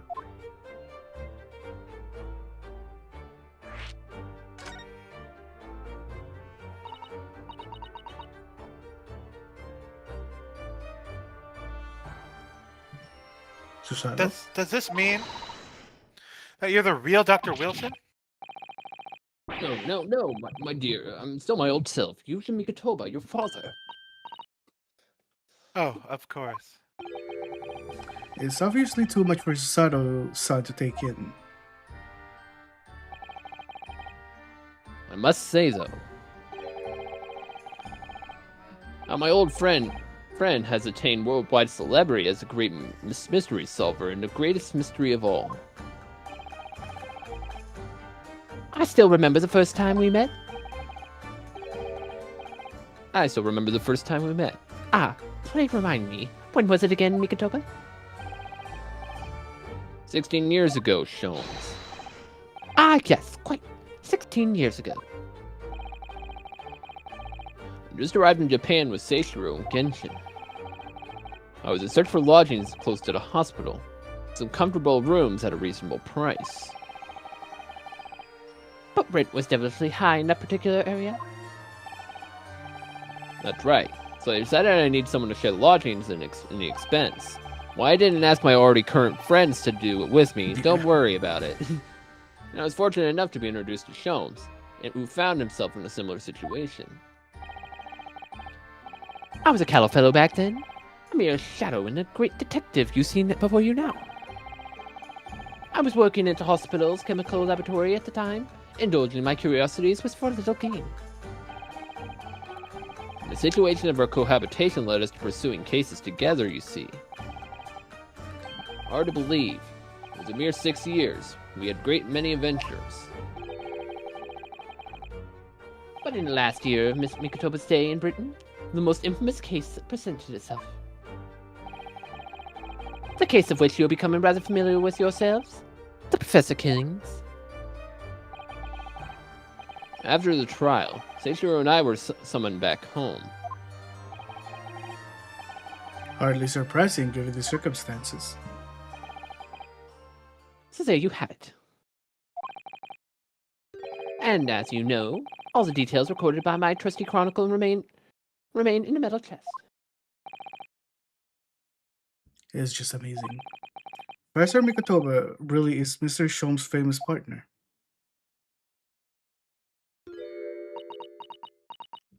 Dot dot dot dot dot dot dot dot. Dot dot dot dot dot.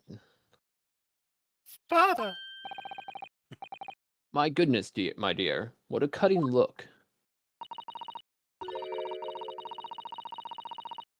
As your daughter, I'm very proud to learn that you were the great detective's great partner. However, But nevertheless, there's another mystery I really must ask you to explain now. And that is. You knew very well what it is. The unresolved matters of Iris's father. of course, I'd almost forgotten about that one.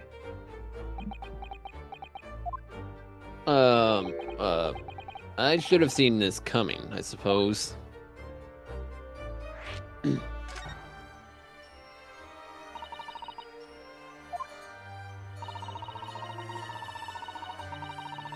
That's all the notes about the great detective's adventures that are in the metal chest.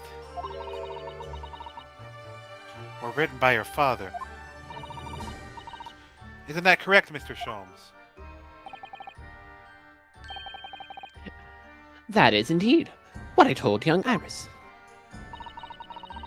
But if you're Mr. Sholmes' partner, Father, and you wrote all those case notes, then Iris's father must be you. Uh,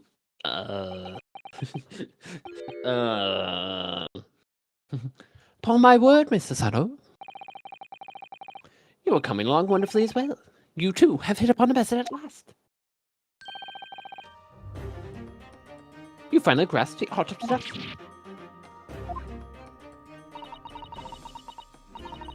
What you've always told me, Father, is that my mother died when I was born 16 years ago. And you left me at grandmother's care whilst you embarked on a study tour of Britain. And I've always accepted that, but all this about Iris. Oh, there it is. Satis's ice cold stare. no, hold on a minute. It was very complicated. I mean, it's really not what you think. Then perhaps you'd like to explain exactly what it is? Here it is. Now the eyes go from ice cold to red hot just before she. No, really. You got it all wrong. You got the wrong end of the stick. Sholmes, say something, man. Too late. It's quite enough, my fiery fellow. Mr. Sholmes, when did he get all dressed up? Whilst I don't like to interrupt this exciting exploration of the past, Mikotoba and I have an urgent matter that requires so short excursion. But it's very late, Mr. Sholmes. No Where must you go? answers. I see. I understand. We're not in the final chapter. We can't get the answers yet. Why, my dear madam? Is it not obvious? My partner and I must pursue our natural enemies. So, get your coat, Mikitoba. The game is afoot. Ba-ba-na-ba-ba-na-ba-ba. But Sholmes, I really must give Susato a full explanation, I think.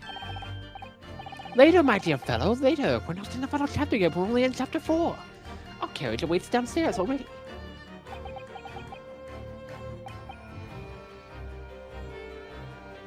You haven't changed one iota, have you? I mean, really. Visit home after 10 long years. When I open a chest in a fit of nostalgia, I inexplicably pass out. And as if that wasn't enough, when I eventually regain consciousness, I'm plunged straight into all of this.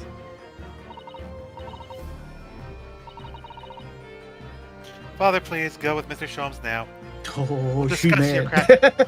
We'll Oh, she discuss your mad. castration in the future. What?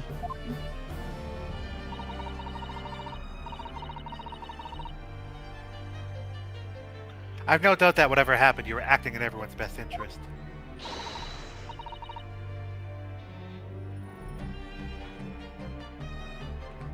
I trust you completely. Susato. And sending the great detective and his great partner off on renewed ventures together is more than I could have hoped for my wildest dreams. Very well then. We'll speak again later. In chapter 5. So, I believe your own work is done for the day. I wish you the best of luck for tomorrow. Yes, Naruto. Good luck in battle. And reaching a decision. A decision about whether to go back to Japan, I suppose. I do want to go back So to much Japan. happened that day that I barely knew what to do with myself. It would only be later that I'd come to realize how amidst the chaos I'd unleashed were all the clues I needed to finally unearth the truth, and that all the turmoil was necessary to give me the resolve to see He said the everything thing! through. What? Said what? So the name of the game. This is a two game series. Great Ace Attorney 2 Resolve. He said the name of the game. Wait, what? So the Great Ace Attorney is 2 games. You Right. got the Great Ace Attorney Adventures, and then you have the Great Ace Attorney 2 Resolve. He just said the word Resolve. He That's said it? the name of the game. That's it? Resolved? Yeah. They've Resolved. been saying resolved the entire game. I assure you. And, oh, well, that's chapter 4? Chapter 4 is done. We're actually in the final case the whole time. Damn.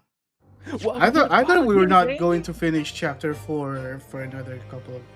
So until you next remember how I said weekend. once you started chapter 4, I wasn't going to give you any indication of how long the chapter Yeah. was? That's why. GG. Okay. So you are now in chapter 5. You are in the end game now. We're moving forward. The And final you're moving chapter. to the final chapter. The resolve. I would probably not continue until you finish with your food and such. No, so what I'll do is because my food is arriving, I can still play, but I'm gonna have you or Earl do the escape parts while I eat. We'll consider that idea. Why? Considered. Why? So we can move forward, unless we want to. Yeah, exactly. See, DK loves it. DK loves the idea. More chances to distract you. We can distract you whether AZ's playing or not. Yeah. My food is 42 minutes away. 42 minutes until your food arrives? You underestimate how slow delivery is here. Well, they have to go pick the ingredients before they make your food? No, they're More picking like- up the food. It's more like the city he lives in has really shitty infrastructure Yeah. and Very shitty infrastructure. Well, it sounds like a personal problem. No, it's a civil problem. We're moving forward. Although- So the This is time a new track that's playing, by the way.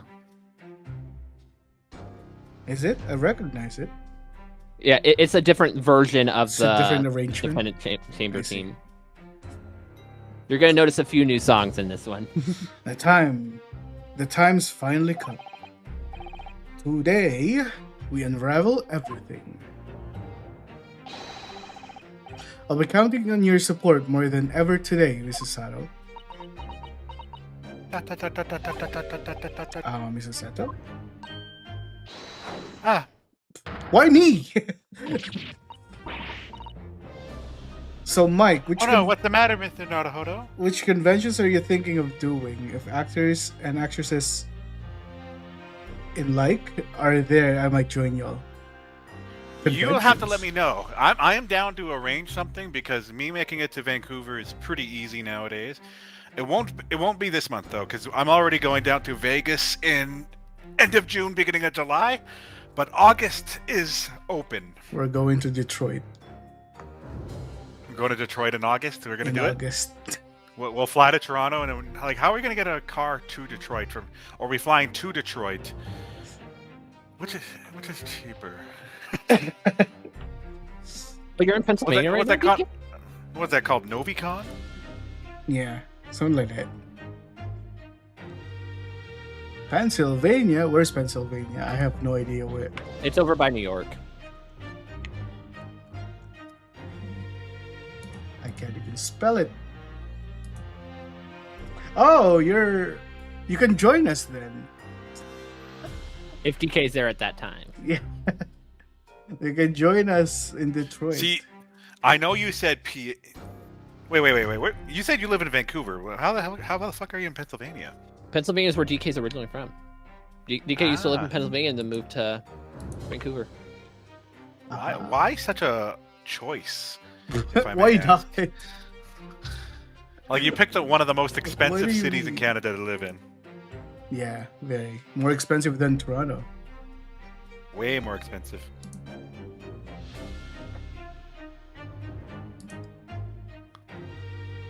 Healthcare is true. Oh no, what's that?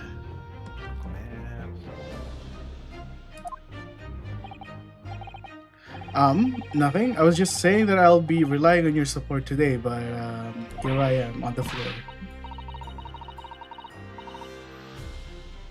By the way, Earl, how's the whole Alberta succeeding from Canada going? It hasn't progressed, even though there are people that are strongly for it. And I mean, I I don't see think both that's gonna happen. sides.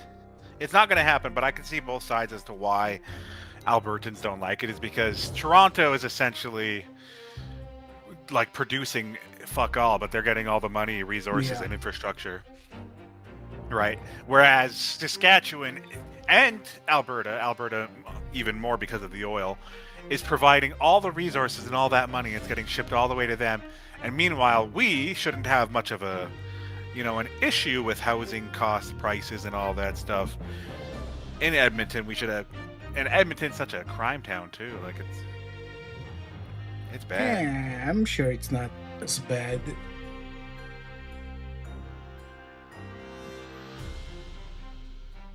It's pretty bad. Oh, sorry, of course. I know I can be rather incompetent at times, but I shall let you down. I Shall? shan't let you down. Shall. Would you Healthcare. mind helping me to my feet then? You just like the beaches. There are no beaches. Oh here. dear, I'm really very, very sorry. Vancouver, I guess. Vancouver and Toronto and Nova Scotia would have beaches.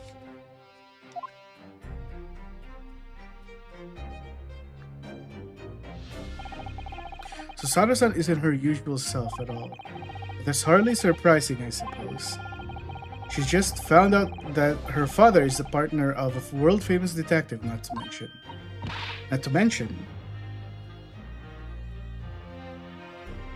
Good morning, sir. I sure hope you didn't forget about me. Lord Van Zings. That's the beauty. If it after we go to Comic Con, We can walk to the beach or Stanley Park.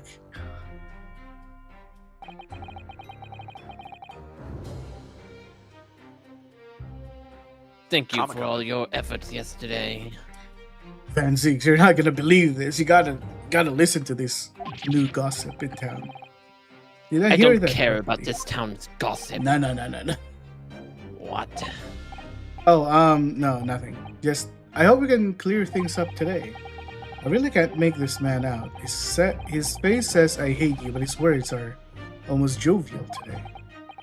In fact, he hasn't been very Reaper-like at all since this all began yesterday. And 11 why do you months. think that is, you idiot Nipponese? Lord Van Zeeks isn't the Reaper, Mr. Naruhodo. What is happening with my driver? Okay, there he is. Good point.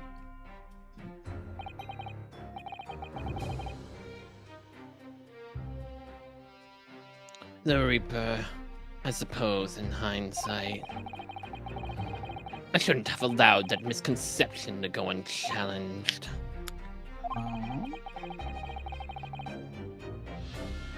It was my tacit acceptance of that pseudonym. My failure to stop the Reaper from becoming something more than a mere legend that led to all of this.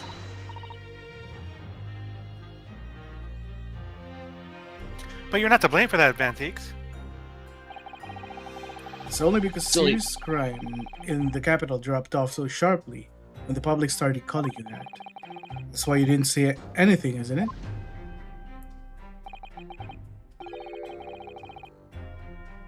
To be frank, I'm not sure that was the sole reason. What do you mean?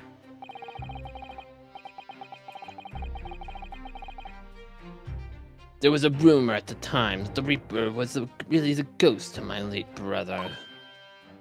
Ka-ting! Having been slain by the evil killer, Clint's relentless spirit returned as some sort of demigod. To which a deadly blade of justice where I, by dint of the law, could not. Yes, we've heard that story too. When I lost him,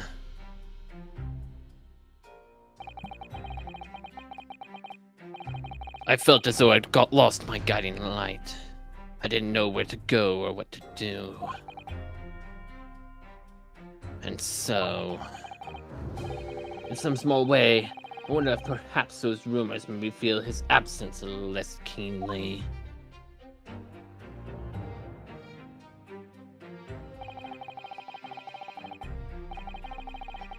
Even if I knew it was just an illusion, just some nonsense conjured up by an over-imaginative public.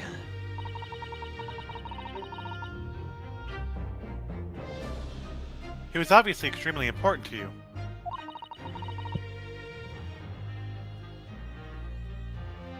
Lord Clint Van Zeeks. Well, what's important now is uncovering the truth. That's all that matters. I know you didn't take anyone's life. And I intend to prove that beyond a shadow of a doubt in court today.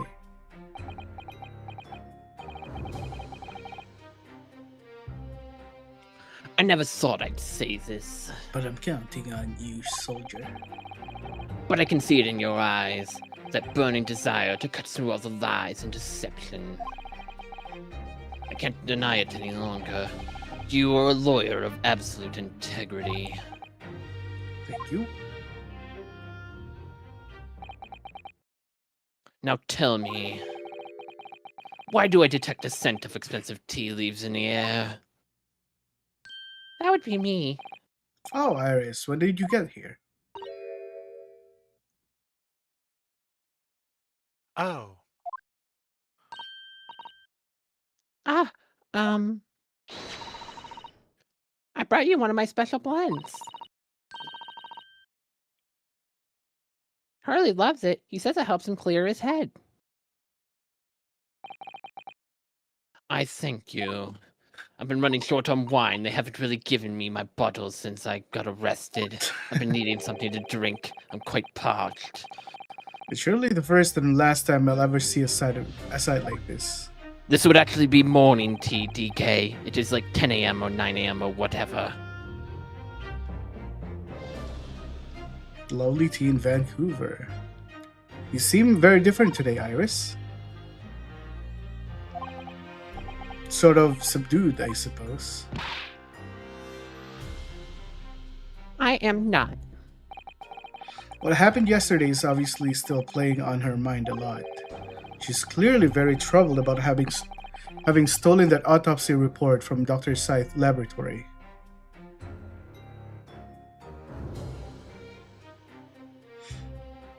I need to find the name, but there's a Canadian tea brand and their loose tea is good. Well, pray tell.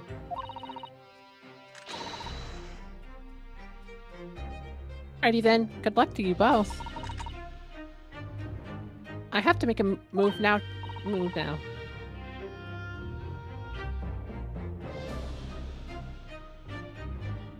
Oh, you're not saying? Or not stay. I thought you'd want to watch today's proceedings.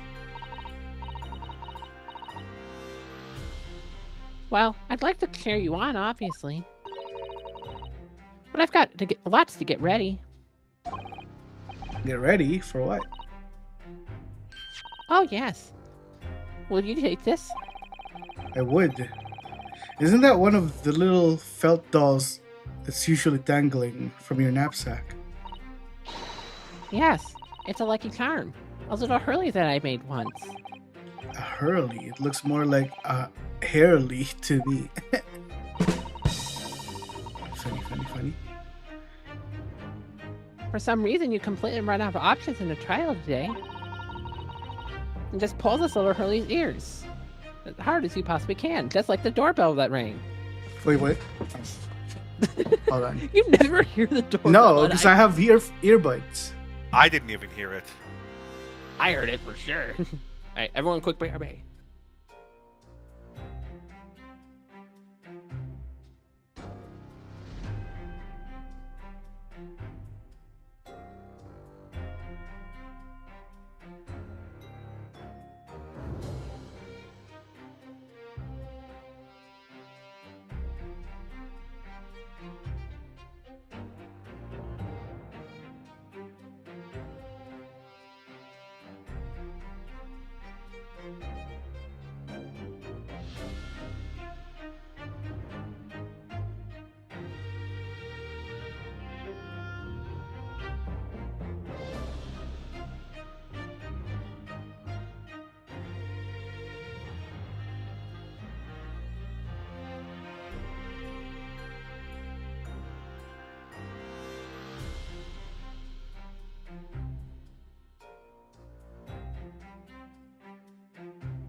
Alright.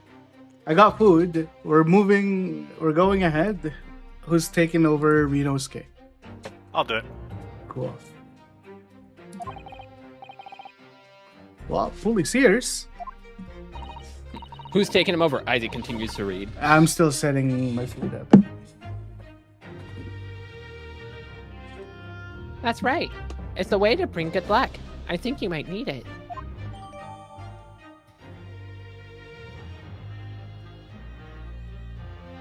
Oh, I see what they've done. Hold on. I'll be back again. Oh. Yeah. What have you done?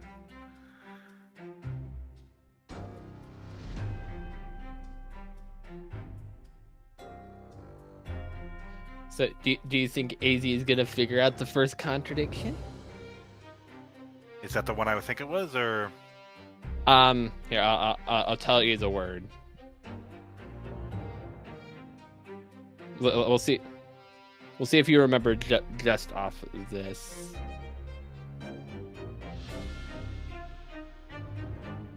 That doesn't help.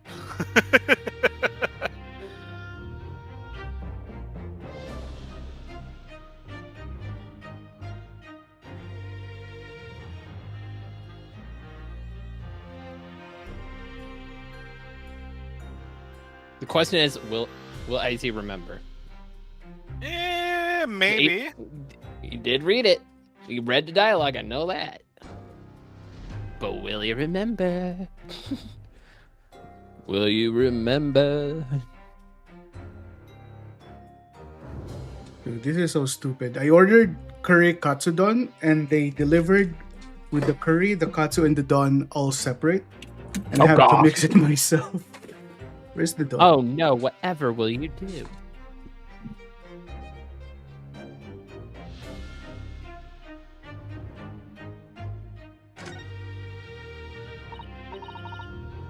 You think what we'll need is luck? Oh, I meant to. Go on. I just need to peek inside the courtroom.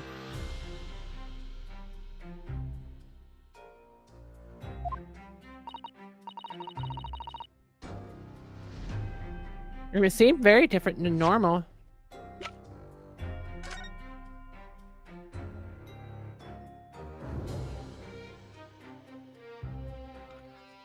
What? What you doing there, Easy? I'm checking the evidence or whatever is in the court record. She said it only pulls the ear if you had no options left. I don't have options right now. If you They're have Canadian options, it's tea called going to the brand. courtroom. What?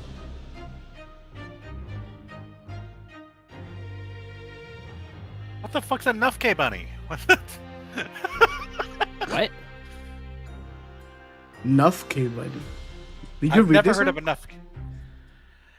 What a charming little rabbity version of Mr. Sholmes. Do you suppose this is how Iris sees him? Are you alright, Mr. Donahoe? Am I gonna pull it right now? At the poor doll's ears. Oh, sorry. I was just wondering. What do you suppose would happen if I were to tug its ears with all my might right now? I'm sure that we'll find out when the time is right. I see. Yeah, it won't let you. So they're like, To become a yeah, go ahead. go on.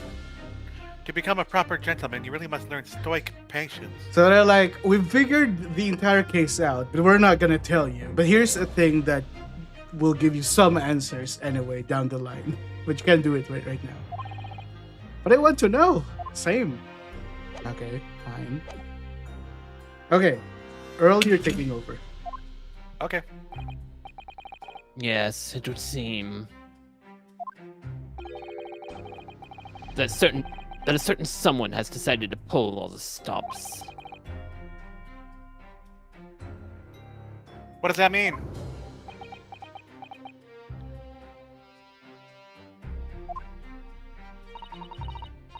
What about Mr. Sholmes, Iris? I don't know. He was out all night and he hasn't come home since the time I left this morning.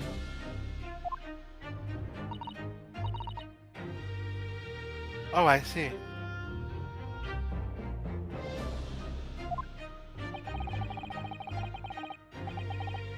Was Professor Mikotoba all night too? Out all night too? Do you think, Miss Sato?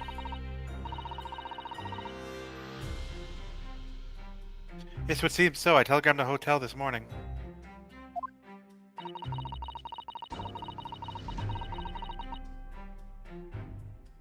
And apparently they didn't come back to the rooms last night at all. They, she said. Here's Father and Judge Jikoku, I mean.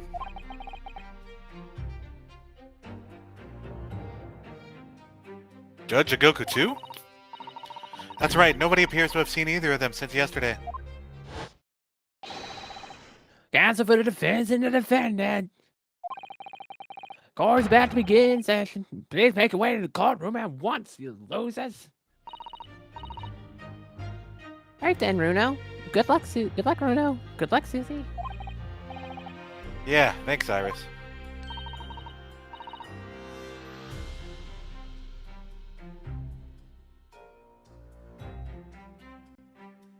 And you, Mr. Reaper. I hope it goes well. Once again, I thank you for the delicious tea. It was very soothing. It really helped because they never gave me anything to drink in that cell. I'm very short in wine and not able to be drunk.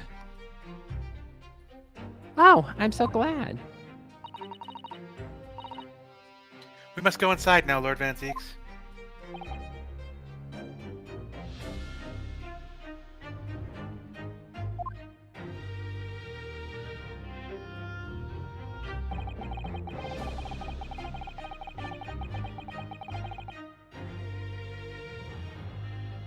Lord Van Zeeks has always been a formidable prosecutor.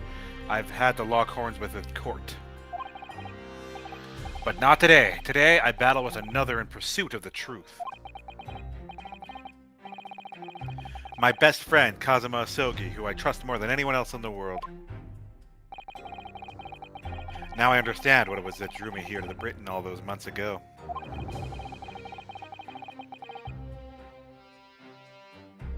Now I know exactly what destiny had in store for me.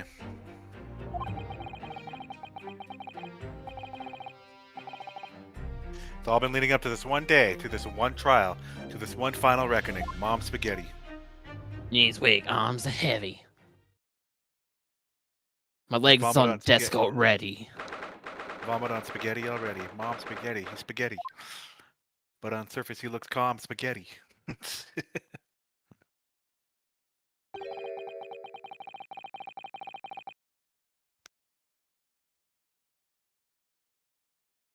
It feels me even more oppressive here than it did yesterday. There are cold steers piercing me like knives from all sides today. Ah! Mr. Naruhodo, look! Lord Strongheart! So, Okay. AZ, you remember earlier when you made a comment about Strongheart taking over the prosecutor war? It's even yeah. worse. He's the judge now. Yeah.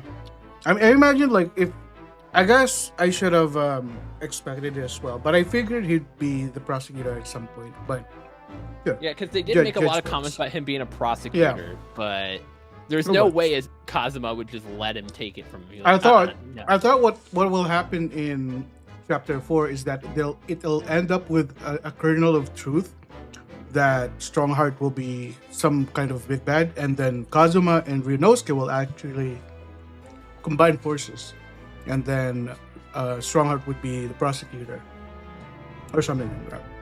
I thought it would be cool to see, but this works too.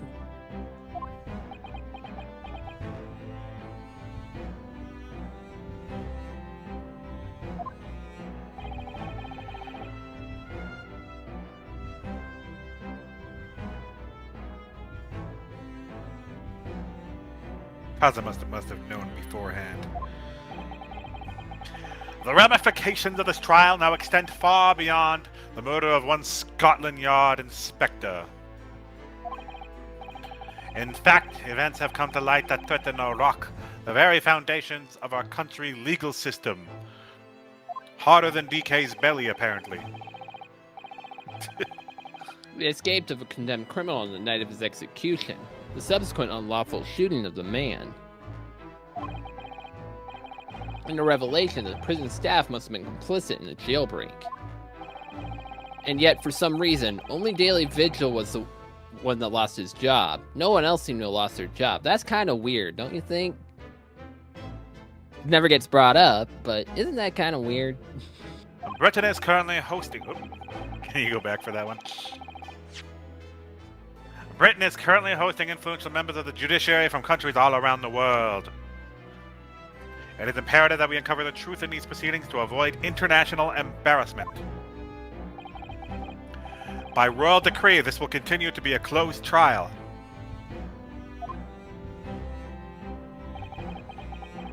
And over which I, Male Strongheart, exercise total and unequivocal authority.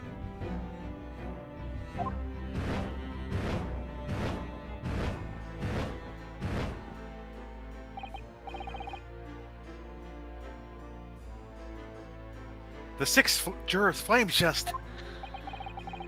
As was the case in yesterday's proceedings, those here present in the public gallery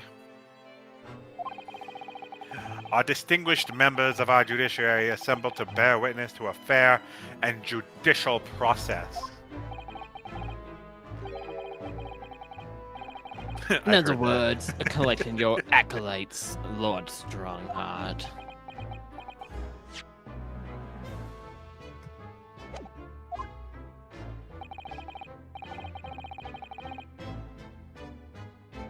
On a personal note, I find this most distressing, Lord Van Zeeks. You were a prosecutor of exceptional talent.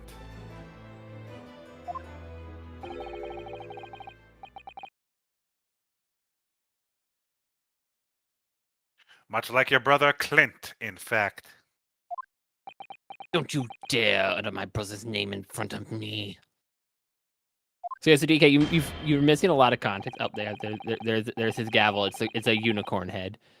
So yeah, so basically to give you some basics, DK. 10 years ago, Barrick's brother was killed by Cosma's father, and now we got Cosma going after Barrick, who kind of as revenge in a way. It seems. It's kind of like the very basics of this. In the name of Her Majesty the Queen, I hereby declare this court to be in session. For the trial of Barrick Van Zeeks, whom officially stands accused of murder. Under this very, very banger theme, I hear. Whoever orchestrated this theme, they need a raise. It's Counsels. really good. Yep. Counsels for the prosecution and defense, are you in full readiness to proceed and admire my music? DK, you haven't heard the Osogi's prosecutor theme, have you? Just wait until that plays. That one's even better of a banger.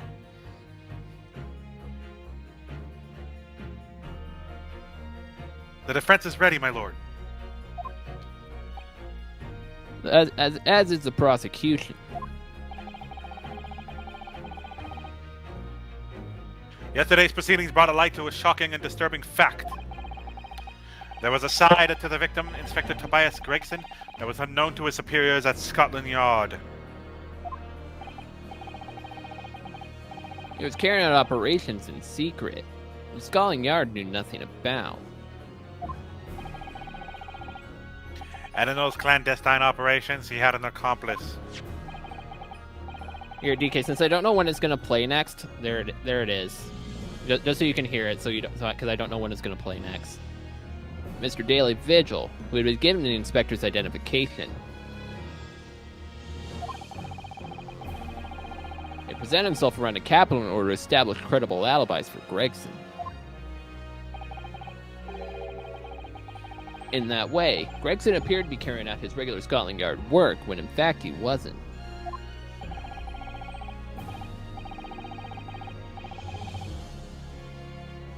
At the end of yesterday's session, Mr. Vigil, who had been suffering from amnesia, regained his memory. It would appear he buried his memories of a time deep inside himself as a means of self-preservation. I wonder what's gonna happen. So, if Strongheart unanimously gives the guilty verdict for all the jurors, Game over. do I still do the summation examination? Nope. Oh, that's just game over. There is That no would've been such cool. thing as the examination of the judge himself. I mean, he's standing for 6 jurors. That's what I thought. Because whilst he's engaged as a chief warder at Barclay Prison, he abetted the convict's escape. Mr. Vigil is currently recuperating at St. Sinners. He recovered enough to give a signed statement about his movements on the day prior to the incident. He formally admitted to posing as Gregson whilst investigating the Red-Headed League. Which brings us to the crucial issue of the victim's time of death. The defense yesterday proposed a suggestion that the victim may have been killed 1 day earlier. This was based largely on the discovery that the victim's pocket watch had not been wound.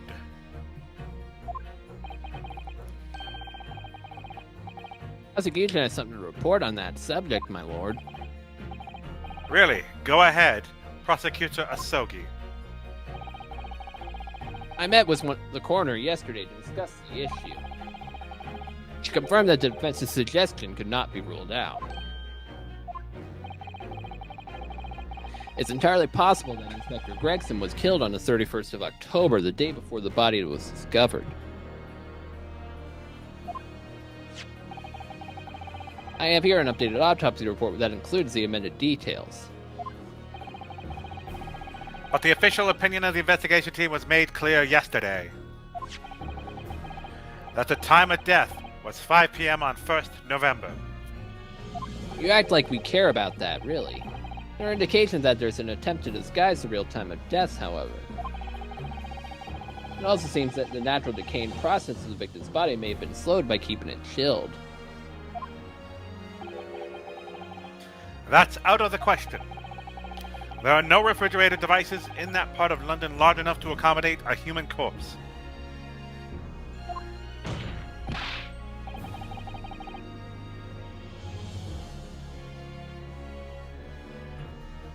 Oh, it's me. My lord, this is more than just pure conjecture. There's evidence to support the idea. We must investigate it thoroughly. Very well. The court will accept the new report as evidence. However, if this updated report is deemed to be inaccurate or accurate, it would give renewed significance to the movement of the victim the day before the Fresno Street incident. It would, yes. Especially since on that day, See you later, Vegas. Inspector Gregson was using Mr. Vigil to cover up his real movements. It's conceivable that he was killed in the course of his secret activities. Do I sense that the prosecution has some information regarding those activities? Scotland Yard put an enormous effort into investigating that precise matter yesterday.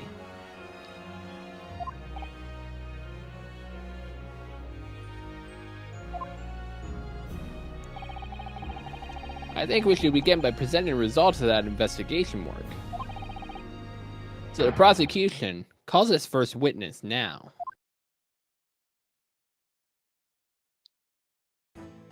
What's up, girl? State your name and occupation for the court. Inspector Gina Lestrade reporting. Representative of Scotland Yard. A self-conferred rank, but never mind. Hold on. Gina again?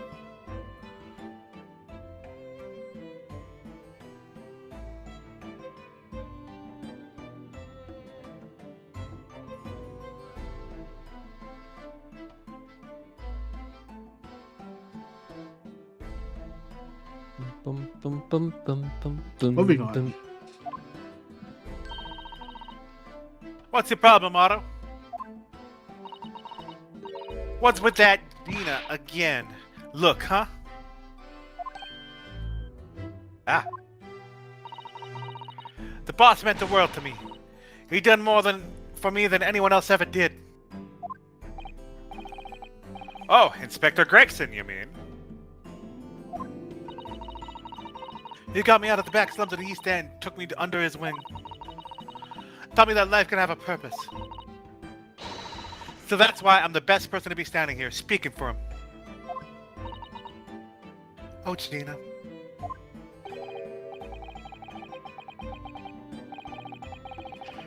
Right, out of all the goodness of Gregson's heart, not all the had his arm twisted by Mr. Sholmes, no.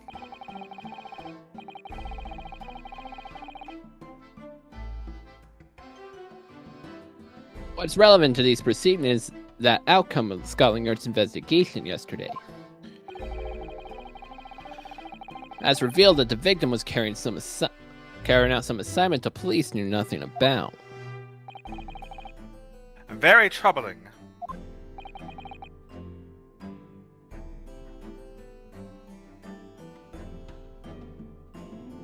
That face. Lord Strongheart knew. So, Inspector Lestrade, Let's hear exactly what it says in that report. Coming right up, sir.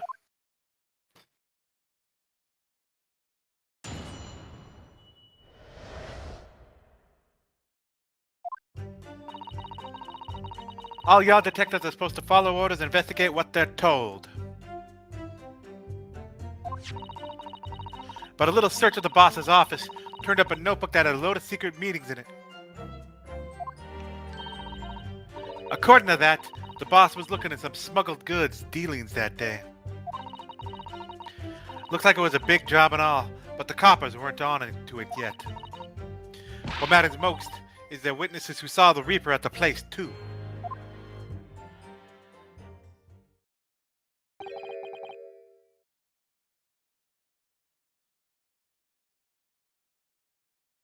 Smuggled goods? I don't know, do I? Just telling you what was written in this book. Tobacco, tea, spices, medicine. Goods of all sorts flow into London by illegal channels from across the globe. It's well known that they're disposed off at regular black markets that take place in the capital. But the police are rarely able to locate them in time. So Inspector Gregson was investigating one of those black markets? It's been suggested that high-ranking government officials may be involved in black market activity. No doubt Gregson was trying to avoid details of his investigations being leaked to the involved parties. That would explain why he was operating on his own authority, without the Yard's knowledge. And do we know where the dealings were taking place at this time?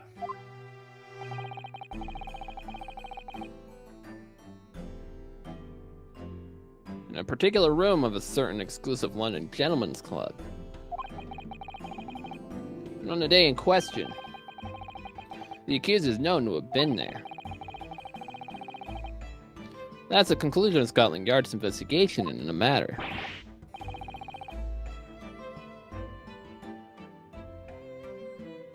That can't be. We haven't heard anything about this. Members of the club have testified to it.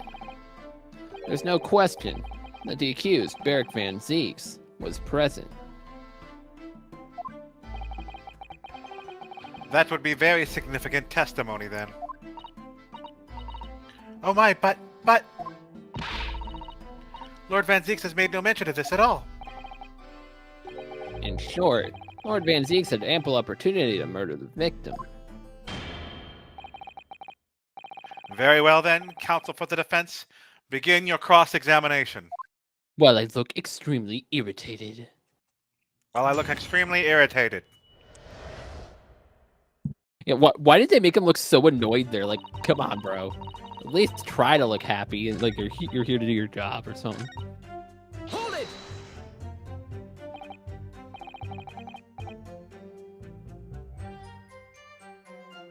So you follow orders, do you, Gina? Nah, not me. I'm above all that, see? Oh. The boss always had special orders for me. Grab us some fish and chips. Go and give Toby his grub. That kind of thing. So Aaron's more than orders then. The detective is still an apprentice after all. Yeah, well, this apprentice ain't want to sit around and wait to be told what to do, even by the boss. That's why I've been doing my own investigation and what happened. I didn't find much at first.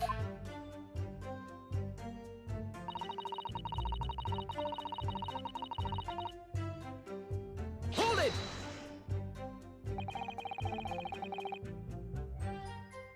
So you went through Gregson's things?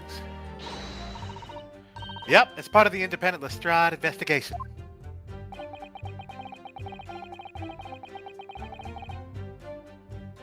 I'm sure your superiors will be delighted that you're taking the initiative. So I snuck into his office when no one was about. Because if anyone at the yard had seen me going in there, they'd have turfed me straight out of the street.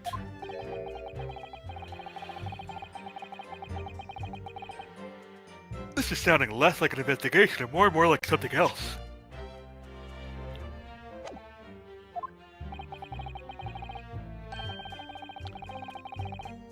Prosecution understands that this was the very detective who discovered the notebook. You got that right. Nothing gets past Inspector Lestrade and his trusty assistant, Chief Inspector Toby. We found them in one of his desk drawers at a false bottom.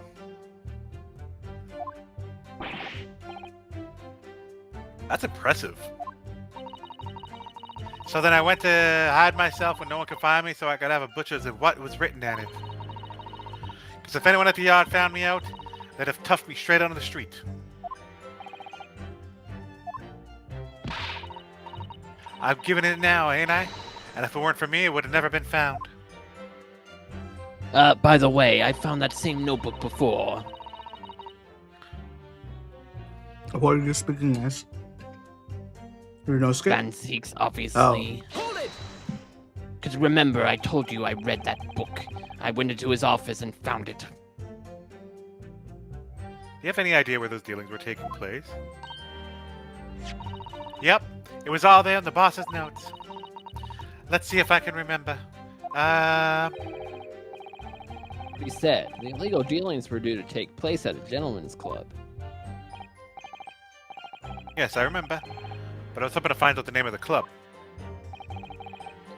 That won't be necessary. What? It's conceivable that the club might be used again by the smugglers in the future. Therefore, the prosecution has been asked not to reveal the name in these proceedings. I don't know what the fuss is all about. It's right here. All I've got to do is read it out. And I could too. I got this reading game buttoned up now. Can't I show you what I can do? Go on. What's the arm? The judge hasn't signaled his objection yet. I could try to find out. What should I do?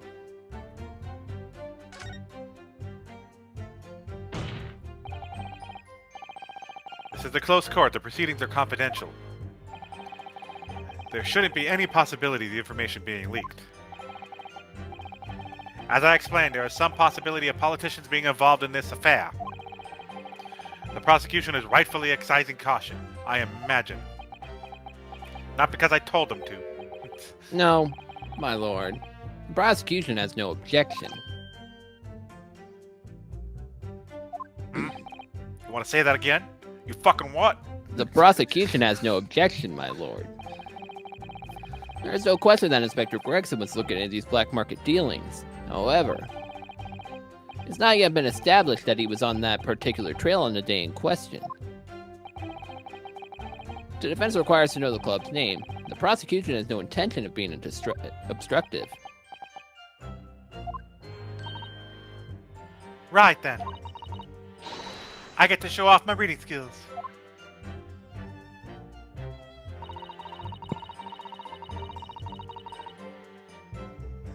Apparently the smuggled goods was going to happen at a gentleman's club called the Groose.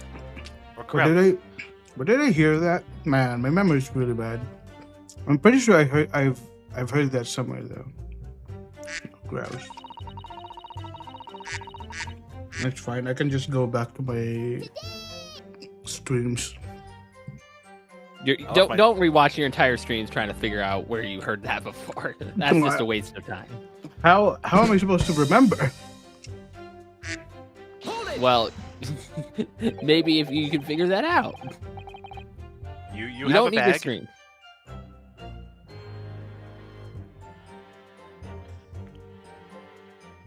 Or no. How did Spencer Gregson come to find out about it in that case? That's the question, ain't it? But I'm just an apprentice, so... And why didn't he inform Scotland Yard of his findings? Yeah, that's what I was asking myself. Because, you know, I'm just an apprentice. When it suits you, yes. Anyway, the point is something went on at the club. No question. Can't say that for certain, though, surely. What matters most of the witnesses who saw the Reaper at the place, too. Hold it! Lord Van Zieks was at the club? He was. Detectives who visited the club yesterday made inquiries and have confirmed it. Several members report having seen the accused being admitted to the room and to the room in a question as a guest. Looks like there's no disputing that he was there then. Well, we know that Lord Van Zieks was investigating Inspector Gregson, don't we? Perhaps he'd already discovered the Inspector's secret notebook. Which led him to the club, you mean? Maybe.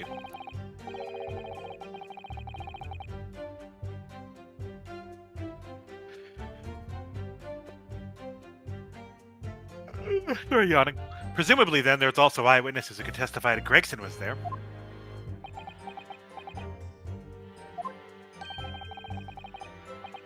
None have been identified. None have been identified at this time. No.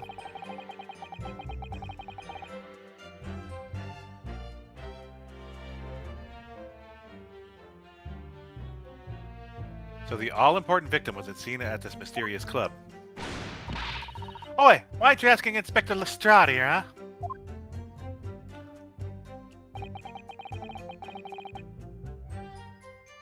So that's all I got to work with.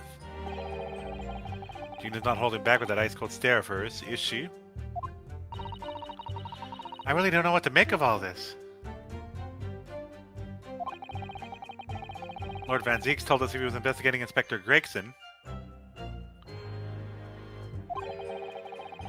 But he never once mentioned that he met the inspector the day before the incident. You don't think Lord Van Zieks could have been lying to us, do you? That's not the only way to explain this. Oh? If everything Lord Van Zieks has told us is true, then there must be a mistake in this testimony somewhere. You mean there are details we've yet to uncover? Exactly. A clue, perhaps, that even Gina hasn't noticed. That's what we should be looking for here. I'm lost. Yeah, you have read this information. You've probably forgotten it, so check stuff again, probably. Yep.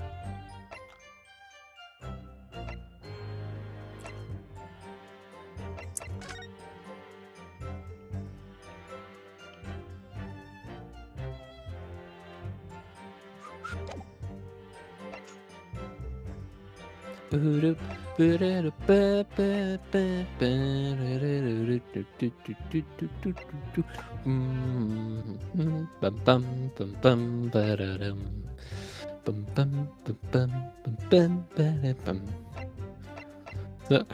while you were AFK, like doing some of your little 5-minute break, I was commenting to Earl. It's like about this contradiction. It's like, do you think Izzy will remember? I remember nothing. Me and remembering does not go hand in hand. I have a very bad memory. Worse than a goldfish.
No, stop clicking.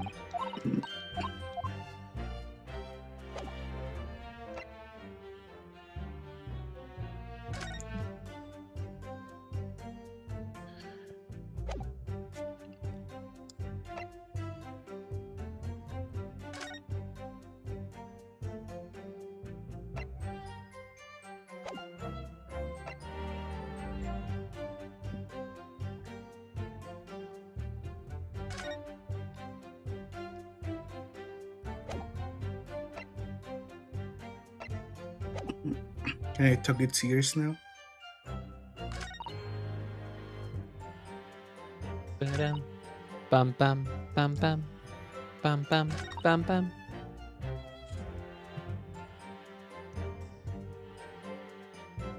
I do not remember what the grouse is. I know I've read it somewhere. Yes, yes, you have. I don't even remember if it's from case 1 or whatever. You read it in chapter 4. Oh, stop it. And the answer to your question in DM's role, yes, he does have it, obviously. I know he does. I just didn't see it. All yard detectives are supposed to follow orders and investigate what they're told. That's not really something you could dispute. But a little search of the boss's office turned up a notebook and had a lot of secret meetings in it. Unless you find information about the secret meeting. Apparently, the smuggled goods deal was about to happen at a gentleman's club called the Grouse. I don't remember the Grouse. Looks like it was a big job and all, but the coppers weren't on to it yet. What matters most is there's witness what saw the Reaper at the place too.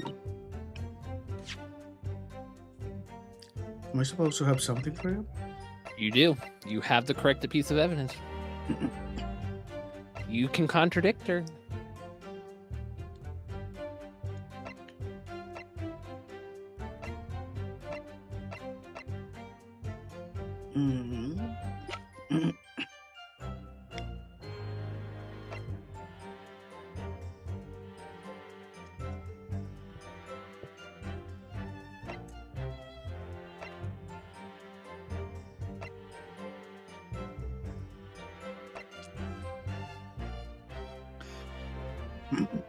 Relating to the victims of the Reaper.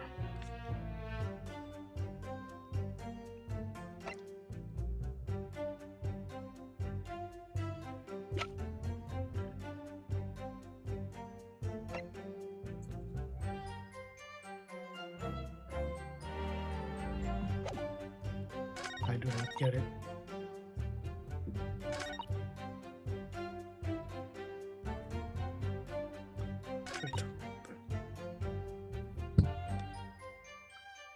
Later search of the boss's office turned up a notebook that had a load of secret meetings in it. Apparently, the smuggled goods deal was going to happen at the gentleman's club called the Grouse.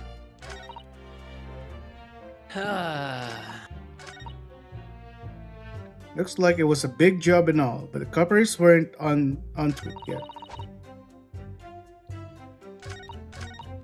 Nothing is clicking. Do I see Asmon here? Is there Asmon here? Little Mockingbird. Is it a mockingbird?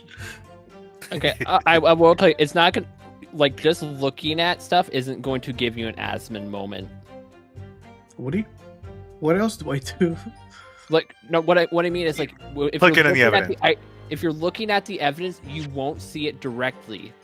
You have to click You in have on to- it. You have to look into it. Like, you've seen it before, so you have the proper flag on the evidence to be able to contradict it. Because if you don't get that piece of information from it, So you mean there's something I haven't clicked yet? no, you've clicked it before, so it's available on the evidence, but it doesn't put it in the tagline for it. Grouse. Hey, there you go. But this is from Mikotoba, no? Does it matter? What do you mean does it matter?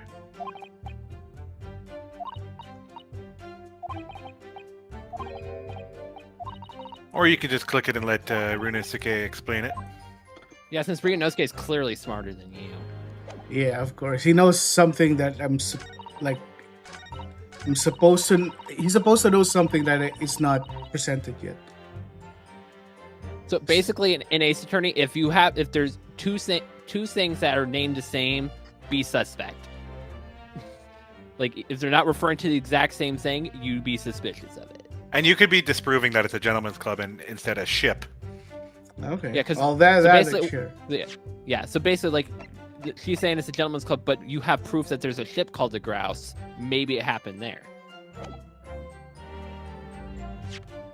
That's the argument. Two places could be called the same thing. Which Objection! I read about these clubs that exist here in Britain. As I understand it, they're places where well-to-do gentlemen socialize with friends and colleagues. Don't imagine for a second a foreign student like you would be admitted. Cosma, have you looked in your mirror? Seriously, is your mirror cracked or something? Do we know for sure that the contraband dealings were definitely happening at a club called the Grouse?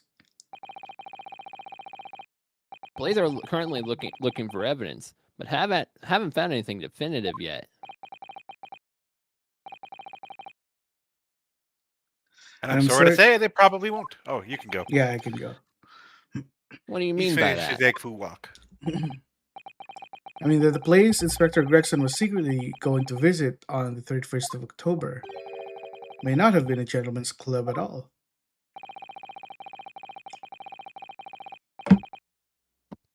You're showing a very irreverent attitude towards our country's police force there, Counsel. If it wasn't a gentleman's club, then what was it? Your Honor. A steamship. You think it's a shit? I don't think. I have the evidence to prove it here. Let me see that. The dark-suited young man is not the least bit untrustworthy. The other side, my boy. Be more specific next time. Open your eyes next time. Ah, this would appear to be the ticket for passage upon a steamship, yes. The SS Grouse. Objection! Though there's a steamship named the Grouse that happens to share a name with the club. Man, Kazuma's smart.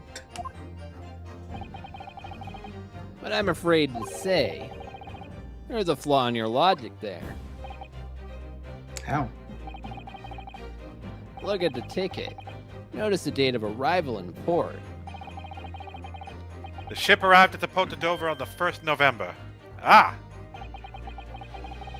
The day on which the sound like a gunshot was heard on Fresno Street. In other words, on a day in question here, 31st of October, when the victim was on his clandestine mission. The ship hadn't yet docked on British shores. That would certainly make an undercover investigation somewhat challenging. Objection! The fact that the steamship hasn't yet reached Britain substantiates the defense's assertion that the victim was investigating the SS Grouse on the day in question. Then show your evidence for that assertion. Very well. What do you mean? What do you mean? I don't What know do you shit. mean? What do you mean very well? In that case, counsel for the defense, present your evidence to the court now. Oh my god. Leonosuke. Earl, don't say a word. I know I we won't discussed this earlier, but don't say a word. Evidence that Let's let him substantiates say. your claim that the victim was investigating the SS Grouse 31st October.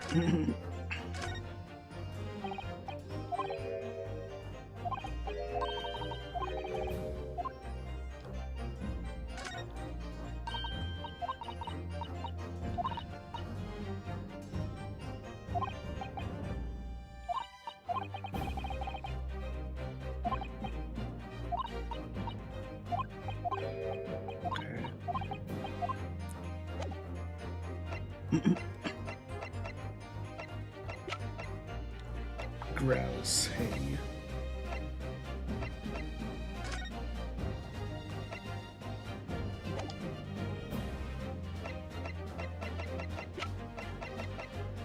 Steamship.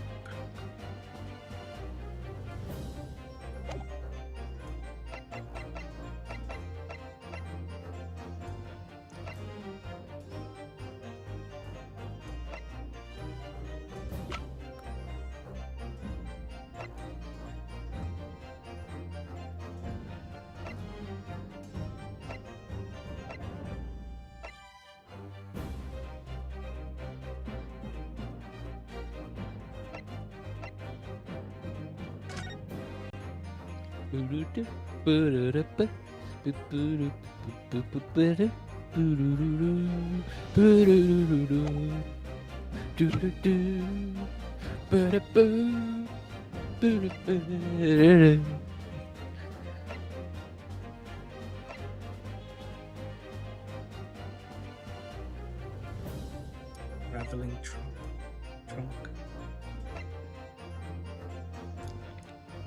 I mean, I can present the traveling trunk. Like, why would he have it?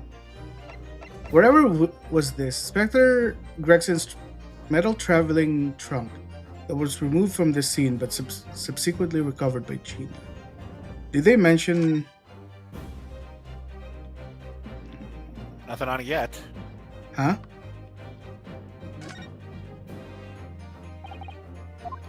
Let's have a look inside.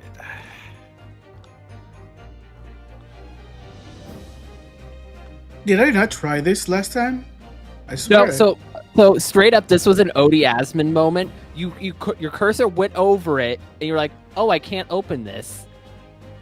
Did Your yeah. cursor went over that exact Yeah. spot where it lit up the light blue. That Did it indicates light you can up? examine it. Yeah, no. It did light up. 100% it did. And you were like, "Oh, I can't open this." Looks like there's something inside.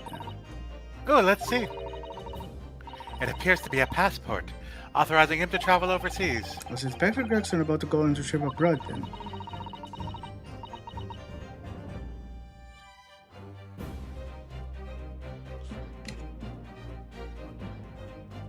Perhaps the date of departure might tell us something. That was... Sorry, I was looking at the, Oh. I wasn't looking at where the little triangle was. What is it? It is a blind playthrough. What is it? It was travel for the 31st October, just one day before the incident. Oh, really? The password isn't entered. Oh, finally. Finally. Gregson went to France before the day's body was discovered?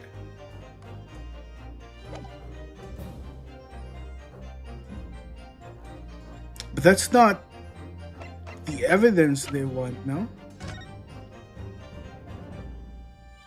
Dunkirk, France. Police business. Permission for the applicant and one additional person to travel. So, little fun fact: look at his passport number. See if you can figure out what that is referring to. That is a reference to something. ACD It is a reference to something. 0522. I don't remember if I pointed this out to you, Earl. Not that I remember. But can you figure it out? ACD would 0522 be a date? ACD. No. I don't know. You're on the right track with the numbers being a date. May It is a date. 22. It is a date for something. May 22nd. ACD Arthur Conan Doyle. No, And May 22nd is his birthday. I would never get that. I do not read. I'm illiterate. Well, that's not surprised. But like, is this evidence that substantiate your claim that the victim was investigating the SS Grouse on 31st of October? I don't think this is it because supposedly he was in France, no? Oh my goodness. Yeah. Where's the skip button?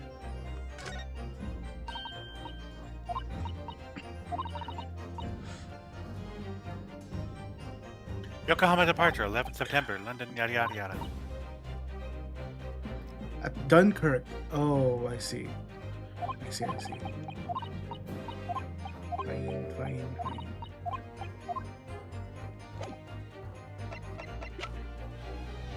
Take that!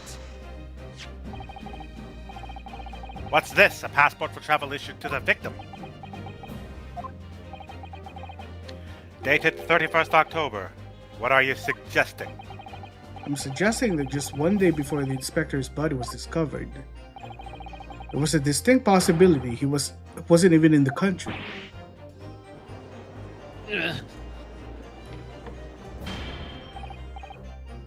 Order, order.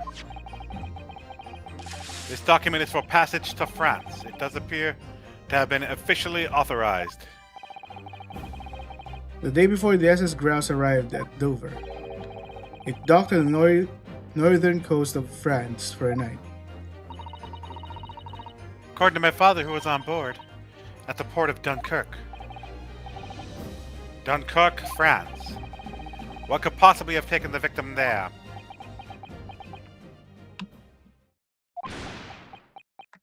Oh no, he's losing it. I'm impressed, Ryunosuke Naruhodo. I certainly didn't expect you to get your hands on that passport. What? You mean you knew about this?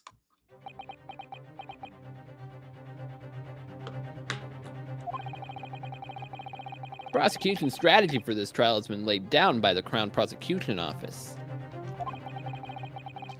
On the day before the incident, the victim was investigating contraband dealings at a London club. That's the outcome of Scotland Yard's investigation, and the line of prosecution has been asked to follow.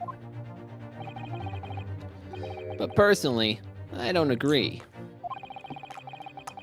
I think the prosecutor's office is trying to hide something. Your office, you mean? And now that you've expertly disproven their assertion, I intend to reveal what I believe that something to be. What are you playing at, Prosecutor Asogi? Before I call you Prosecutor Pierogi. Courtroom is a forum for the truth, my lord, not pierogies. Which is why it's my duty to present all the facts without exception. Let me guess. This was your intention from the outset, wasn't it? The reason Inspector Gregson secretly made his way to the steamship dock in France on the day in question was to carry out a mission for the Reaper. The Reaper? Dun dun dun! Order, order. What on earth are you saying, Counsel? The prosecution has made an assertion in court yesterday. Inspector Gregson was investigating the identity of the Reaper. When he discovered the location of the man's secret hideout, he was killed.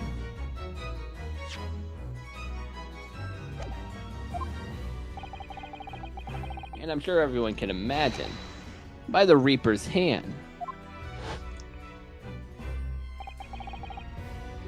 But in reality, the truth is the opposite of that. What? Inspector Gregson wasn't investigating a Reaper at all. He was, in fact, acting for the Reaper.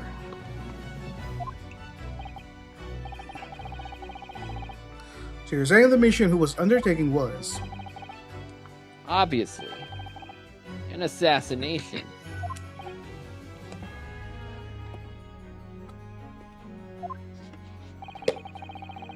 Merrick Van Zeeks never carried out any of the actual killings. Whenever the Reaper's victim lose their lives, he always has a cast iron alibi.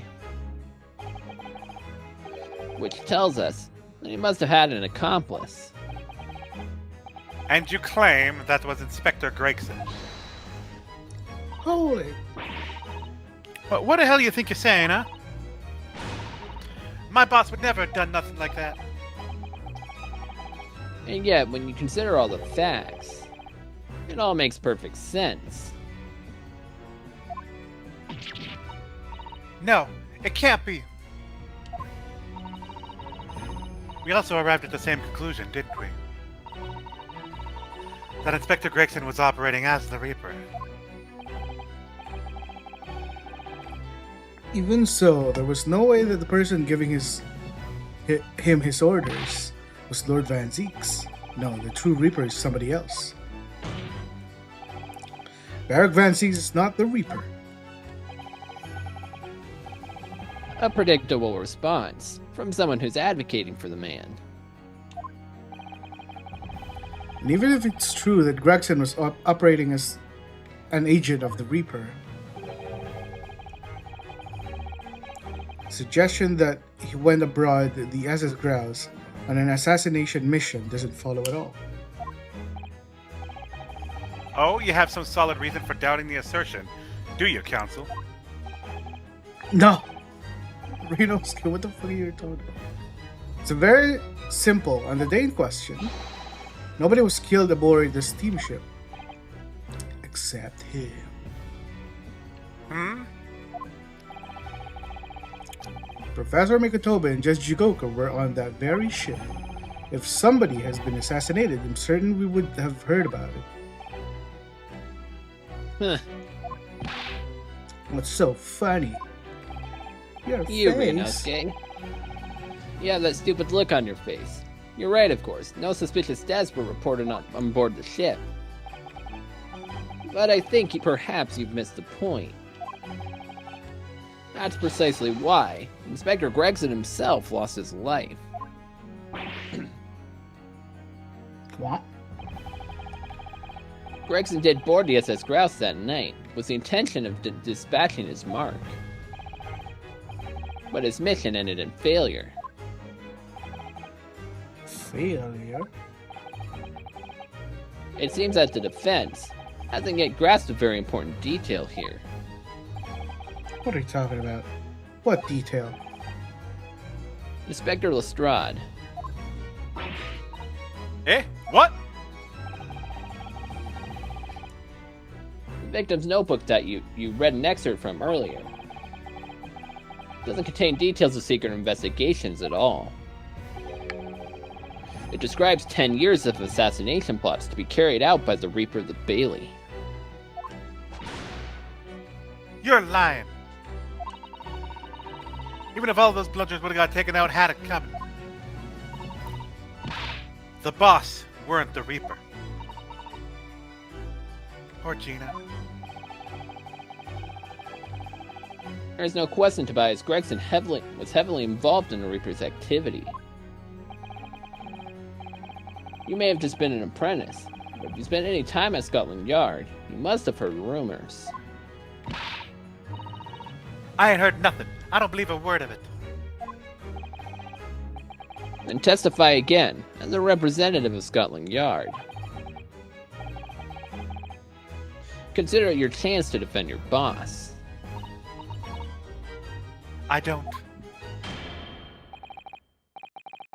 I concur. The witness will give new formal testimony. Miss Lestrade, you will tell the court everything you know about Inspector Grayson's secret notebook.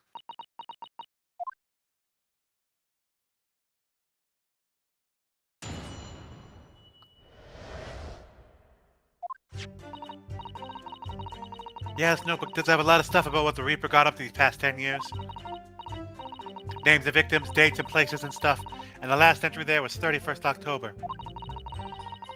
It said grouse for the place of that date, then the name of the mark. There was a note about him being a criminal what got away from the Reaper in court 10 years ago or somewhat. But honest, the boss didn't know none of it. He was just investigating the Reaper, that's all.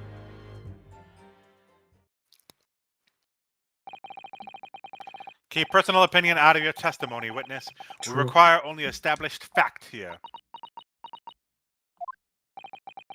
This would be so hard for her. Can't deny it now, surely, Renosuke Naruhodo.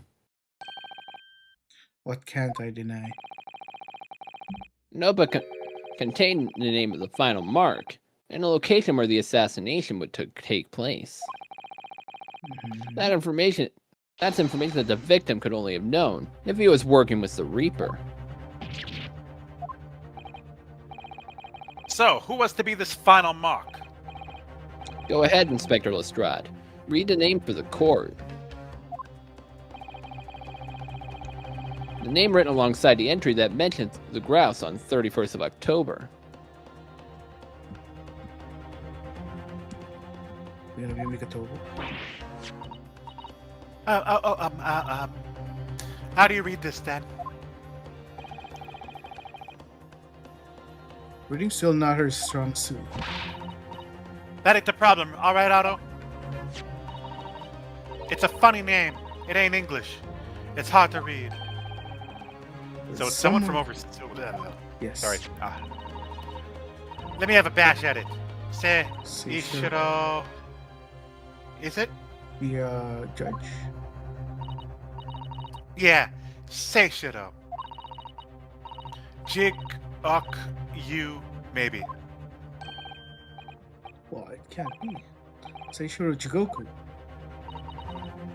But that's Judge Jigoku. Seishiro Jigoku. Certainly not an English name, you're right. Objection! This can't be right. I know Judge Jigoku, and I saw him the day before yesterday here in London.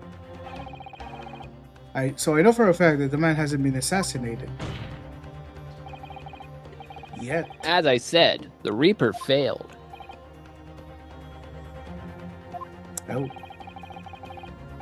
Gregson missed a chance to kill the Mark and return to British shores.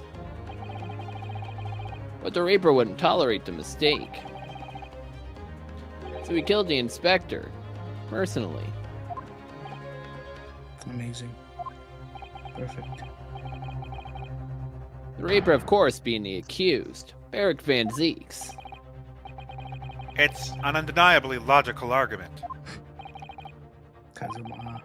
We planned for the trial to go this way all along. Hold it! Ooh, Van Zeeks. Hey, I said it again. Look, I finally got my wine, and now my leg is out. Take that, mother truckers. Pray, forgive the discourteous affairs in my hotel whilst I stand accused of murder. Lord Van Zeeks. The accused has no right to speak uninvited in court. He will return to the dock. Shut up, Kazuma. Let him speak. I say nothing of whether or not I'm the Reaper. That's a task for this court to decide. But there's one thing I can say unequivocally. That girl is no detective. Hey, what? No, that's right, I ain't. I'm an inspector. Repeating rumors heard around the yard. Reading entries from a notebook of unconfirmed origin. That's not testimony. It's practically a script. No doubt the rest of the trial will go exactly as you clearly planned.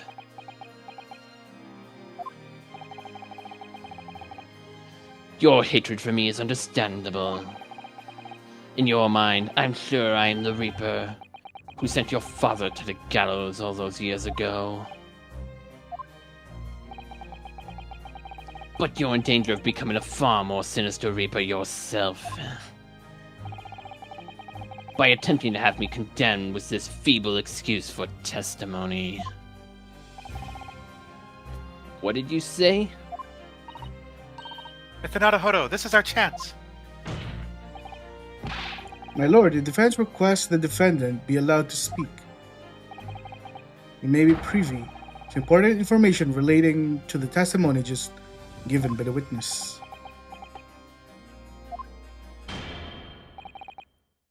Very well, I'll make an exception and grant the request. The defendant may refrain in the witness stand for the cross-examination. Refrain? Sorry. Remain. Hey, look, I got another hallowed chalice all of a sudden.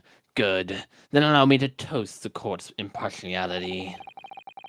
Don't raise your glass in my direction, sir. Don't tell me what to do. Counsel for the defense, Sure. begin the cross-examination immediately. At once, my lord. Quick question. So you said that I'm yet to learn the whole thing about Kazuma. Have I learned everything about Kazuma now? Nope. Or... Okay. There's more going on. So it's me. There's There's more so going much on. more. There's so much more. Because right now I'm not feeling like I'm not seeing Kazuma as You won't get the any- full picture till like towards the very, Okay. very end. I'm waiting. And then once you get that and you look back on everything, you start to understand Kazuma's character as a whole, and that's why he is the #1 character from this game. Okay. Oh, it's yet to be seen. This notebook does have a load of stuff about what the Reaper got up to these past 10 years. In other words, it showed that Gregson was basically acting as the Reaper. Not you and all, that ain't the only explanation, is it? He could have been investigating the Reaper in secret, and that notebook said what we found out. If I may. When originally people began referring to me as the Reaper, I didn't object. I believed the power to intimidate London's criminal classes into compliance with the law to be beneficial. But you carried out your own investigations into the true identity of the Reaper, didn't you? Yes, and those investigations proved conclusively that Gregson was one arm of the Reaper. One arm, what are you on about? The Reaper's victims were all extremely shrewd criminals at the top of their games. There's simply no way one person could have taken them on alone. The Reaper is an organization, with you at its head. Were you not listening to me earlier? I told you I'm not the Reaper. I had spies at the yard keeping me abreast of Gregson's movements, letting me know when he was elsewhere. So I'd been able to check the most recent entry in his diary. I knew the location. You knew it said Grouse. Believing it to be reference to the Gentleman's Club, I went there on a day in question to investigate. Alone. So, are they still saying that there's a club and a steamship called Grouse?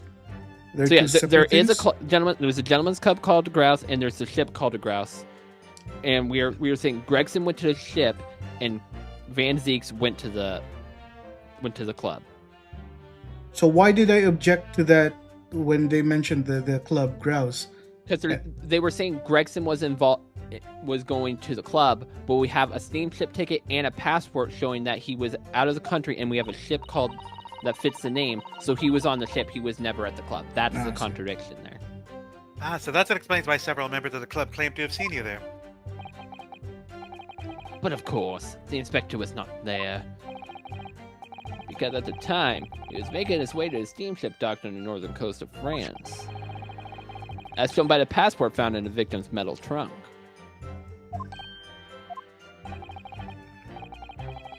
Very well then, back to your testimony about the contents of this notebook. Fine. Is something wrong, Mr. Naruhodo? You seemed a little shocked by something a moment ago. Oh no, it's alright. I'm overthinking this, aren't I? Always. Hold it! Names of victims, dates, places, and stuff. What in particular? Well, besides the victims' names, the other name kept cropping up. What other names was that? The one I told you yesterday. The same name written over and over again. You mean Assassin? Yeah, that's the one. She's a friend of yours or something, is she? Just leading question, by the way. Were you even listening yesterday? Shin, the assassin. What? Like, a killer, you mean? Gregson was a tactician, the one who came up with the plan of attack. He investigated marks thoroughly, finding out when they would be vulnerable, and how to get back at them. Wait. But the person actually executing his plans was someone else, you're saying? If that's true, then the Reaper does indeed start to sound like an organized group of vigilantes. Then perhaps what it said on the passport document. Permission for the applicant and one additional person to travel. Would that additional person have been... Clearly the assassin was meant to take Seishiro Jigoku's life. Gina, can you confirm that? Against the final entry that listed Grouse and Seishiro Jigoku, what name was written? Oh, well, That's the only entry that didn't have a name next to it, as it happens. What? It just had a question mark or something there, I think. In other words, Gregson himself didn't know the identity of the assassin in that case. But Gregson was the one making the plans, was he not? Oh, how infuriating. A nameless assassin. Hold it! You're saying that the mark listed was Seishiro Jigoku. That's what it said. Funny name, if you ask me. I thought your name was odd. I'm so pleased to have lost my crown there. Mr. Jigoku is the presiding judge of Japan's Supreme Court of Judicature.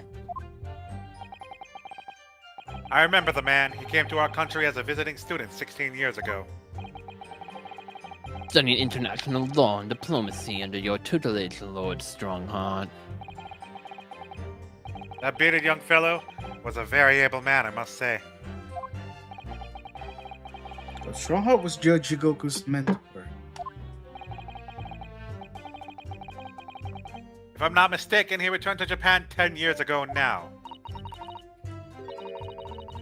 10 years ago, after that fateful case.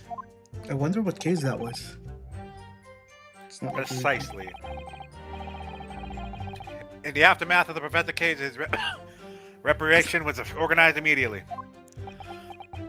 Cough, cough. Of That course. was repatriation. I didn't want to choke so hard it got clipped, though. The mystery why such a man would be listed in the inspector's notebook. I don't think that would be possible, but in the mood here, even got worse now. Maybe I'll just keep talking. Hold it! What do you mean by a criminal? Judge Jigoku is no criminal. Well, don't ask me. I don't know nothing about it. Oh, do you mean what Father told us?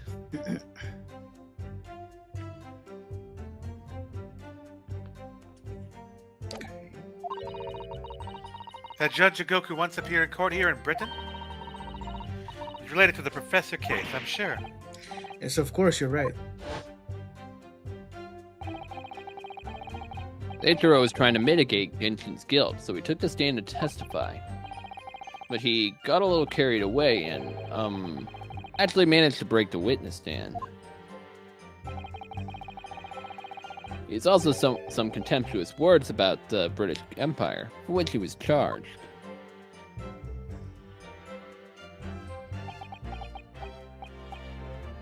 It was a pitiful situation, yes.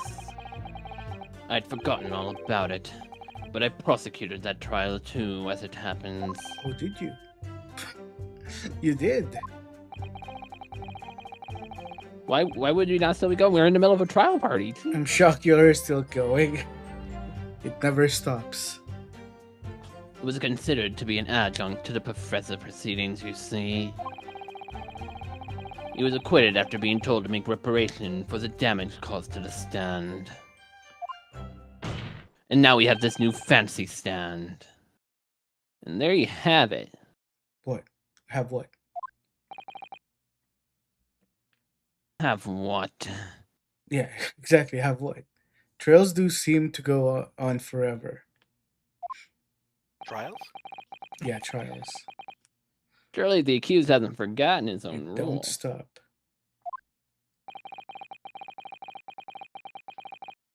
There's no saving anyone who faces the Reaper in the court, guilty or innocent alike. No. Are you suggesting that the reason Judge Jigoku was targeted for assassination? The man was sent back to Japan immediately after the trial. The Reaper had no time to do his work. But then, 10 years later, the mark returns to Britain once more. Perhaps now you start to see just how vindictive the Reaper is. Come on, that's absurd to take someone's life for that. Isn't the whole premise of the Reaper absurd? Killing those who have been found innocent. Clearly, the rules by which this man operates are beyond the sane person's comprehension.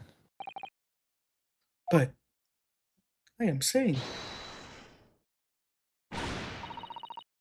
Right, I've had just about enough of this. Gina, All this nonsense about the boss planning to kill people. It's cobblers.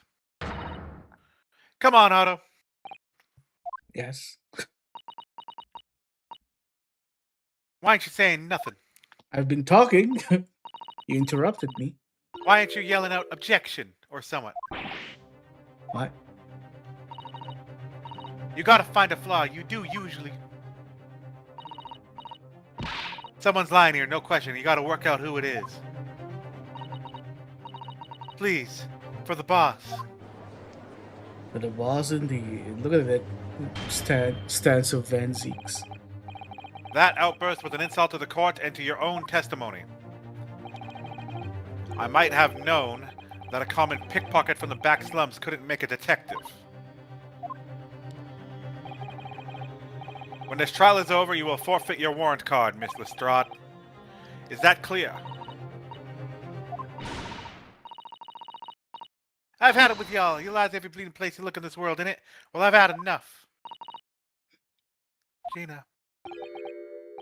So have I. After that little speech from Gina's, I've made up my mind. To do what, Mr. Naruhodo? To undress. There was one point in this cross-examination when something that was said just didn't sit right with me. One statement that seemed odd. Oh, do you mean?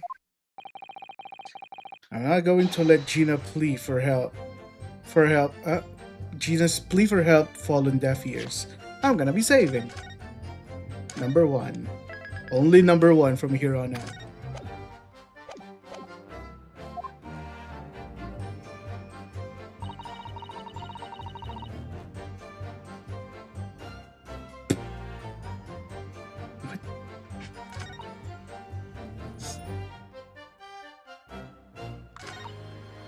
Do I use the help me, bunny?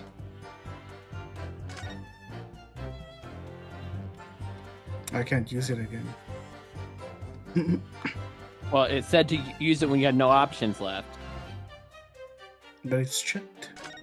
But you clearly have options left because you can't do it. Yeah.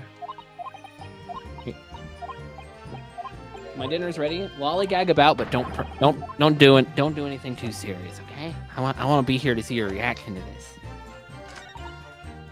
Okay.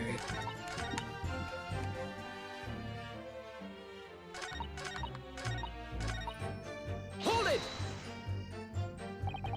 I want to thank you, Gina. You helped me find my resolve. Eh? She said. What do you mean? What do you mean? He said. Amongst everything we've heard during the cross-examination, there's one thing that defies explanation. One inconsistency. What? An inconsistency? Really, Otto? I don't quite know what it means yet, but yes, there's an inconsistency in something that was said by oh boy, buddy. As he saves. Oh boy, buddy. Okay, so at least you know it's someone who spoke.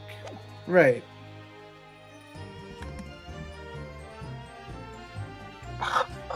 Am I supposed to remember what everyone said? Okay, let's limit it down here for a sec, though. Okay. There's Mikotoba, but Mikotoba noticed his face when we kind of went Ari in one of the sections, right? So it's not her. So no. So Mikotoba Susato. never spoke. Yeah, Right. Susato.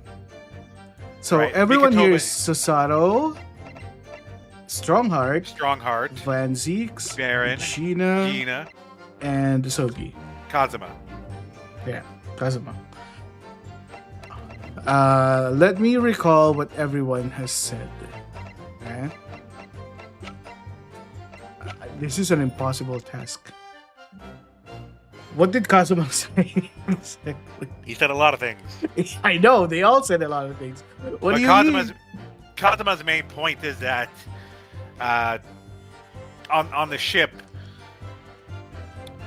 Tobias went out there and failed his assassination attempt, right, against Jigoku. And then we asked Gina who was on the extra name, and she said there was no one on the list, so it could be that. From what I recall, there was Baron Van Zeek saying something about his time in the club, and no one was there, so he could be lying about that. You can either guess and check or go with your logic. Okay. I forget what Male Strongheart said, but he said, I didn't think he said anything. I'm not too sure. This is impossible, man. No, it's not. Me remembering things. If you got a 1 in 5 chance, eh? This is impossible. You're expecting me. You're not even like giving me the option to get the history of what they said. You're expecting me to go through the game and remember every line that they said. Well, no. So the contradiction is something that was said recently. During this testimony, someone said something that's not true. The history only goes up to when Gina objected. Well, you went through all of the testimony. It's not the game's fault. You forgot. The game can only do so much for that. Well, I'm going through the testimonies again, I guess. Which I can't, because they're asking me. Yep, if you get it wrong, then it'll kick you out, and maybe you can go again.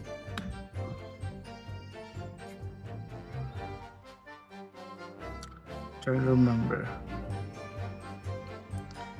I'm trying to remember even what the testimony lines. The problem in the current position is because you don't know like what the contradictory statement is, you won't be able to back it up with evidence. I don't even know what was said. Did you save recently before? I just said right now. You did save. Oh no, not before this. I saved right here. Do I follow my gut? Yeah, follow your gut. There's 5 here, which I don't think Mikotoba has only been supporting my claims, if I remember correctly. Gina has been putting forward things about the notebook, mostly. Van Zeeks is saying that Gregson is one arm of the Reaper. And Asashin is the other. Yes, and Kazuma is saying that that's true, but Van Zeeks is the head of the Reaper.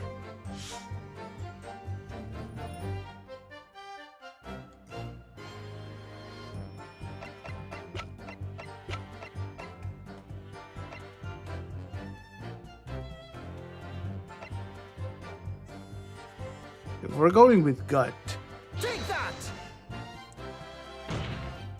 I'll choose the one I like the least. There was definitely something strange about it that didn't add up. Objection! People can only be inconsistent in what they say if they actually testify. But in the case you hadn't noticed, that person you're accusing isn't even in the stand. He's here.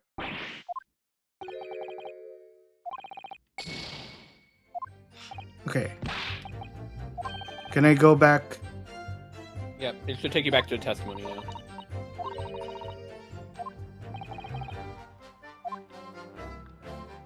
Okay.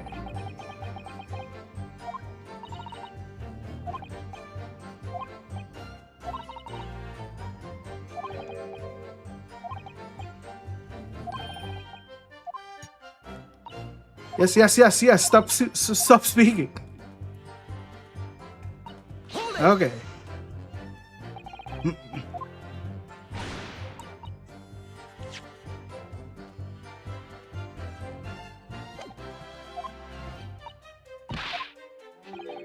Okay.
What you thinking, AZ? Speak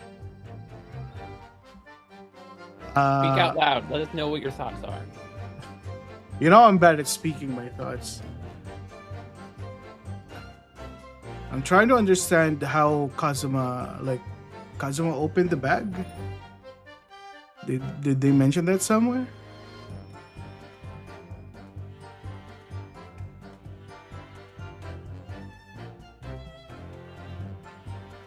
Because Gina had the bag, no?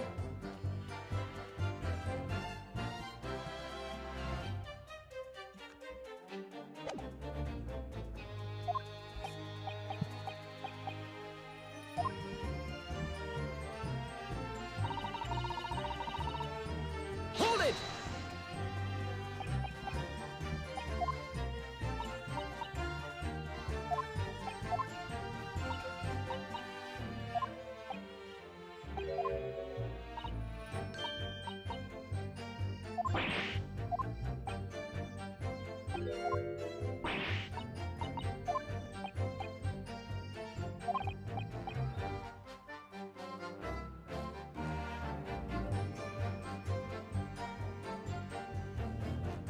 Does he have proof of this?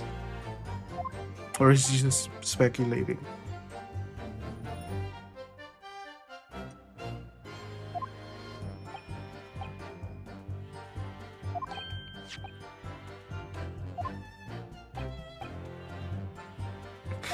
Okay, well, I'm going to try whatever the passport.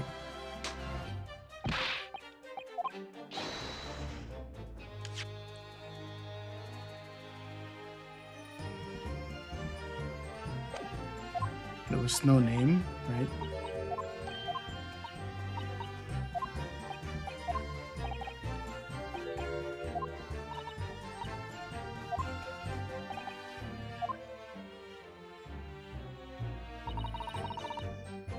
Okay, well, let me try something. Hold it!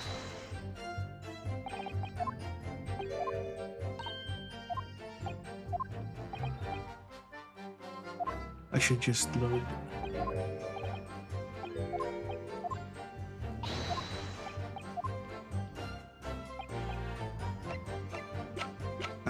Who am I getting at? I forgot. Kazuma? Take that!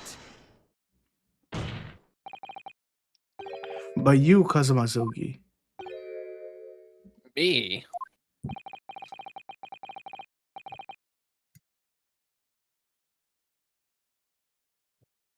Earl? Is this something at filibustering council? Prosecutor Sogi has given no testimony. So pause there. When you got that failed dialogue, Kazuma made a comment. He was like, that person hasn't given any testimony, but now the correct answer is to present someone that did not give testimony. What's that? Could you repeat that? No, so when you got the fail dialogue, Yeah. I think you presented Strongheart. Strong and Kazuma's Kazuma fail was dialogue like, said, "Why are you saying them? They haven't given Yeah, they testimony. haven't They're not given even in the testimony." witness stand." But Yeah. here we are now presenting Kazuma, who is not in the witness stand. yes. The fail dialogue is not smart there. I What are you would still suggesting? vote I said was Strongheart. inconsistent. I would still vote Strongheart. You let slip that you shouldn't have. You let something slip that you shouldn't have. When I present the relevant piece of evidence, I imagine you'll realize what you've done. Very well then, counsel. Go ahead. What evidence reveals the alleged inconsistency, something Prosecutor Asogi has said? I'm gonna save number 2 because I think I would still need number 1. Take that!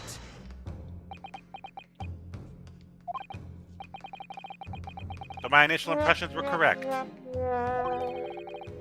This is nonsense. Is it not the passport? Then it's the trunk? But the passport was in the trunk. Come on, game.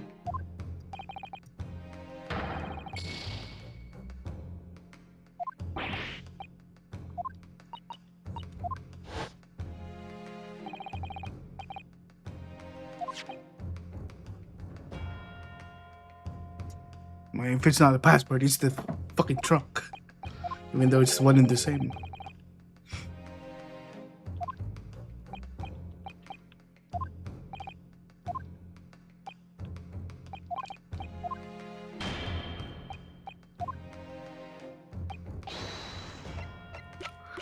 Where's the trunk? Take that! Ryunosuke will explain shortly why the passport did not work. Yeah, explain it after you expect me to know the No, answer. there's a reason the passport didn't work, and Ryunosuke is going to specify why the trunk is the correct option and not the passport itself. This is a trunk that belongs to Inspector Gregson. A metal construction, is it? Certainly very heavy. What's this? Oh, A bloodstain, and a relatively fresh one, too. What? You mean that ain't grease from all the boss's fish and chips? Fresh blood on the inspector's trunk. That's just it. The victim was traveling with that luggage when he was killed. That can't be. There was no mention of any trunk in Scotland Yard's report. yes, there's a reason for that.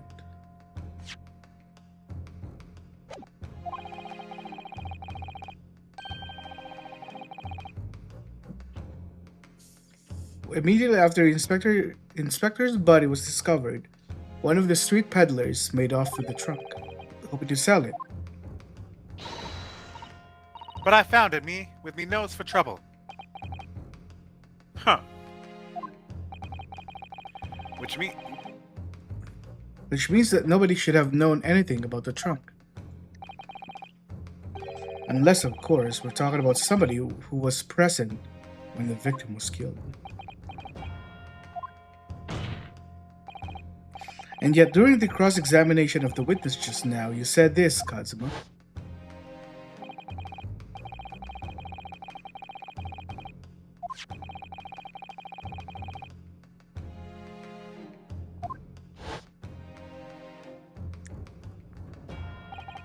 So the question is, how did you know about the inspector's trunk? The whole point is Kazuma obviously would know about the passport, but it's the location of where the passport was found that Kazuma was. We didn't say that. All we said was Why would we Kazuma know about the passport? well, because we showed it. We had showed it before. We'd already shown the passport, so he knows that Gregson had a passport, but Oh, he okay. doesn't know that Gregson. We found it in Gregson's metal trunk. Okay. That's the key right there, because it's a metal trunk that we never said that it was a metal trunk. I forgot that we showed the passport. I thought he was the one presenting the passport right now. We know the man went to France. Where else would he put his passport? Objection! But you knew it was a metal trunk. Answer me honestly, Kazuma. On 31st October, where exactly were you? At the port of Dunkirk, on board the SS Grouse. Is that the answer you're looking for, Ryunosuke? Kazuma, what did you...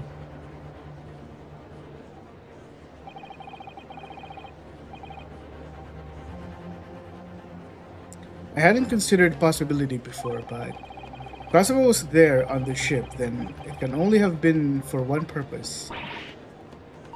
Oh no, Mr. Naruhodo, surely you don't think... Come on, Ryunosuke. You know the rules. The only thing that really talks into court is hard evidence.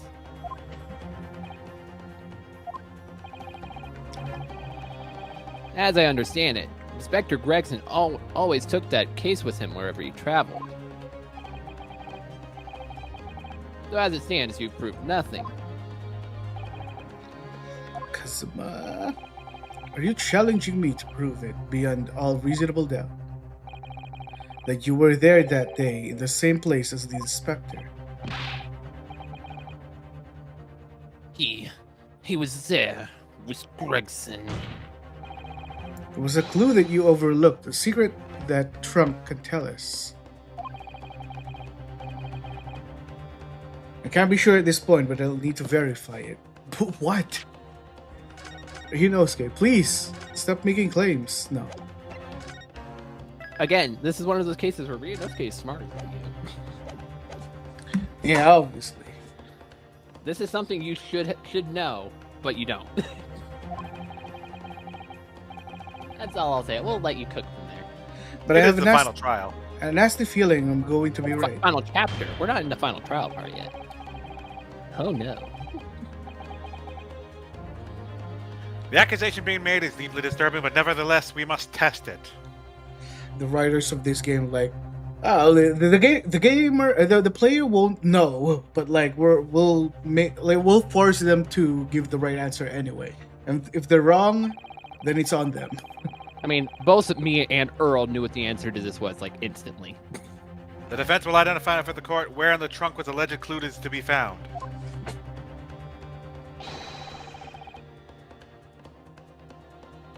There's the evidence that ties Prosecutor Asogi to Inspector Gregson. Do we have At least it's tying you to one piece of evidence. do we rather than have making you go like through everything. confirmation of what caused this thing, this rift or this tear? Oh, of course we don't. They never mentioned it. Obviously, they never mentioned it.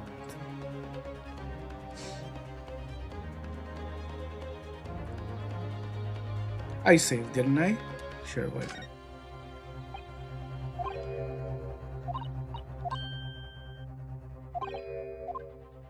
Got it! This is your proof. What do you say to that, Prosecutor Osogi? Personally, I think the defense counsel. I think tying the defense counsel to the inspector's trunk and tossing it into the sea would be more helpful. You want me to die, Kazuma? At least that way, London's courtrooms will be safe from his destructive accusations. I believe there's a rather long-winded way of telling you that you're wrong, Mr. Naruhodo. Very well, then let us see if you sink or swim under the weight of this penalty, Counsel. Mr. Naruhodo, you can't allow yourself to be drowned. So to never let that happen, funny.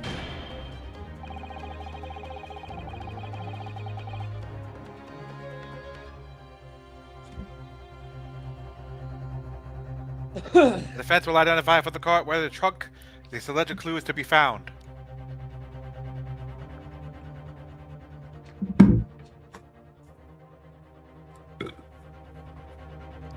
The only thing that I can click on this trunk is the blood, the passport, and the thing.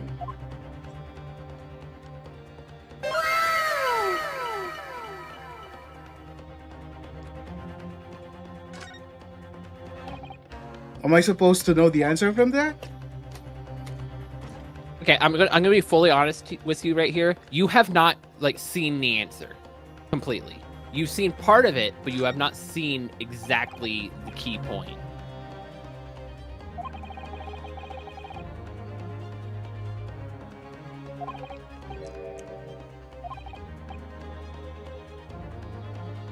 What?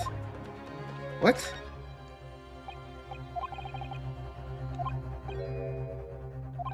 I can't believe it was you, Kazuma. Where did that come from?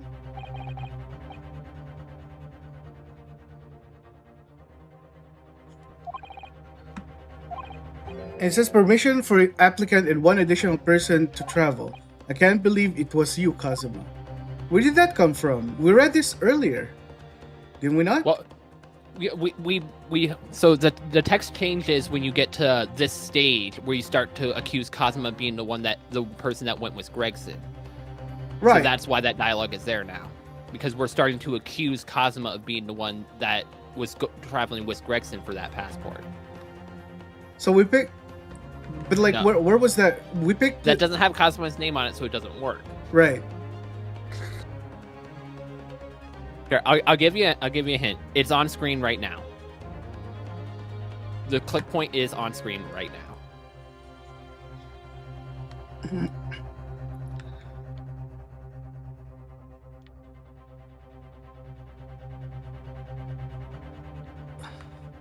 So the slash is different from this one, and I'm supposed to see that.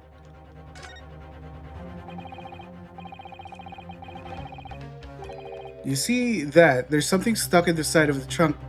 There, it's glinting. Looks like a fragment of metal of some sort. But it's weighed so tightly I can't remove it. Well, don't cut yourself. You better leave it, I think.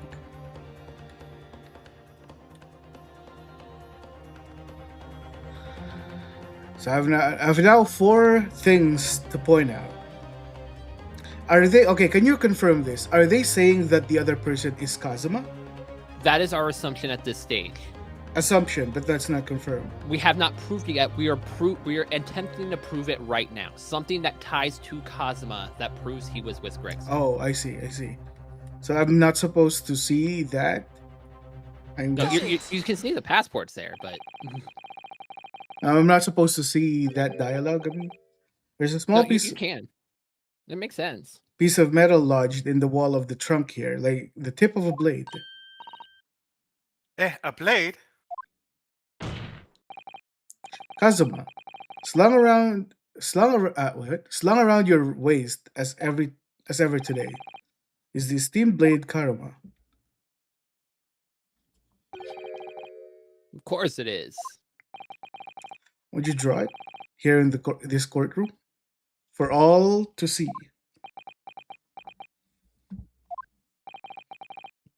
Exercise caution, my learned friend. That man is the son of London's most notorious killer. Bailiff, watch Prosecutor Asogi like a hawk. That won't be necessary.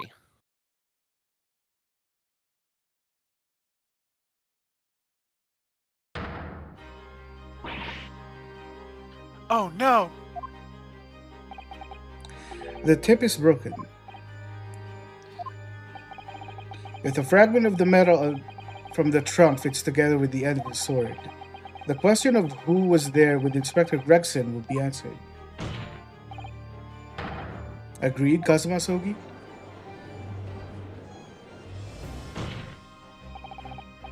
Expertly done, Ryunosuke. That's a point to you, and well deserved. Do you mean to tell the court, Prosecutor Asogi? Yes, on the 31st of October, I accompanied Inspector Gregson to Dunkirk in order to carry out a mission. So the additional person authorized to travel Was me. And the mission was? The assassination of the Mark. which is Gregson, no?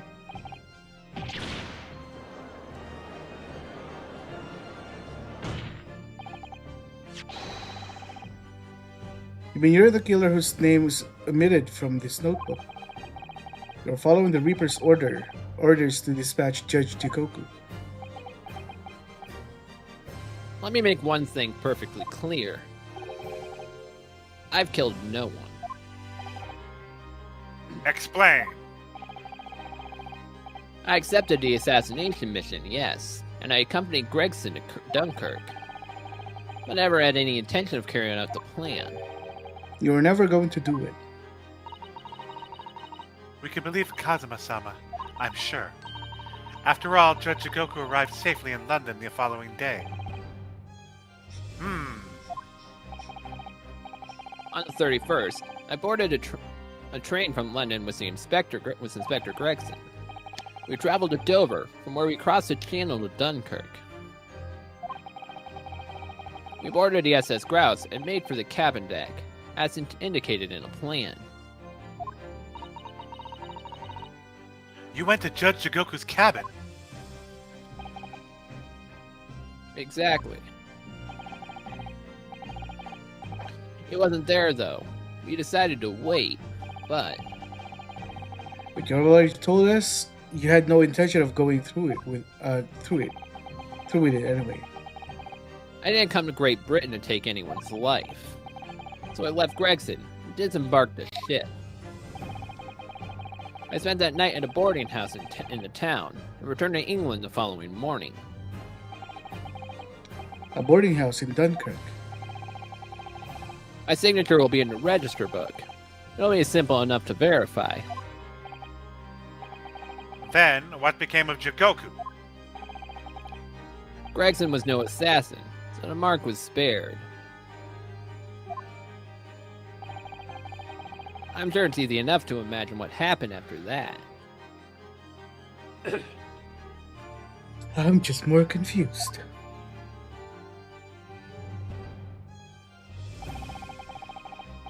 Gregson returned to England as well, having failed to complete the mission.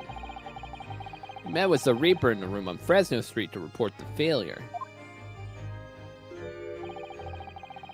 Causing the infuriated mastermind to pull the trigger.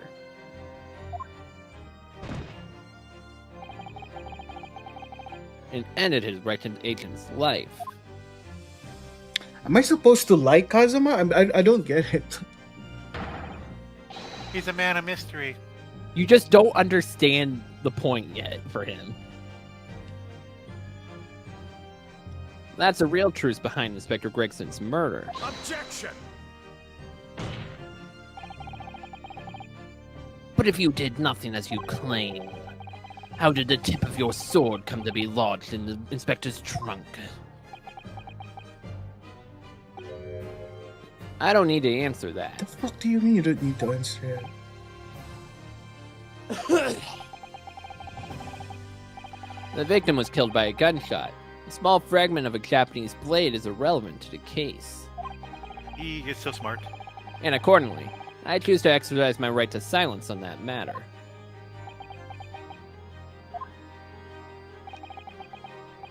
Be that as it may, the court will sequester the sword as evidence.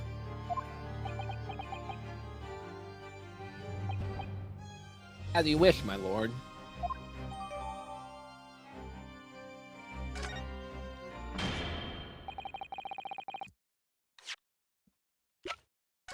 We must take immediate action now.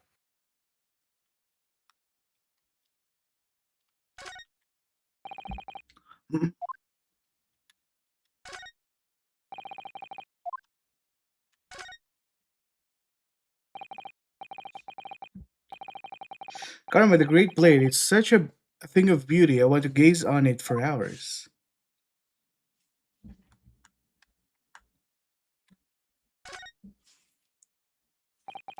The tip of the great sword, broken. Such a shame. It's been so meticulously cared for over the years. I can almost hear Karama's sobs.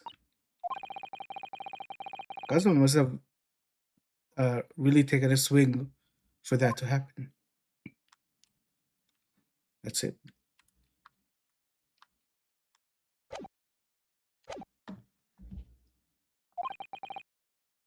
To verify whether Seisho Jigoku remains unharmed. But remains unharmed. I agree. That should be our first priority. It's recently come to my attention that he hasn't been seen since yesterday. How did you... When a foreign dignitary invited to Great Britain goes missing for 24 hours. It's only natural that the question of his safety should arise. You don't mean to say that you think Judge Jikoku may have been killed?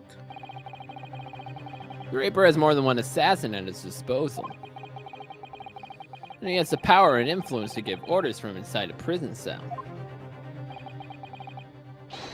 Isn't that right, Lord Van Zeeks? I'm not drunk enough. If I was a Reaper, I'd be able to tell you.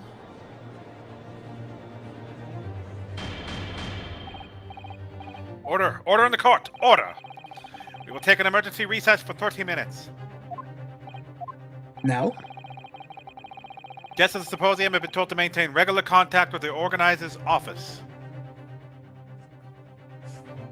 Are we taking a break to find Jigoku? Is that what's happening? Yes. But why? Just send someone. Because there's an assassin after him and they need to verify whether he's alive or dead for questioning. If the man can't be located within half an hour, we will have to assume the worst. Oh no, not Judge Jigoku. No one would want to kill a harmless Japanese man who only just arrived in the country. Except that is. Or the Reaper, wanting to finish off the mark that slipped through the net 10 years ago. I would have to agree. Mr. Naruhodo, for the defense's sake, My lord. I sincerely hope we are successful. If we are unable to confirm Jigoku's healthy existence in the next 30 minutes, you will face grave difficulties. Why me? Because you literally have someone that saw him, or potentially was the mark, and you could ask if he saw Gregson or not, right? Because if we can't confirm anything, then the Kazuma's case stands. Like Jigoku being alive is what will help confirm our case. It's like majorly. So the difficulties he's referring to is difficulties for your case. He's not talking about any like punishment on you here. He's just talking about your case will face grave difficulties, is what he's implying. Yep. But they still need to prove, they still need to give evidence that it would be Van Zieks who ordered the killing of Jigoku if that happened, right? Well, do you have any evidence that it wasn't Van Zieks that did it? It falls on the hands of the accuser, no? Well, they've given Kazuma's pretty well established that Van Zieks has motive, opportunity, and everything. But not You have to evidence. He has all these speculations, but not evidence. Gregson was at the scene with Gregson's dead body. That's pretty strong. And you haven't refuted that setup yet. You haven't been able to refute that completely.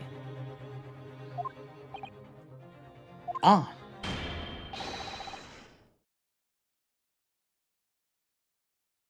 Court is adjourned for 30 minutes. Right. So what happened is Van Zieks went into the house, rewound the time 24 hours earlier, and then killed Gregson. Kazuma-sama, the Reaper's assassin. I feel as though I'm in a nightmare. I can hardly believe it either. But on the other hand, Kazuma is in the habit of making up stories. Well, right now he's making up a lot of stories. Yep. I have a terrible sense of foreboding. If something awful has happened to Judge Jigoku, then I feel as though things will only spiral further and further out of control. What the hell is this music? I felt it from the start, the moment I stepped into the courthouse this morning. A strange sensation that we were careering towards a foregone conclusion. Well, in the worst case, we might only have 30 minutes left. Fortunately, though, I don't think there's anything we can do but wait. Wait now, we're out of options. What did he just say? Actually, there may be one last hand we can play. Or rather, one last ear. Of course. The little Mr. Sholmes doll that Iris gave us.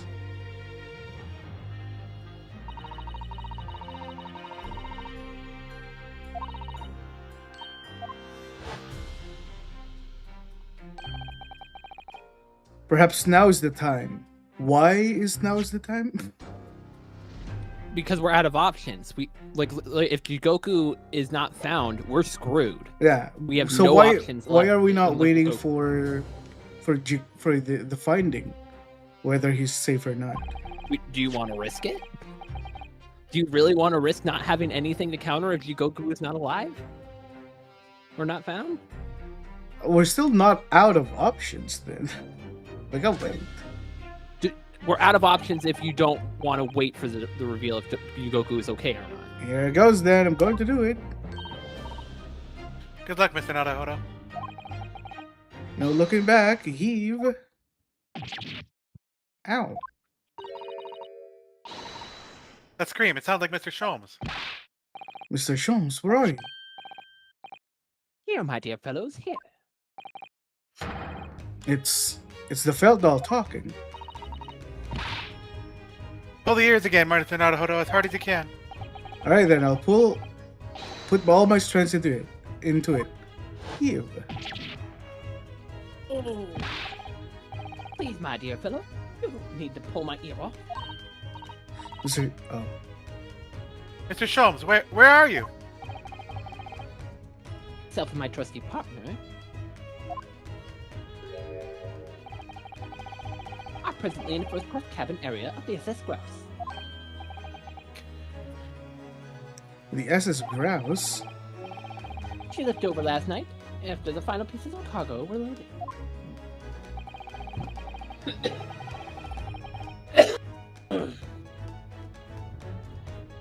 We are currently docked in Dunkirk, but due to be underway again in half an hour.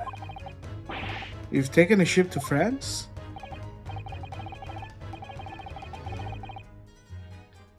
Please, even with my athletic prowess, I would struggle to jump the streets of Dover. After we left Baker Street last night, we hurried by cab to the station and by train to the port. In order to board this vessel in time. So you mean you'd already worked it out? That the steamship is where everything really took place? Mr. Naruhodo, pray, what is my name? Asa Shin? Sherlock Holmes, world famous great detective. Recited to perfection. Well done. I've trained you well.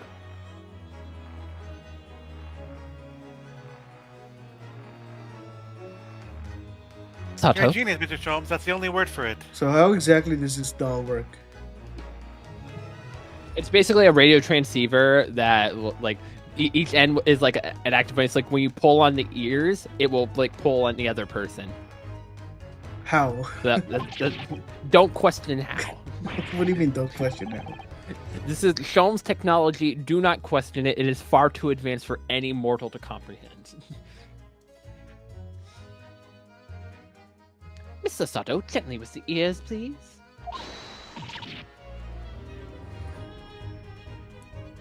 Oh my, I'm ever so sorry. If I may, Sholmes.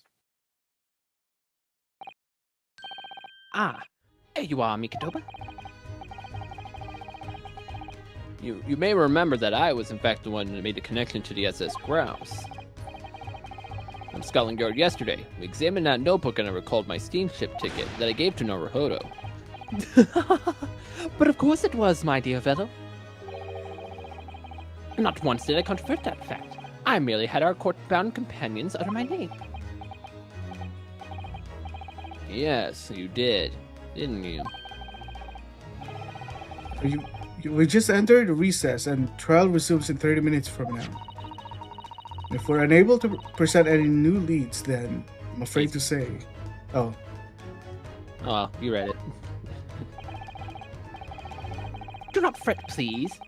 It is for precisely that purpose that my partner and I have made this journey. I've no doubt we shall have welcome news for you within a half hour. Thank you, Mr. Sholmes. That would be wonderful. Until later, then. Yes, you'll be hearing from us if you're not in touch first. Ow! I shan't be hearing anything from you if you keep tugging my ear in that mindless fashion. I gotta go to the washroom. I'll be right back.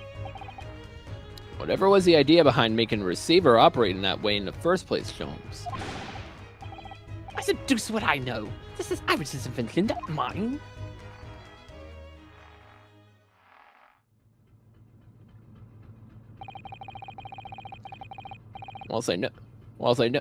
I know how much you enjoy being the hero of ours, Sholmes.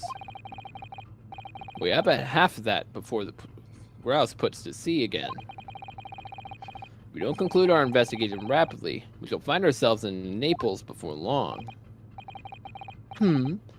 There are times, Mikotoba, when we must take surprising amount of sense. So, let us begin. Okay. First class cabin number 2. Yeah, this is the one. I don't believe an investigation of the cabin is going to be plain sailing. That crewman standing in front of the door is an angry-looking fellow. Why are you loitering here? Who are you? What does it say? What? What does that say? A holder? In his arm? My dear fellow, do you not recognize a world-famous detective when you see one? The question really ought to be, who are you? Oh, Do you not Sholmes. recognize world-traveling great sailor, Deacon Stroganoff, when you see him? Great detective? Ha! I don't think so.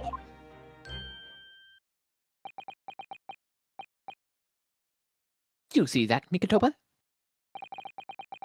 It would appear that this man is a devout follower of mine. And it's me. Is that a tattoo? That says Sholmes? I must say, while the adoration is flattering naturally, it does leave me a little cold. What are you talking about? Leave now! How distressing! My loyal devotee knows me only by name and not by appearance. And yet, I already know a great deal about you, sir. You have a brother, I believe. Like yourself, he's a shipman, currently traveling the world aboard a Russian steamship. Huh? How could you know that? Elementary, my dear Mikitoba. I'm sure it was. 3 days ago, I was bound for London aboard this ship, you see. Looking for one of my fellow passengers, a man by the name of Jigoku. There is no one with that name on board. But we know he purchased a ticket for passage.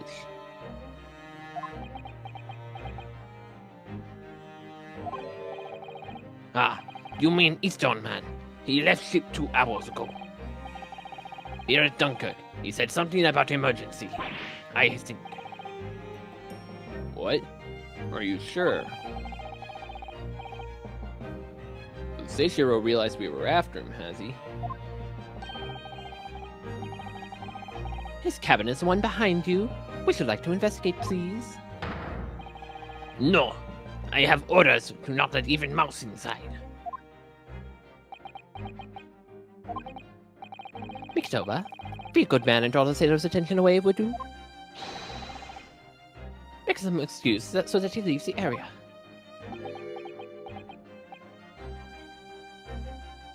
I'm back. Doesn't great detectives see that even sailors have ears, both left and right?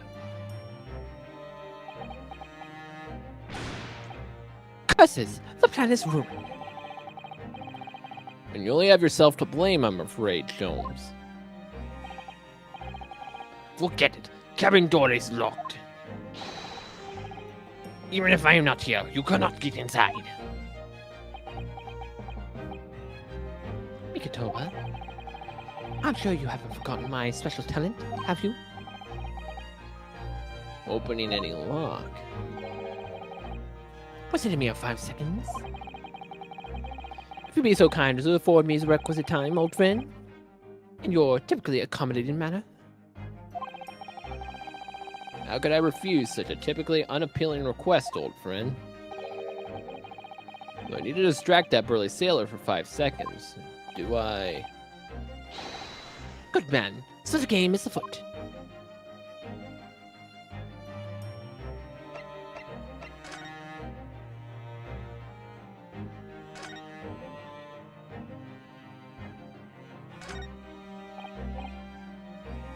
Ah, the switch for the electrical lights.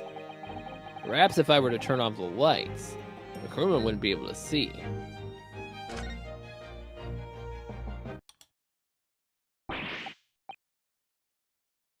What is happening? Where is light? Now, Sholmes, now.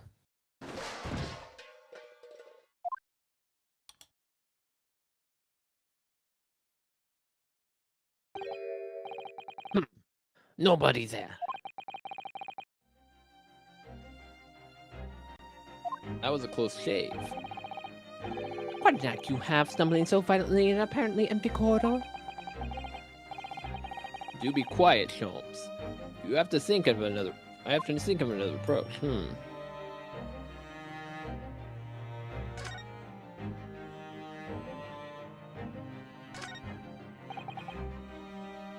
So it appeared to be an alarm bell. All hell would break loose if I were to ring it. The whole crew would know about it. Here it goes then. Pardon me in advance. You, what are you doing? If we ever see, there will be very bad problem. What's going on down there, Simmons? Throwing out report one. Yeah. Sorry, sir. Nothing to report, sir. It was just a stupid trick. No, not by me. My offer is no. As I told you. Now shows now. Done. Not even in a mere 5 seconds. Well, don't just stand there going and bumping it, Mikatoba. In we go. Oh, yes.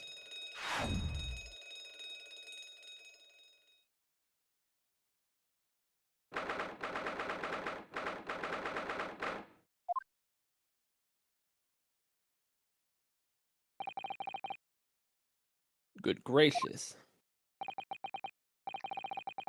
It would appear that the occupant of this cabin did indeed disembark rather hurriedly.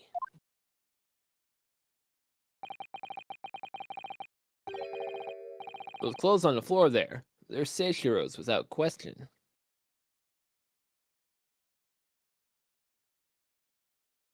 Are they implying that Jigoku is... Well, we shall see. Well, it seems we are just a little too late.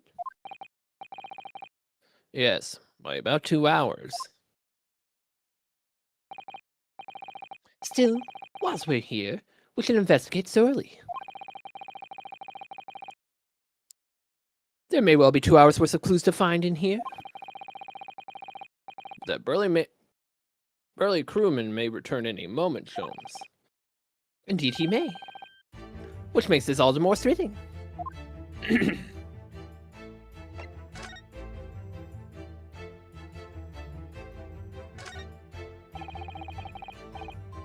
The speaking tube here, look, must have been stopped with some cloth. So the voices of the crewmen on a bridge are an annoyance, I suppose. Or indeed so that the voices of this cabin aren't heard elsewhere either.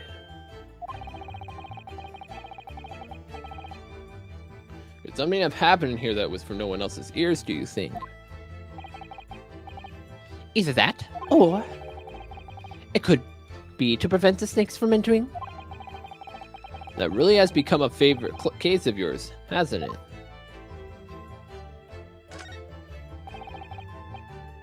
According to a report I was given, Naruto Oda was concealing himself inside Asogi's wardrobe. Indeed he was, and it was of similar size to this one. Ah, you must climb inside yourself, my dear fellow. What? Whatever for? It was the site of my first fateful meeting with Mr. Naruto. You can experience the moment for yourself now, complete with my dramatic rhetoric. Come along now, Mikatoba, and you go. It will only take a moment. Really, Sholmes? Surely you can just tell me what you said. Well, I uttered some brilliant remark, opened the wardrobe, revealing the stowaway murderer. I think I'll just read about it in the Adventures of Sherlock Sholmes.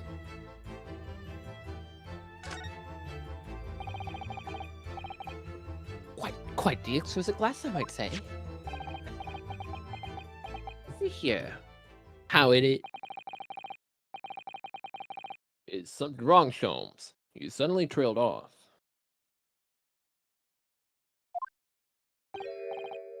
Ice, Mikatoba, ice. Feelings that first-class passengers enjoy. Chilled drinks. Pardon?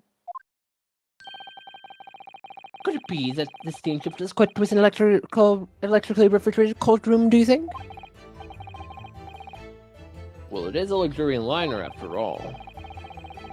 They have enormous refrigerators for storing all sorts of lavish produce as well as ice. On our voyage from Japan, we enjoyed culinary delights from all over the world. Really, Mikitoba? Sight of you is making my mouth water. Awkward. I haven't taken on enough flavor of the food I ate, you know.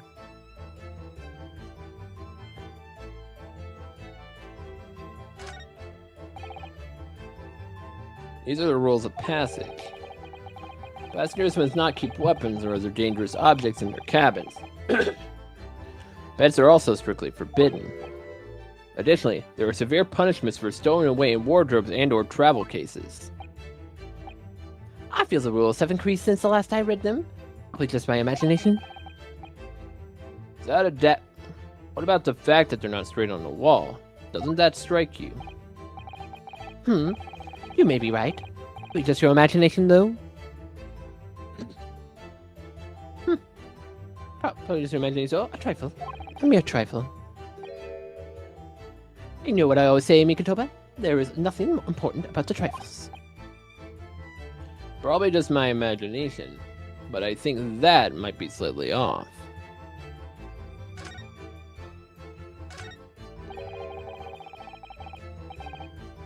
The wall is a slightly different color just here, you see? Indeed. What you observe arises when a frame that has been hanging for some time is removed. Perhaps your friend is an art thief. Now there's a bold deduction worthy of a great detective, I'm sure. He may very well be the elusive thief who has been plaguing Francis galleries of late. I think perhaps we should focus on our attentions elsewhere, Sholmes, don't you? The outline on the wall feels as though I've spotted something of similar shape and size elsewhere.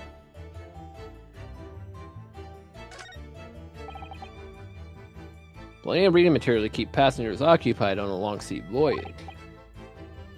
But a mixture of classic literature and easy reading to be most satisfactory, I think.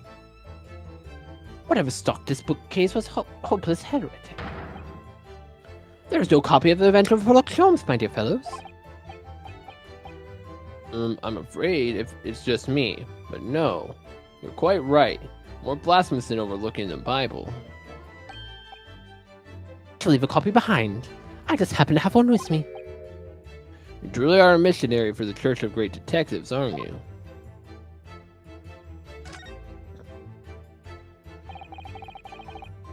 It's a very sizable trunk indeed. Seishiro is partial to all things large. Rather clumsy fellow if he failed to notice that he's left all that behind. Perhaps he left it on purpose. It's lighter than you might think, but it's still a hindrance to a speedy escape.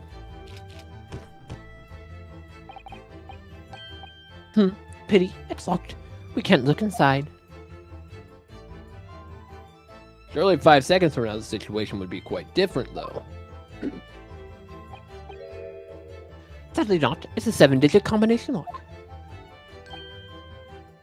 I'm not Morse enough to work through all the combinations at present.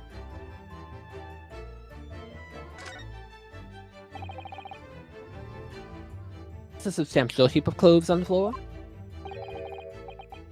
An overcoat, shirts, dress gown. Momohiki work trousers, a Trazen robe, haramaki, waistband, literally all the clothing of a Japanese man. And clearly, Japanese men are unaccustomed to the culture of the wardrobe. It looks to me that you've been thrown in a heap like that in something of a hurry. Indeed, you could help yourself to a Japanese man's shirt, perhaps. I'm sure you made mention of packing too few. I very likely drown in one of Seishiro's shirts. No, I'll just buy the extras I need, I think.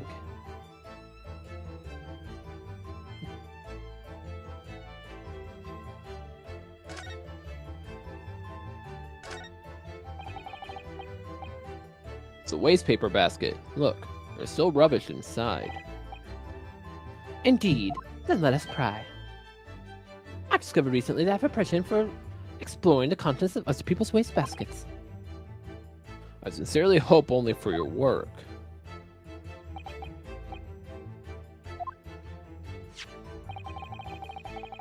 Here we have a notice issued to the passengers from 3 days ago.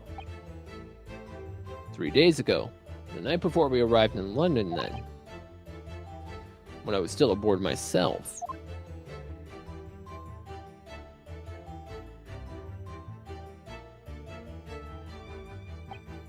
What? That went Oh, yes. too quickly. Yeah, for some reason they don't give you enough time to read it. But basics, there was an evacuation drill on that night from after they left Dunkirk for Dover.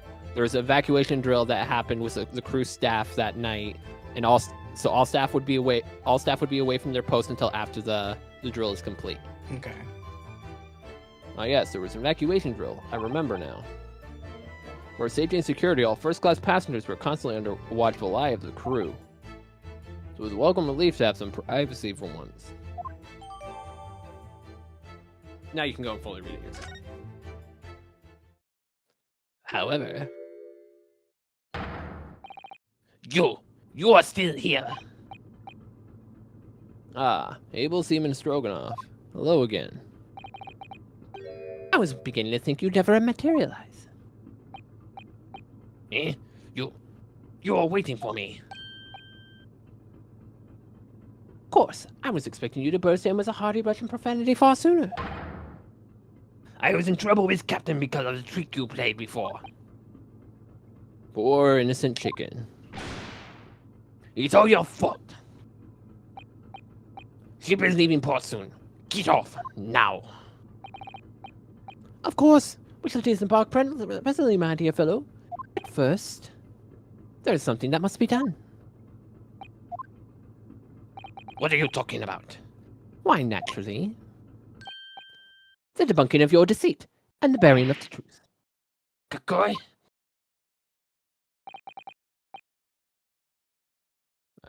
I'm afraid I see through your lies. For one thing, Mr. Jigoku has not left yet this vessel at all.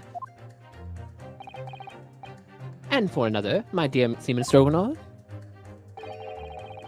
you know exactly where the man is, even as we speak, don't you? How can you? Good gracious, Jones. You mean you've already worked it out? All of it? It's really been too long, hasn't it, Mr. Mikotoba? 10 years no less. So, would you care to join me for a dance of my unmanageable logic and reasoning? Nothing would please me more. So Sholmes is about to say a line that's going to recontextualize his entire character. Okay. Get ready. What is it? We have but minutes until the vessel puts up to sea. No games now. Think about this line for a minute. No games now. Hey. So he said no games now. So that implies every single dance and deduction that we have done with him throughout the entire game was He was fucking absolute around. nonsense. He Yeah, was but- bull crapping the entire time because we had time. We had time. He could fool around all he wants.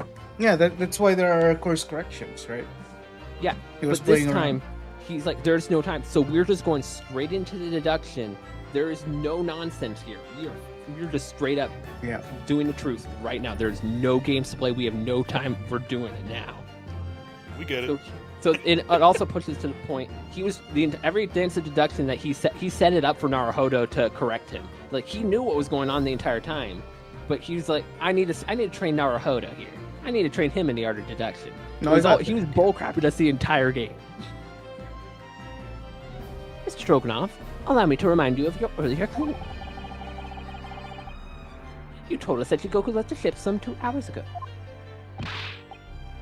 Ah, that is what I said. Sadly, that was a rather clumsy lie.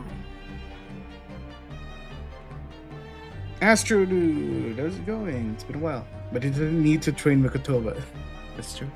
Yeah, that's why we're not bullcrapping here. Sadly, that was a rather clumsy lie, Easy. You see, there's something in this room that clearly contradicts it. What? Ah, yes, of course. I see you've noted it too, Mikotoba. Then do please take the lead. What in this cabin shows the impossibility of Jigoku having disembarked the ship. See what the last 3 years have done to your observational skills, Mikotoba. It's been 10 years since we last did this, Sholmes, not 3. Sheesh, I'm coughing up. You've been turned to start speaking the coughing last 15 minutes. Yep.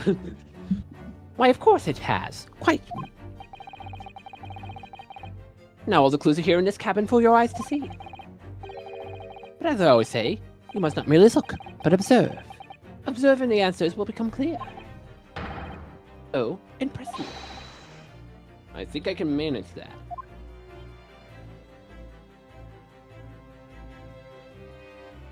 So what proves it was impossible that Jigoku disembarked 2 hours ago? Oh, I can't even press X. No, there's no time. There's no time. You've got to go.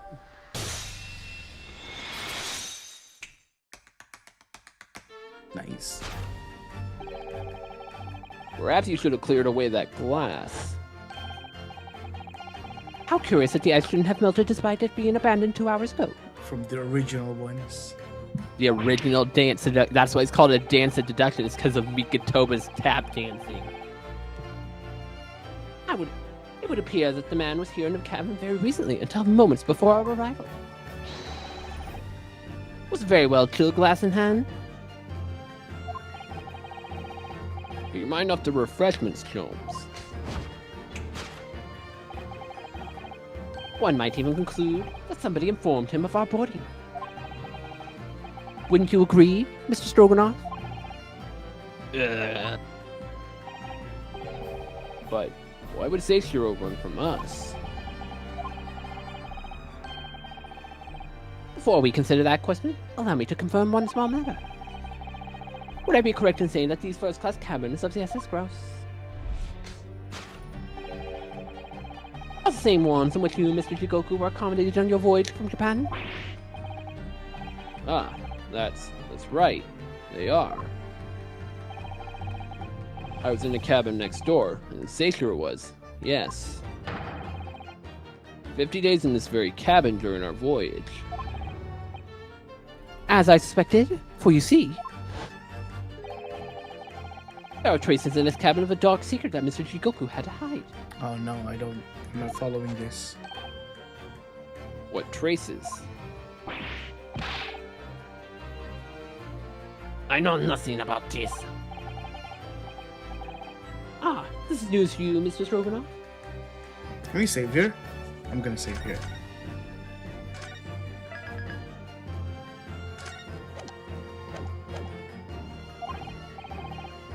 Sholmes, what exactly are you getting at? As I said, there are traces of the cabinets of some nefarious activity. Something that appears out of place, which I'm quite sure you wouldn't have escaped your notice. Something out of place in here. That's the key to this, Mikotoba. That's the key to this, Mikotoba. The remnants of the dark deed that took place here are masked behind something quite incongruous. I must say I didn't foresee this ever doing a dance of deduction with you again, Mikotoba. Not quite, no, quite. Well, life is full of unexpected twists and turns, as we well know. Now then, let's see if I can't uncover the truth here. Yes, you have the floor, my dear fellow. Get ready your tap dancing. Take that!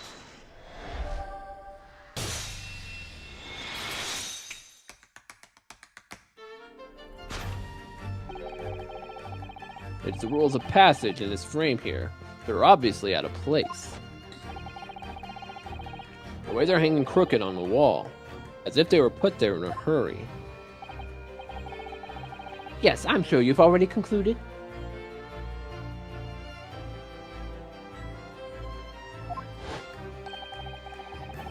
Frame was originally over here. The shape and size are a perfect match. Ah, you're right. When did Frame move? Hardly the most observant crewman, are you, Mr. Stroganoff? I would think your cabin is quite justified of having reservations about your reliability. Yeah. Oh dear. Notice. It really seemed to have touched a nerve. So, Mikitoba, why don't you lift that frame from the wall?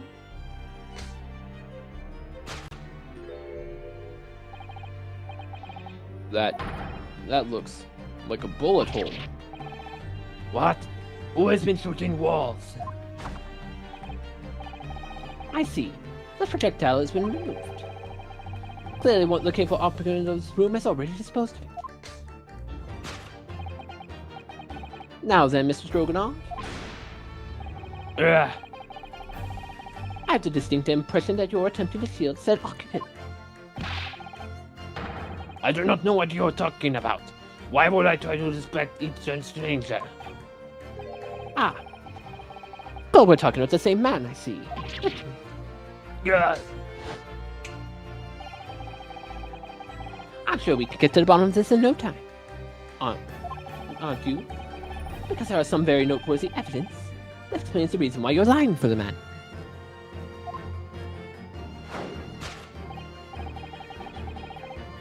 Sure, you've been told to keep up this presence, as clearly shown by... Oh no. Really don't know how to approach this one, show. Ah, my dear Mikitoba, simply keep the first principles in mind. Study your subject from every angle. And I'm quite sure that you'll see it. In fact, I'd put a wager on it. So I'm gonna glare at the fellow from all sides. Well, they can certainly do that. Take that! I'd put a wager on it. Literally, a money wager.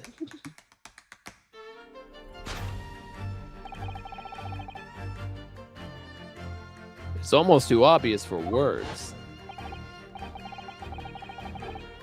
The quite universal language of the world. Money. Ah, And I'd wager that if the and I'd wager that the Eastern fellow in question is Seishiro Jigoku. Yes. yeah. So I presume you realize what this means. There are clear signs that a crime has been committed in this cabin. The way you're going, sir, you'll find yourself accused of being an accomplice. But I believe you know, Mr. Stroganoff. You know where Mr. Jigoku is hiding, right at this precise very moment.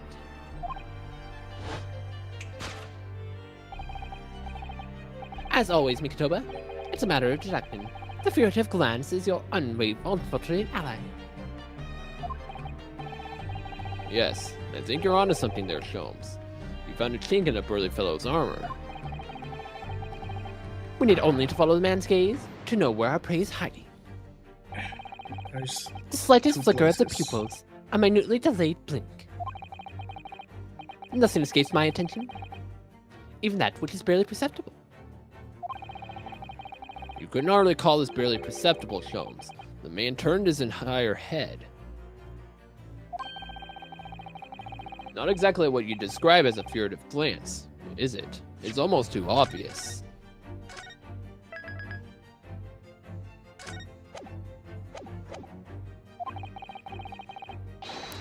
We shall let your tapping toes decide, my dear fellow.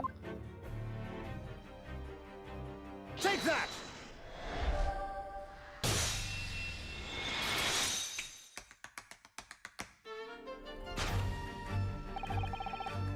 You turned immediately to look at this large trunk, didn't you?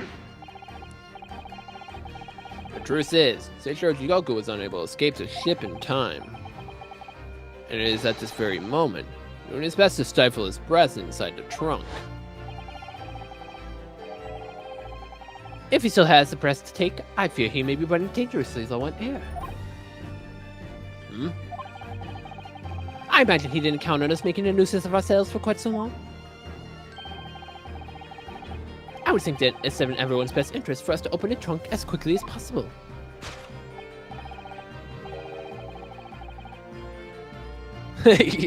Exactly, Astrid. Shikoku is inside the trunk hearing everything Mikotoba entered like, well. But how can we? Are you forgetting about the combination lock? We don't know the 7-digit code. The combination lock can't be opened from the inside of the trunk. How do we know that? Don't question it. Therefore, there must have been an arrangement with somebody to open it after our departure. Of course. In short, just before Jikoku hid himself inside that trunk, he must have told somebody the 7-digit number for the lock. As I'm sure you can confirm, Mr. Stroganoff. No, I know nothing about combination lock code.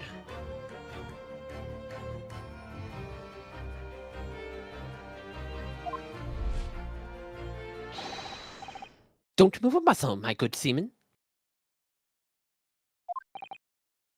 Huh? Now, Mikotoba, would you do the honor and open the lock? How on earth do you expect me? It's a 7-digit number, remember? Quickly now, we have little time.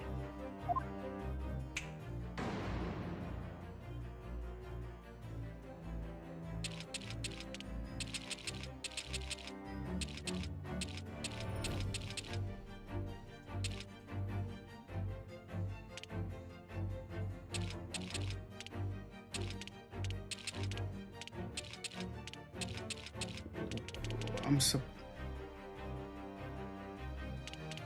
Look in the bottom right of your screen. Review scene.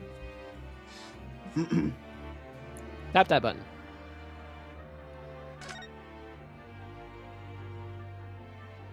Oh, that's a 2, not a 6. 5. What? What am I? 5, 2, 3, 1, 0, 4, 5. Is it right? 5231045. Take that! I thought it was a 6. I did too.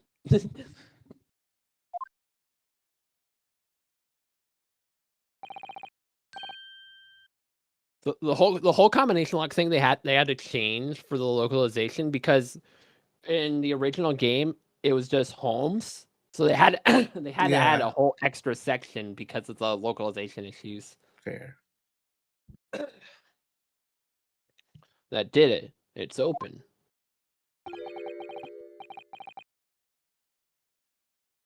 Your turn, Earl. He's dead. I was just chilling, man. You had the medal, didn't you? Yeah, somebody else finally gets to talk.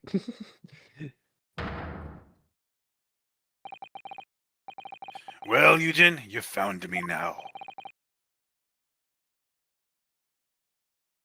I like how Astro Dude brought it up as well. So Eiichiro, you look extremely tight in there. You should probably come out. I was really hoping beyond hope not to find you in here, you know.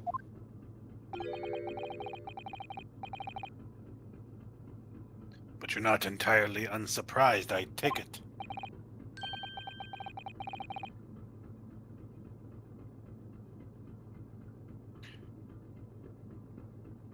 No, quite.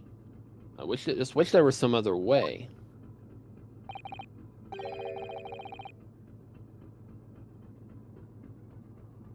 Well, are you ever going to introduce me? Ah, your reputation precedes you, Mr. Sholmes. I've read stories of many of your exploits.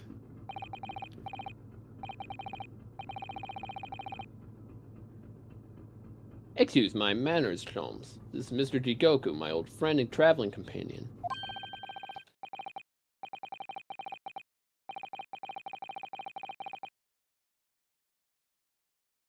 The devil is in the details, Mikotoba. I believe you meant to say your old friend and traveling companion. who made the cowardly decision to flee the country without a word to anyone when things turned sour.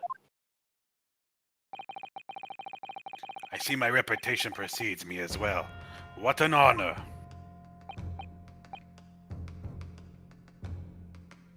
Well, Seishiro, are you going to explain all this? You know it all by now, I imagine. What you didn't know, of course, is that 3 days ago, on the night before arrival in Britain, an attempt was made on my life here on this very ship.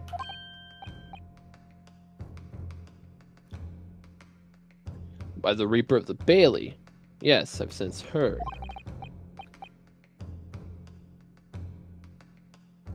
Because you were the one you were once prosecuted by the Reaper, weren't you? 10 years ago, mind you. And I had no idea at the time what a dangerous individual he was. Anyway, when we arrived in London to find the symposium was postponed until goodness knows when, it became all too apparent to me that I might very well be targeted again. So you decided to flee to capital without a word to me about it. I'm afraid so, yes. Of course, I realize now that I really ought to have confided with you.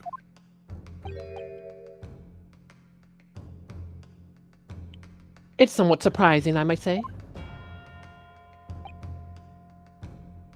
What is? Well, first-class cabinets aboard luxury steamships are in very short supply. It's more than a little hard to believe that this one just happened to be available.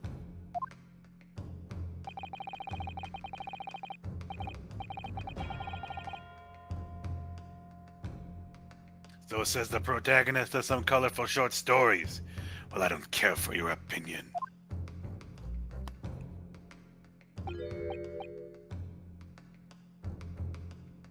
The cabin did just happen to be available, so I purchased a ticket, and here I am.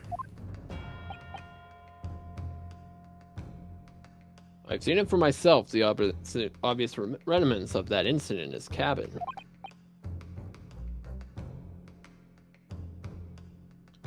So you already purchased your ticket for your return trip before we even docked in Dover, hadn't you? To prevent anyone else from taking his cabin and seeing the evidence. Is that it? Eugen, I have nothing to say to you. Well, in a mere 5 minutes, the ship will set off on its onward voyage and not make port again till Italy. I'm afraid we must insist that you disembark with us at once. You have no jurisdiction over my movements. We have this, Seishiro. Take it.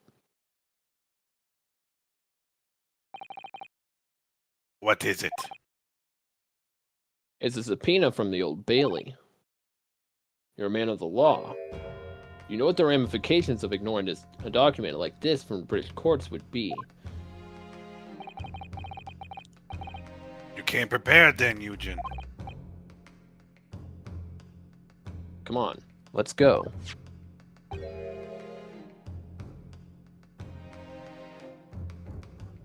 One moment. What is it, Sholmes? Inside Mr. Jigoku's trunk, I found this rather fascinating trinket.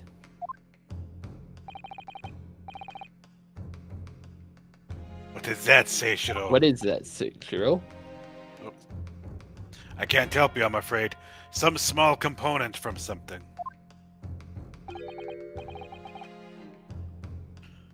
But what? I have no idea.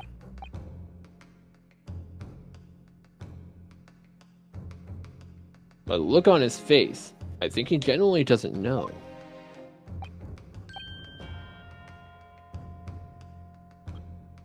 Well, let's pocket it as a small souvenir for our brief sojourn in France.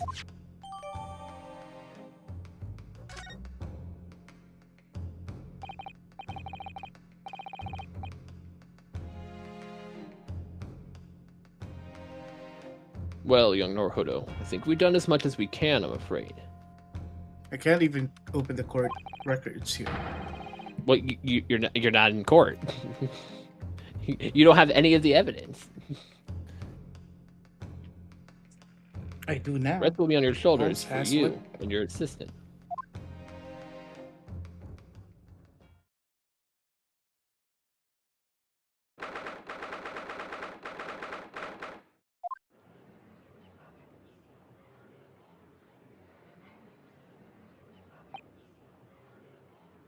Kasumazuki. I know you wouldn't lie, but still, there's no doubt. Like you're holding something back. You know more than you're saying.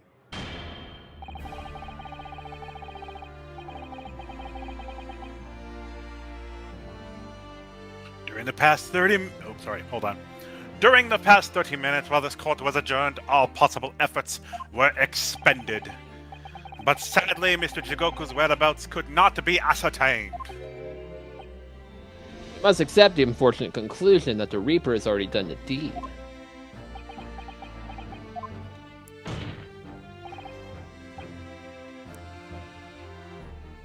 There's no sense in wasting any more of the court's time. The prosecution calls for an immediate verdict. Objection! Objection! Oh, the trial cannot end now.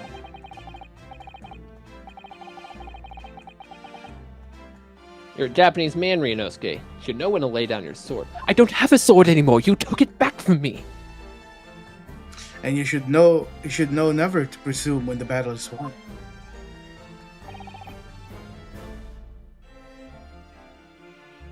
Court has already been presented with all the evidence and heard all the relevant testimony. So Kazuma could not bring up to Mikotoba that, or could not ask Mikotoba about the thing that he found, but he did ask Jigoku.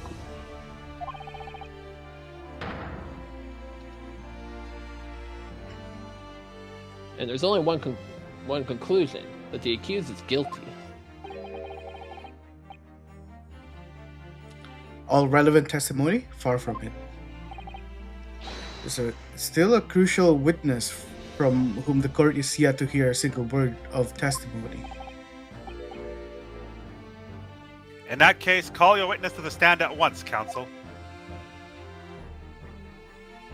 I get to call a witness. Let's go. Yes, my lord. Tomorrow, if possible. The witness is already on his way and is scheduled to arrive tomorrow. Who on earth is this crucial witness? Seishiro Jigoku. The very man allegedly murdered by the Reaper. The Jigoku? You found him? Objection. Azix is a cute guy. No, you, Sanda. How's it going?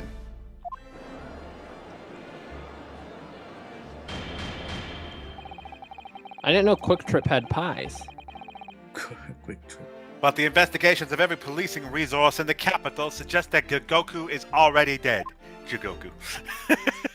How in the name of God did you find the man? Don't worry about it. He was located in France during the recess at the port of Dunkirk. Thanks to one of Mr. Herlock Sholmes' famous deductions. Herlock Sholmes. Inspector Gregson almost certainly met with Mr. Jigoku on the night of his death. Because along with Prosecutor Asogi, Gregson was on a mission to assassinate the man.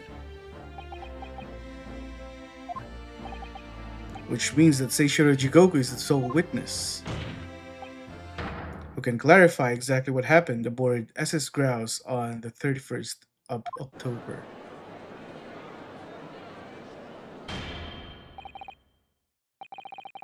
Well, it would appear that it's too soon to move to the education at this point.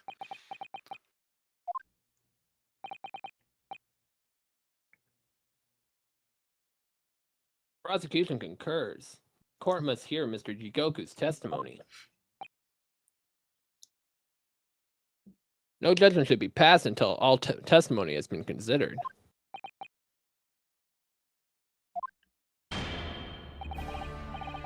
In that case, I hereby call the end of today's proceedings. Court will reconvene at the same hour tomorrow. No objections from either side. No, my lord.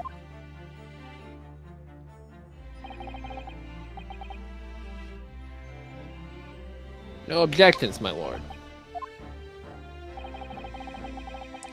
We live to fight another day by the skin of our teeth.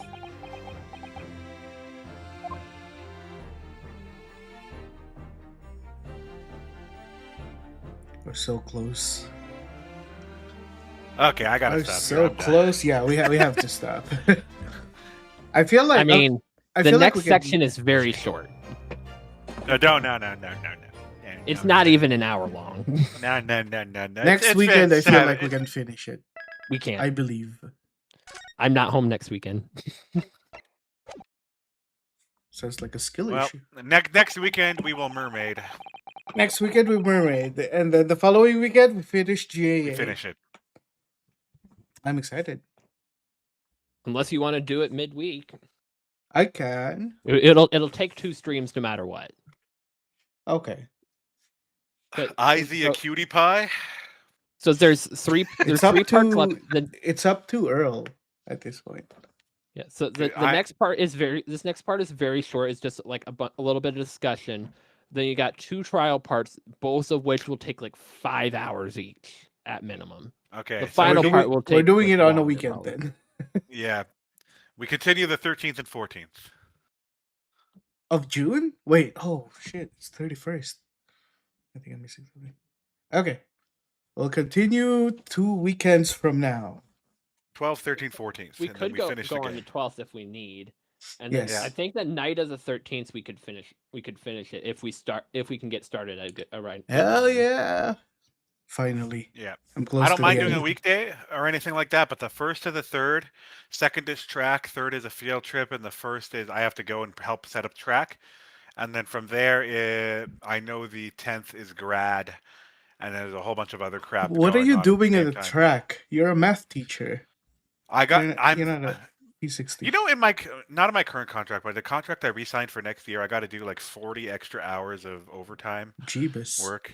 Yeah, and that's actually in the contract because not a lot of teachers are volunteering for stuff, which I think should be unanimous. But anyways, Some teachers yeah. don't like their students and don't want to help them. So yeah, who knows, right? Other times it's just expertise, but track is what I've been doing for a while though, and I quite enjoy doing it. And, required overtime just sounds like a terrible contractual thing. Yeah, in tell my me opinion. about it, Shiro. yeah, Working on a Sunday. working like 16-hour Well, shifts. on I'm July not 4th. under contract. It's just like, hey, Okay, there's a that's- shipment that's- coming in. Come in, please, because pretty much when we're not in like the latter part of June to early July, it's pretty much me, my boss, and the owner. That's it. Fair enough. Okay, we continue 2 weeks.